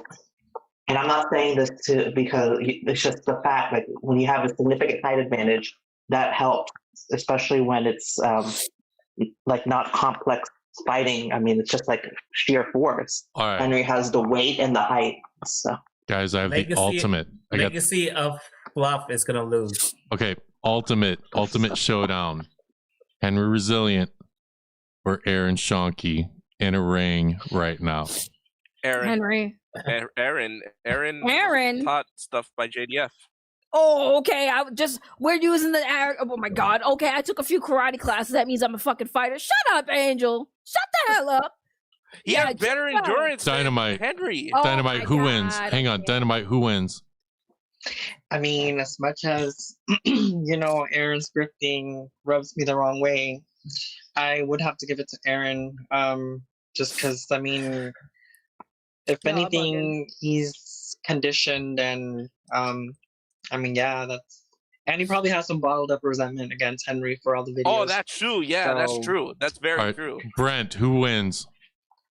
I think Aaron, because just the adrenaline alone, even with no experience, but I've seen the videos of Aaron training, and he seems very fit, and I don't know what training Henry does, but I think Aaron could overcome any size advantage, and he would punch Henry maybe just because of the anger, kind of like Ledger Dragon might not be out, but here's my fist, I put something on the screen that you could put up, Dust, too. Listen, give me a bat and I'll beat Aaron hands down easily. Okay, answer, who wins? So Aaron may have got training from Jason for movie fighting, right? For the choreography and whatnot. But I'm assuming Henry has over 3 years worth of video archive footage of Jason since he's been covering him since. So I think he could have picked up a few things here and there. And I think for the fandom, for everyone that has donated money to Legend of the White Dragon, Henry's going to redeem Jason by kicking Aaron's ass on behalf of Jason. I mean, no training right now. No training, just right now. Right now, if they both were in the ring, right now. I think Aaron's too scrawny. I honestly think that Henry would take it because of the fact that he would do it for the fans that got cheated out of that money. You know how many people want to put hands on Aaron for not getting their stuff? Oh, absolutely. Yeah. What was it? $90,000 worth? Just about. I just still can't. Just try to cause problems. I still can't believe the malnourished thing is so fucking funny. Yeah, that was wild, yo. That was wild. He said, he's a little malnourished. I said, oh no. Damn. I'm like, damn, he did not just call him a Somali. Like, damn. Oh no, not the Somali, not the I'm the captain now. Oh no. Look at me. I'm the captain. All right, guys. All right, listen. All right. No. Answer 06 or Nerd Talk. Who wins? Answer 06. Answer 06. Answer. I think Answer, because I've seen Answer. I've heard he's had extensive martial arts experience, so it would be Answer. He has like He 12 works black in law belts. enforcement. He literally is trained to deal with subdue Right. people all the time. So it's a no-brainer, and Okay. it doesn't matter if how big Nerd Talk is. With experience, martial arts experience, with fighting experience, you could overcome height advantages. I beat up Answer. Answer 06 or Blake Foster. Answer. Ooh. Because I know. Okay. Answer is Blake really a black belt, or did he get one of those honorary black belts? He's a black belt. Like, you could see his black belt test. I'm gonna concede to this one. You guys would be shocked. I'll say Blake Foster would win. Yeah, I'm gonna say Blake Foster too. Because he trains currently, right? He's still training. You see the videos. Like after Henry would post something, he would post a martial. Like, I don't know if that's a coincidence. You could see the he's doing like that's the. not a coincidence, Brett. That's not a coincidence. It's not a coincidence. Okay. Okay. But he has experience, and he's a black belt. And just on the Power Ranger show, he has moves, and he's still training, and he's still in good shape. So I know you guys don't like him, but yeah. All right. Answer versus Austin St. John right now. Answer. Probably because Austin's not training anymore, so I would say Answer. Austin's not training, and he never had a black belt. It's Answer all the way. Yeah, I mean Answer. Yeah, I think Answer. And I don't know. I gotta give my response. Apollo Creed said it best. I'll drop him in 3. Hang on, because hang on. Okay, say that again. Because my chat was blocking you. Apollo Creed said it the best. I'll drop him in 3. Nerd Talk, 2 rounds. All right. Rican Ranger versus Answer 06. Answer. Probably Answer. I mean, what training is Rican doing besides going off on Henry? I don't know what training he's doing. So probably He's rolling Answer. White Owls. That's it. All right. Okay, guys. Juicebox Poppy versus Rican Ranger. Who wins? Oh, I would. Hang on, Juicebox. Let everybody else. Dirty fight him is crazy. Let everybody else. Reality. Who wins? Oh, I gotta go first. Oh, Yep. See, that's not fair though, because he already said he was gonna dirty fight. So if he's gonna dirty fight, obviously he's gonna win. But okay, all right. Dynamite. Who do you think? Who's got it? I mean, just because him and Rudy are Rican's biggest ops right now. I'm not even an op. The only thing I'm gonna do is crash out of the week, and that's it. No, for sure. But right now, like, he's kind of left dust than Henry and even Reality alone, and he's laser focused on. Because was it last Rudy stream? He was like in the comments, just going through it. Wait, he ain't leaving me alone. That man posted about me a few days ago. Wait, so who did you pick then? How tall are you, Juice? I'm 5'9". Short ass. I don't know, maybe. How am I short? I'm average. Hang on. Let Dynamite pick. I feel like maybe Rican. Maybe Rican. Yeah. Ooh. How tall is Rican? Okay. Yeah. How big is he? I don't Apparently know. he's 6'2", I will throw 220. punch that Oh motherfucker. wow. Okay. Okay, so the height could play a factor, assuming they both of them don't have any like training. Brent, who wins? I have training. Hang on, Brent, who wins? I don't know. I'm assuming they don't have any training. It's just based off adrenaline. Maybe Rican's angry, so maybe. I took boxing as like a teenager. Okay, Remember, guys, Rican is ready to die over Power Rangers. That's true. That But is hang true. on. I want an Nobody answer, here is Brent. ready to die Who on wins? You have to pick someone. Who wins? Who wins? I would say Juice Box, because Rican, maybe he might do like a bust sumo slam or whatever. I don't know, because of his size advantage. But I mean, he's not thinking straight. Clearly, he's not thinking straight. Answer. Who wins? Juice, I'm sorry how I'm going to say this, but you're going to get a laugh out of it. Juice is going to win, and then he's going to say afterwards, yeah. Yeah. You say that a lot. Yeah. Plus, yeah, please I sit just down. lost What are a ton you of trying- weight. Hey, we don't want to see your meat print. Sit down. Nobody's trying to see a meat You print. wanted to Sit see down. Rican's meat print? No, the fuck I did not. He says you did. Yeah, but he says a lot of things that clearly ain't true. So, like, shut the hell up. Okay, Yeah, but sit who your ass do you down. have money on? Me or BG if we fought? You, Dynamite. Hands down. Yeah. Dynamite, you. All right. I've never really seen BG. I don't know how tall he is. I've seen like that one time he cammed up or whatever. And Oh, show the picture of I can't. There's so many. There's so many people that are up right now, and I'm on. Like I do have the StreamYard link, but I'm on OBS, and I have so many people up. It sounds like excuses. Oh, damn. Says the one person that didn't cam up. Listen, okay, but I'm it's the all co-host. been about guys, though. So let's do I don't know, Sky versus Francis. Francis. Francis. Are you Oh, serious? Francis, For sure. 100%. Yeah. Is that even a question? That's not a real question. That can't. Oh, that was okay, definitely fine. Austin versus Seagal. He said the girls. Like, why are you bringing in other Yeah. men? We switched to the females. No, Like, what are you doing? That's a good fight. Sky Austin Frank versus or Seagal. Jenna Frank? Who wins? Wait, who? Jenna Frank versus who? Jenna Frank versus Sky Frank. Who wins? I put my Ooh. money on Sky. That bitch is crazy. Yeah, that's crazy. That bitch is crazy. I don't know. I feel like Jenna, maybe. I think Jenna, because I heard she's training to be the new X-23, so she's in like the gym, training for that. I think according to Bat and somebody, I don't believe a trained word with her that guy dad. said.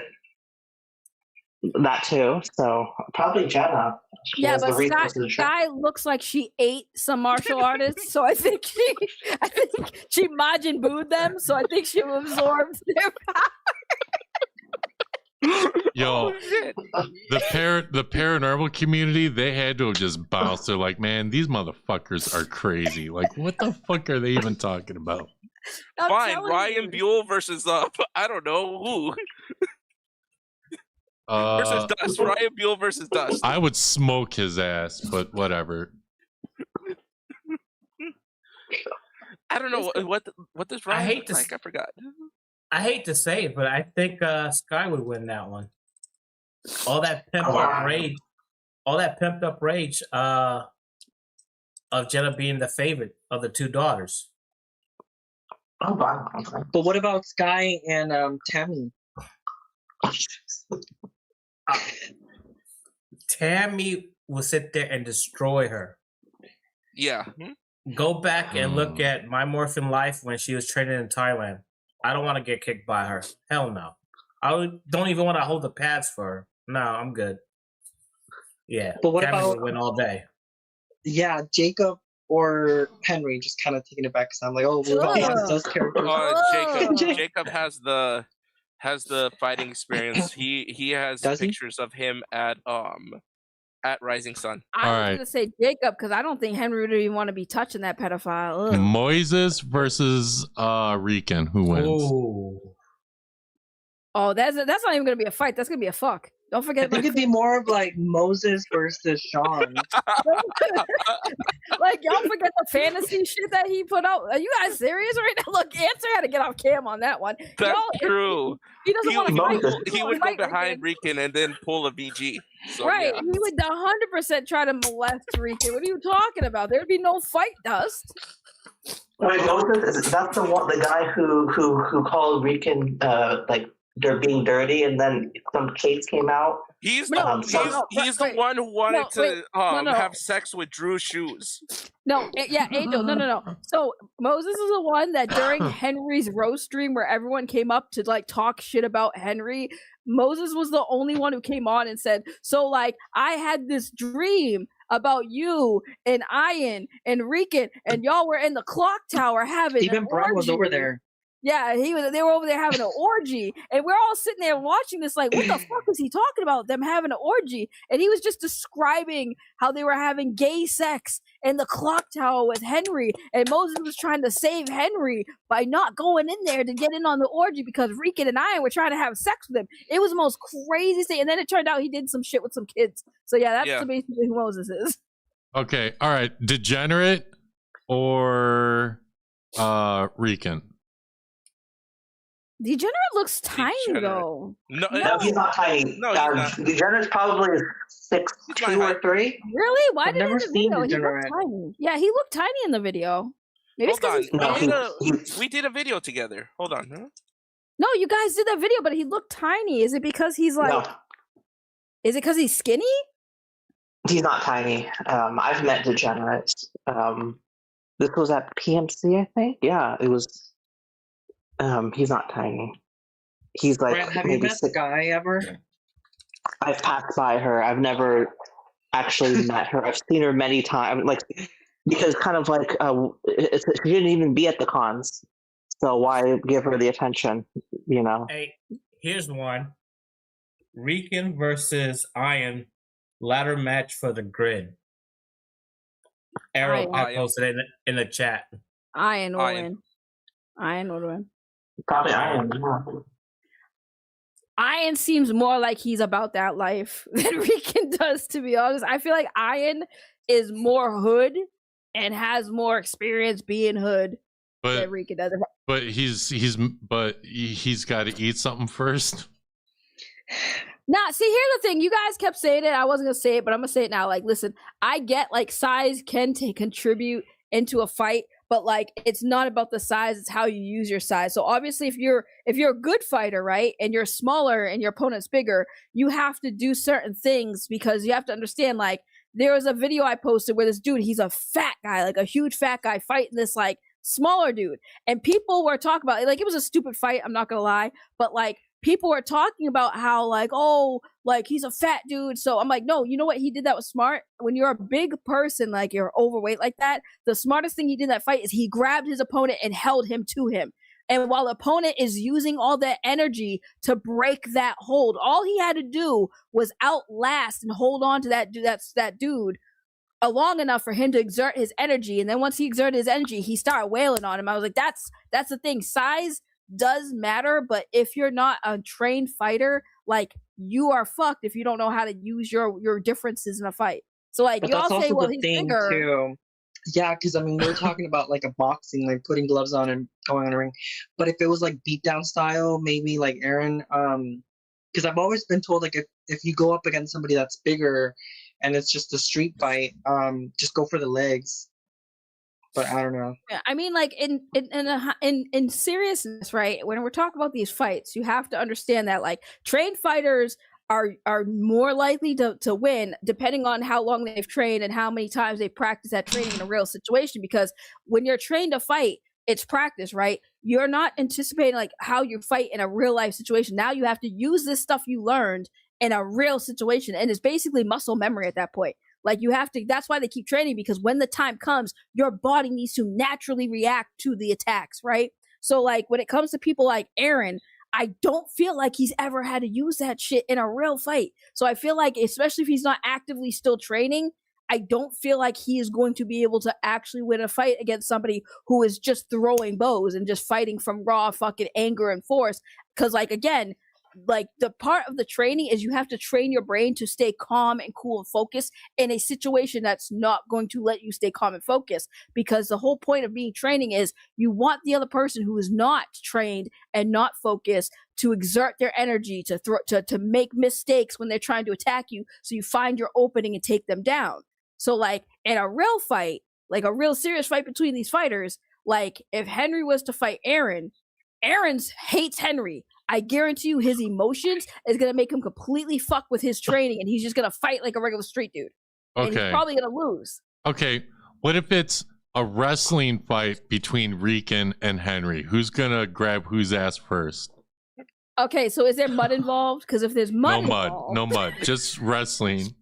Why no mud? Yeah, like why no mud involved? That's kind of cool. I don't know. Mr. Level's right. Rican would be too high to fight.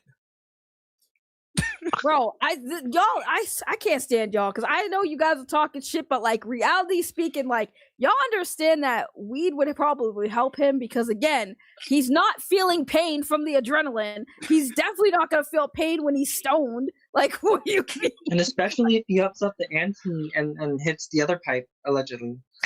This is what I'm saying. Like, if he's high, you can stab. I don't know. If they're wrestling, though, he's gonna try to fuck motherfuckers like Henry. So, yeah, he's not gonna be wrestling too long. You know what? He's gonna pull up on Rudy. I feel bad. Like, how you gonna sit there and call Rudy missing chromosomes and say he's slow, but then you're gonna go to a convention and try to like do something to him? All right, guys. Rudy or Sean, who wins boxing? I was just about to suggest that one too. Crazy.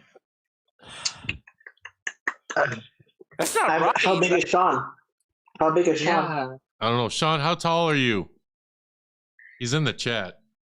I don't want Rudy to fight nobody. Rudy's too adorable. Like, can we not? I don't want to see... that was a little bit too much, man. No, Rudy's in the chat. He wants. I think it would be a draw. I'm gonna say it's a draw between the two of them. What do you think? I mean, because I've never met Sean. Unclean. That one makes me feel unclean. Right, like I don't feel good even picking somebody. You're welcome to Dust Productions. Pick someone. No. But that causes real problems. You guys are okay with that, and then all of a sudden, when it's something uncomfortable. You know what? I'm gonna go ahead and go with Rudy. You know why? Sean, you threatened to take my badge away. So, Oh. I mean, I don't know. I feel like Rudy would want the win more. So, I don't know. I mean, I'm assuming they both don't have experience fighting, so in that department, they're both even, I guess. I don't know how big Sean is. All right, all right. Let's do Ranger versus Ranger. Let's Amy Jo Johnson versus Catherine Sutherland boxing. Who wins? Amy. I don't know. Catherine's in better shape right now. She's taller. First of all, Catherine's taller. Amy looks fantastic. See, this is why I got. She's had gymnastics experience, no? Right, like Angel, you're not winning any friggin'. No, Amy Jo has that mom bod right now. Bro, shut up! Shut up, bro. She does. Leave Amy alone. Bro, I can't. Look at now he's doing that. Captivated by Catherine. Leave Amy alone, bro. Mute Juice Box. No, mute him. He ain't talking no more. He done said she had a mom bod. It's crazy. Mute him. You can't talk no more. No, but what about Nakia versus Karen F? Dude, Karen's a fucking Keebler elf. She would lose. Nakia all day, because I believe there's animosity between the two. Ooh. Is there? I thought they were chill. They work together all the time. Yeah. By the way, I know nobody brought it up, but because I know y'all are getting bored to make comparisons, if anyone asks who would win a fight between me and Francis, it's easily Francis, because I would submit like the bitch I am when it comes to her. I'd be like, hit me, mommy, hit me, hit me, mommy. There would be. Do you feel like you could take on Sky though, Ray? No? So I would feel like we're the same level of crazy, but I feel like I'm older and I'm crazier, so probably. Cause like I have a lot of pent up rage. Like I have a lot of pent up rage, and I've been looking for a reason. Like, but if it came down to if Sky tried to step to me, I'd be like, little girl, I'm 40 years old. Like I have 40 years worth of problems that you are about to experience right now. So yeah, I think if it came down to it, I'm like Francis. Like I'm a tank, and like I said, I know when I said the crazy thing, I know from experience when I get hit. That adrenaline rush, and I know Answer said my adrenaline shit lasts long. Like it will last long until something snaps me out of it. All right, Renee versus Rican. Who wins? Renee. You know how much rage Renee has for him right now? No, Renee would destroy him.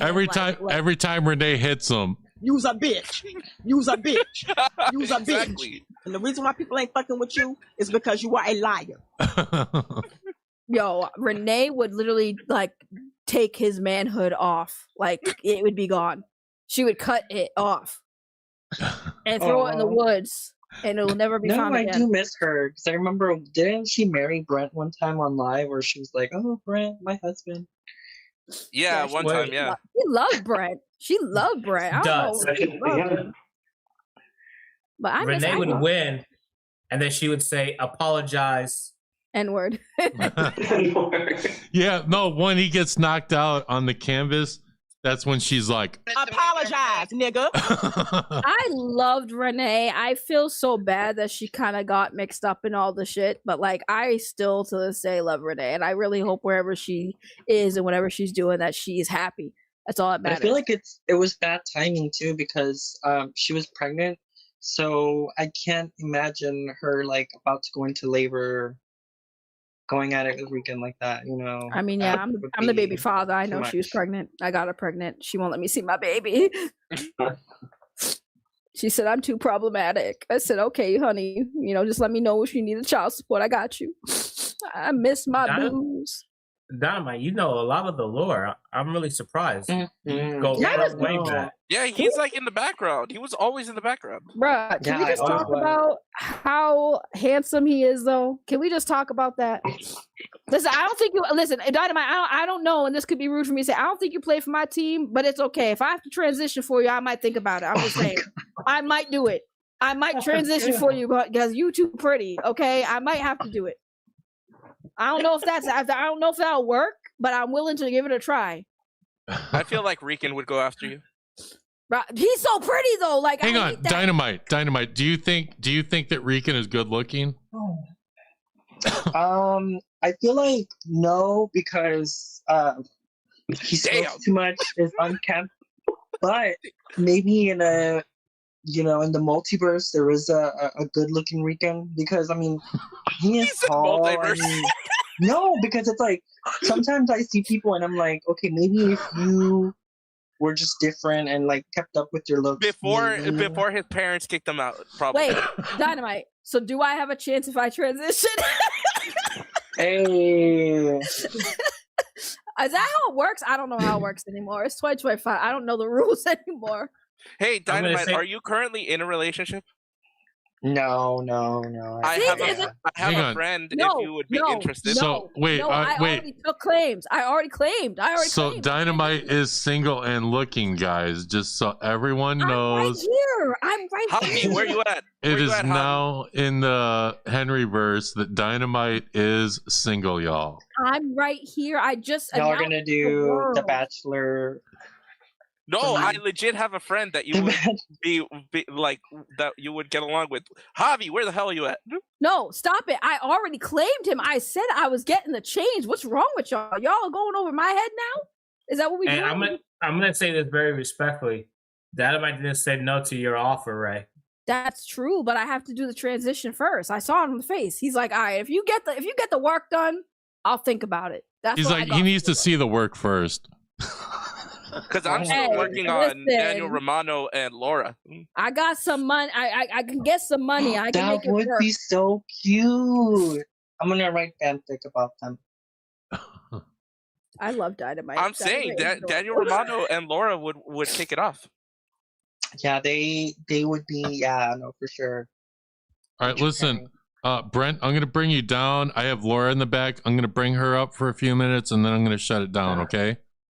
Okay. I would get rid of Brent. Daniel Romano. Fuck you. Damn. No, because you said some crazy stuff about Amy Jo Johnson. You can go. She is. I'm sorry. You need to leave. Daniel Romano versus who? Freaking Mr. Level said that she has first time grandma bod. Okay. Hi, Laura. Hi, beautiful. How are you? I'm good. How are you guys doing? Oh, no. Hi, Answer. We're good. Hello. Virtual hugs, Laura. Hey, Angel. Hey, Hey. Dynamite. Yeah, Laura, did you hear me about Daniel Romano? You should hit him up. He's a sweetheart. He really is a sweetheart. Yeah, I feel like you both would hit it off. Angel, stop it. So, Laura, who wins in a fight, Rican or Henry? Anyway. Henry? Okay. Uh-huh. All right.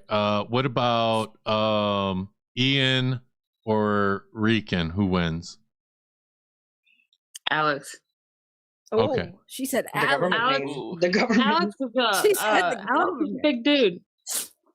I've always called him Alex, so Yeah. Okay, in fairness, though, Laura could beat up Rican. She's been training, so she. Oh yeah, she has. She could do it. She been training, so. I've been seeing her hitting the bag. Yeah, she could do it. Yep, I believe that she could. I need to do that. If I had I gotta get into shape again. My summer's coming, man. I gotta get my beach bod ready. I would like a bag. When I went to Drew's house, he had a bag, so I kind of want one. Me and Dynamite are gonna go to the beach. We're gonna hit the beach together.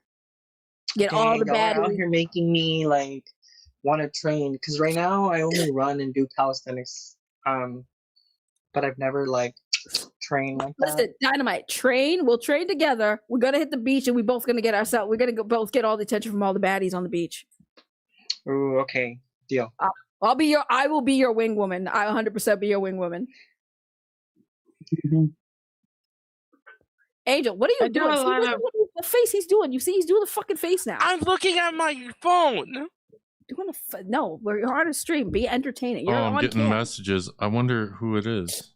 Wait, Juice Box, but why does Rican bring up your wife so much? Like he's so obsessed with her. Because like, he has one ex-wife and a wife, and because I made up a reason for. I used to be one of the first members of KOD. I helped start the name of KOD. Okay. Yeah. No, and that's the something thing I was not there for. You know, that was a little bit before. So I might as well say it. I've already said it. I had health issues. And so I wasn't going to tell Rican. I'm not going to disclose the health issues, but I didn't want to tell Rican I'm having health issues. So me and Drew made up a reason, like, oh, you know what? I'm having some family issues. My wife doesn't want me to be on stream right now. So he's always like doing my ex-wife of like some ex-wife thing because he's like doing your ex-wife.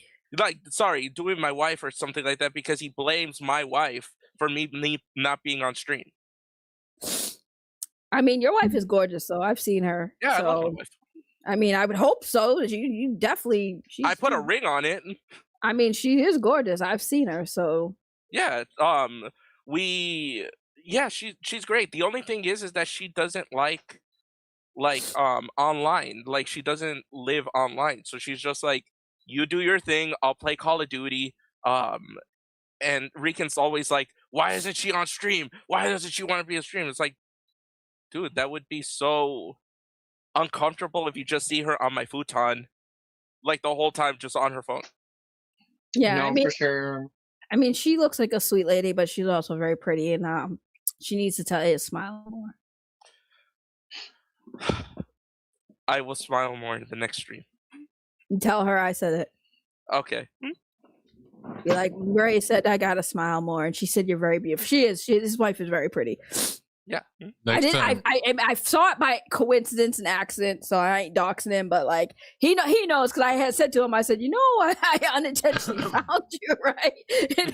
And I was just like, yeah. And I saw a picture and him and his wife, and I was like, oh my god, they're so cute. His Next time I'll do a tier list. I'll put together an actual tier list or something. We should do a tier list. of who would You win should. in a fight and just put everyone from the Henryverse in it.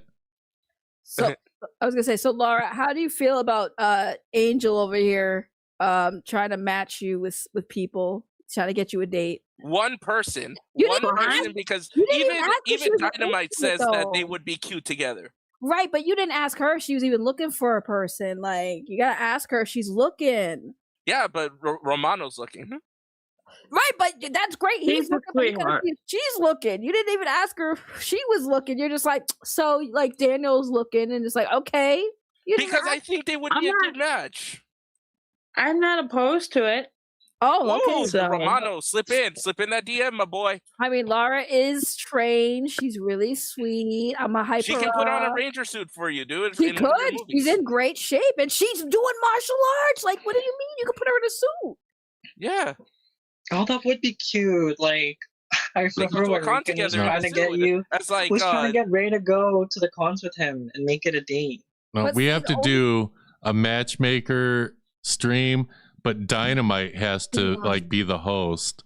Oh my god! If Dynamite was a host, I'm totally put in. I But, want to Let's host do the red it. carpet. Let's do it. Let's do it. but listen. The only downside is like if Daniel ever hurts Laura, I might not like Daniel no more. I might, and I love Daniel. I don't want it to go bad. He's a because if it goes sweetheart. Bad. I'm gonna be mad at Daniel. Dynamite, I'll DM you. We'll set something up. Okay, He's a sweetheart. Yeah. No, Daniel is a sweetheart, but if anything bad happens, I'm gonna have to be on your side, Laura. It's a female code. It's chick code. I'm gonna have to be mad at Daniel. So Daniel can't ever hurt you. Just say it. He's a sweetheart too.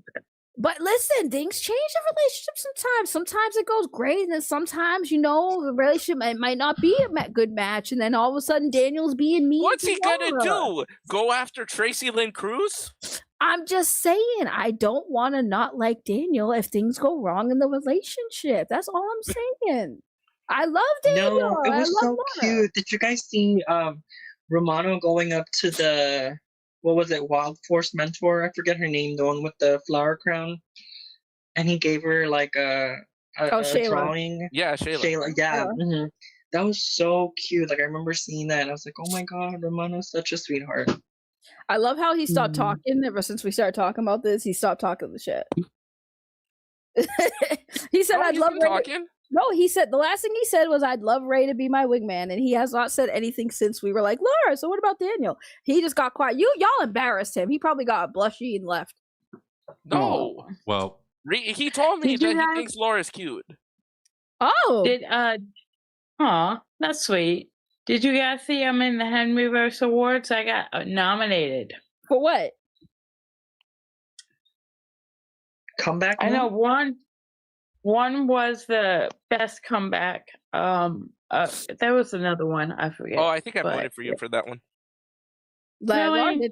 did have the best comeback because, like, out of everyone, the sad thing about Laura is like she was in the drama without being in the drama, and then when she Yeah. came back, she was just like, "Bruh, I have nothing to do with this. Like, I don't know why everyone's tripping." And then we like all talked to her, and she's just like, "Yeah, I love y'all still. I don't even know what the hell this dude's talking about." We're like, "Oh, we fucked up." I think what it was is that she confronted him, and she was like, "Yo, this is wrong. Why you involving me in all this? You know?" No, because Yeah, I remember when I first joined the Henryverse, Laura had left. She had, been gone. And then Rican would always bring her up, Laura this, that's why Laura this, that's why Laura that. And then Yeah. I'm like, who the F is Laura? And then she came back and I was like, oh, she's such a sweetheart. Yeah, no, yeah. Laura was one of those ones that we kind of like, oh, so we was wrong.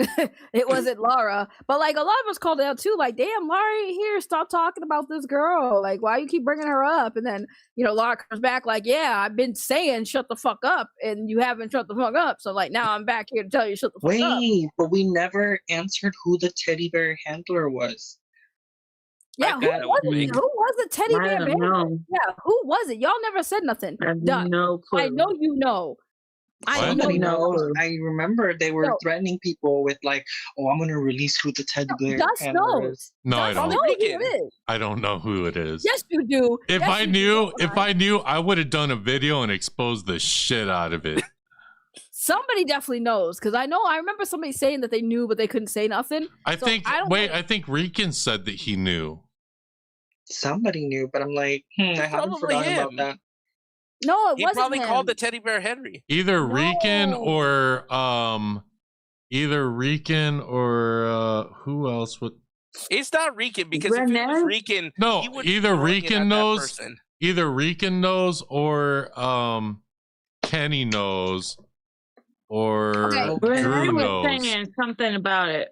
Renee had been talking about it, so Renee probably knows. So I asked if it was Rican, and the answer was no. Rican was not the teddy bear. No, but I think either he knows, or Kenny knows, or Drew knows. It's one of those. Drew doesn't know. I've asked Drew. Drew doesn't know. Nobody's saying it. So is this person still in the Discord? Like that's what the crazy part But is. what even was the teddy bear? Maybe it was handler? Was it Moises. somebody that has sex with a teddy bear? Somebody was having sex with teddy bears. Oh, I heard it was Moises. Who? Moises? Moises? That's very believable. I heard it was Moises. I can't confirm that, but I heard that. It probably was Moises. It probably was him then. Because that whole situation with the whole, I had a dream that y'all were getting freaky in the clock tower. Like, bro, what? What? That was the worst. All right, everyone that's still here, put a 1 in the chat if you think Moises is the bear handler. No, the teddy bear bandit. The teddy bear fucker. I mean, whatever. 1. 1. I just don't know how nobody confirmed that. Henry did say he knew. He said he knew who it was at one point. Yo, let me find out he knew it was Moises Henry. this whole time. No, It wasn't Henry. I said it was Henry. Henry, I feel like Henry low key be dumping them teddy bears when his little snow bunnies aren't around.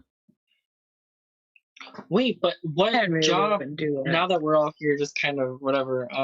What job does Rican have that's overnight that he would have to call out to be keeping up with Henry?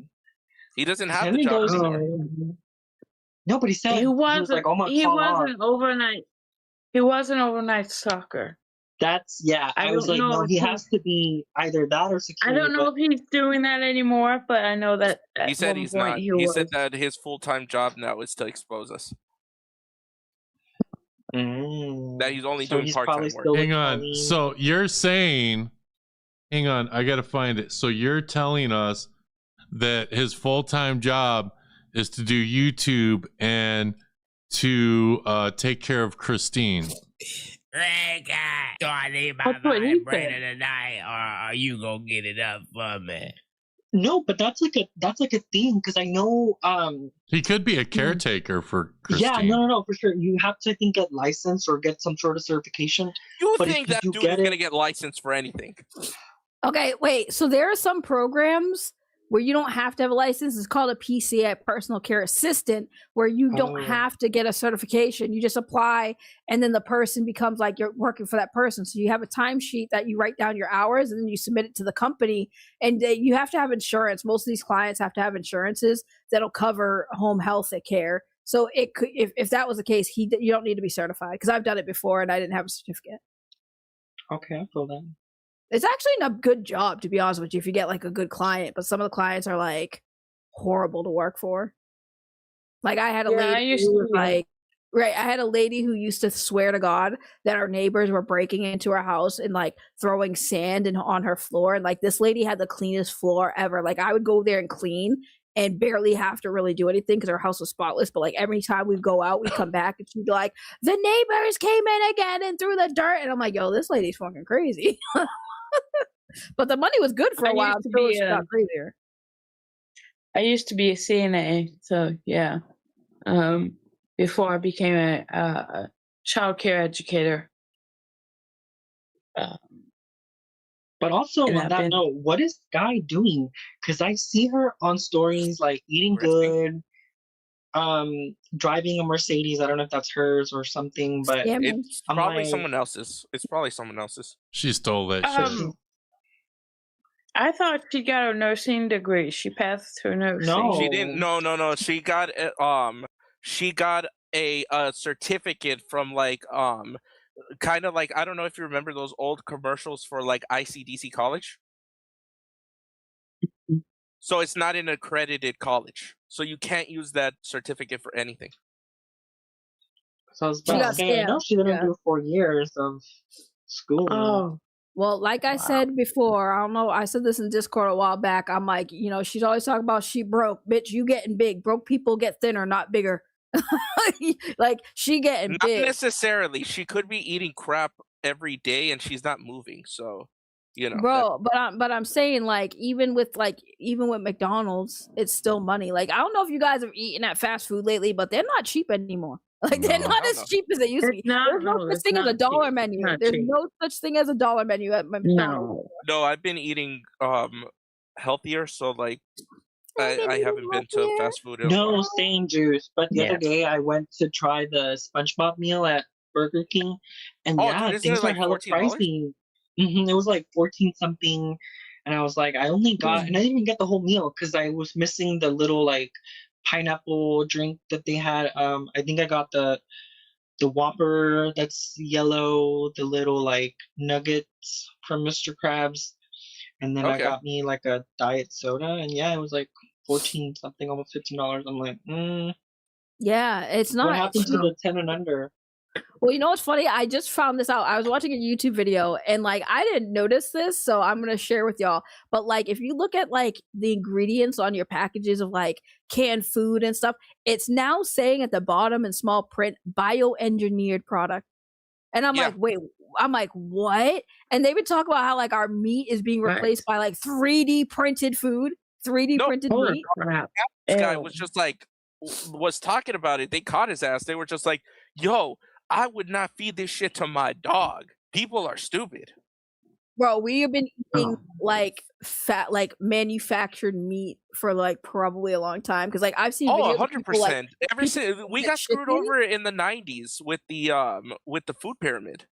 I mean, don't get me wrong, it tastes good as fuck. I'm gonna still fuck up some chicken, but it's still crazy how it's like it says, and I never noticed it till I saw it. And I went and grabbed a package in my kitchen. I was like, oh shit, it does say bioengineered product. What the fuck? It's crazy. Hey guys, I'm gonna No. shut this down. No, you're not. Yeah, no, I do. Katie's coming over, and she's not there yet. She sent me a She's not there message. yet, though. She's actually gonna be here soon, and I do have Soon to. is not now. Right, soon's not now. I gotta cook something.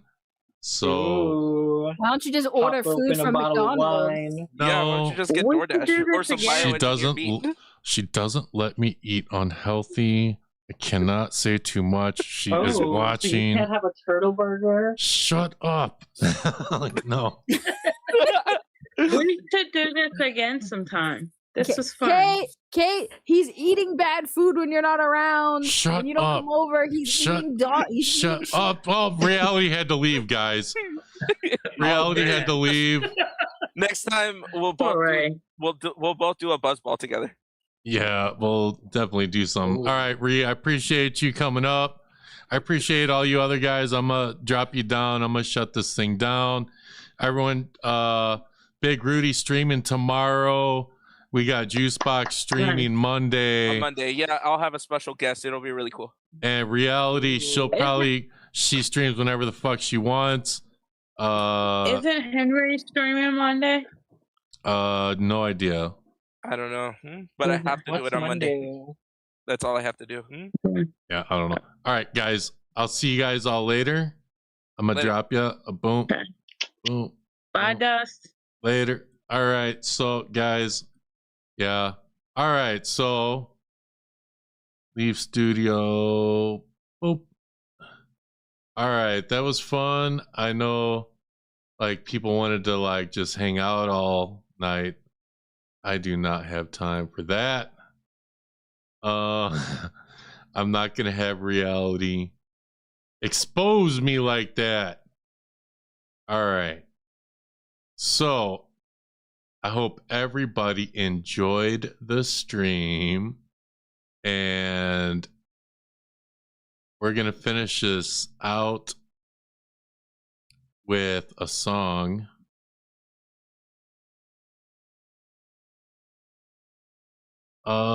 That's funny. Reality gonna be pissed. Yeah. Yeah. All right. Well, listen, I appreciate y'all. I do not know if I'm going to stream again before Christmas or not. Maybe if I put together a tier list, it would just be like a Ranger stream, Henry verse stream, where we would do a few different tier lists. I don't know. Let me know if that's something you guys want to do. But I gotta go. Oh, I'm tired. My girl coming over. I gots to go. But you all have a wonderful night. Thank you to everyone who super chatted. Thank you for everybody that showed up. Subscribe to Dust Paranormal. I will be making clips tomorrow. So everyone have a wonderful, wonderful night.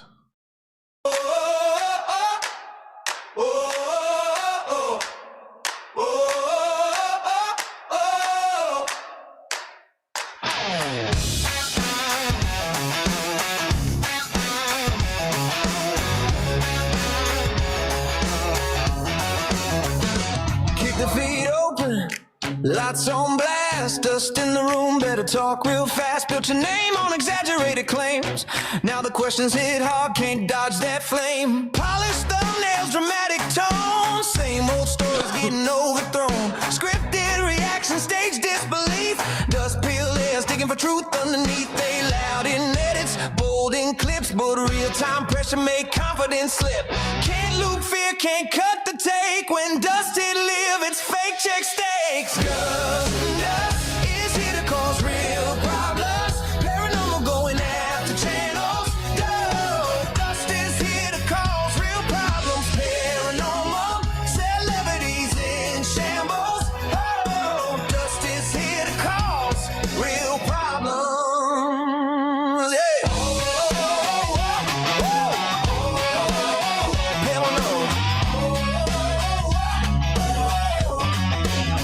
Paranormal celebs with the verified tag, selling mystery wrapped in hopping ads, overacting shock, recycle lines to slow it down, analyze. He questioned patterns, he questioned proof. Why the story change every interview loop? They call it hate when he pressed too hard, but pressure cracked glass exposed the fraud. They say don't watch him, yeah, nice try, but the chat leaned forward when the facts fly. Built on drama, can't handle heat when real scrutiny hit full speed. Dust is here to cause real problems. Paranormal calling out to channels. Dust is here to cause real problems. Fake paranormal, fame dismantle. Oh, fake paranormal, fame dismantle.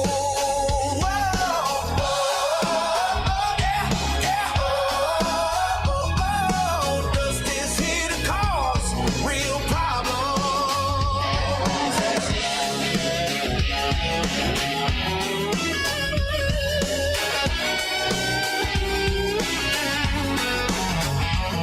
No scripts, no spin, no panic bait, just logic hitting dead on straight. Can't censor questions, can't blur the frame. When dust start talking, remember the name. Fake check, fact test, live pressure, no rest. Every claim put under that lens. Dust don't fold, he double down the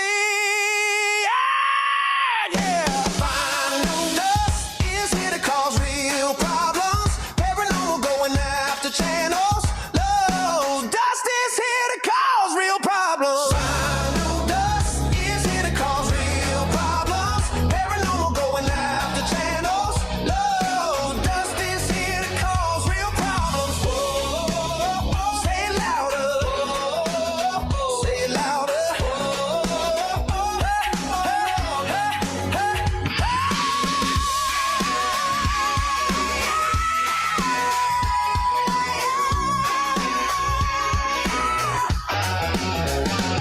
No fear selling, no mystery thrown, just truth on stream when the lights stay on. So this is about Dust being an asshole, and he got nothing else better to do than to troll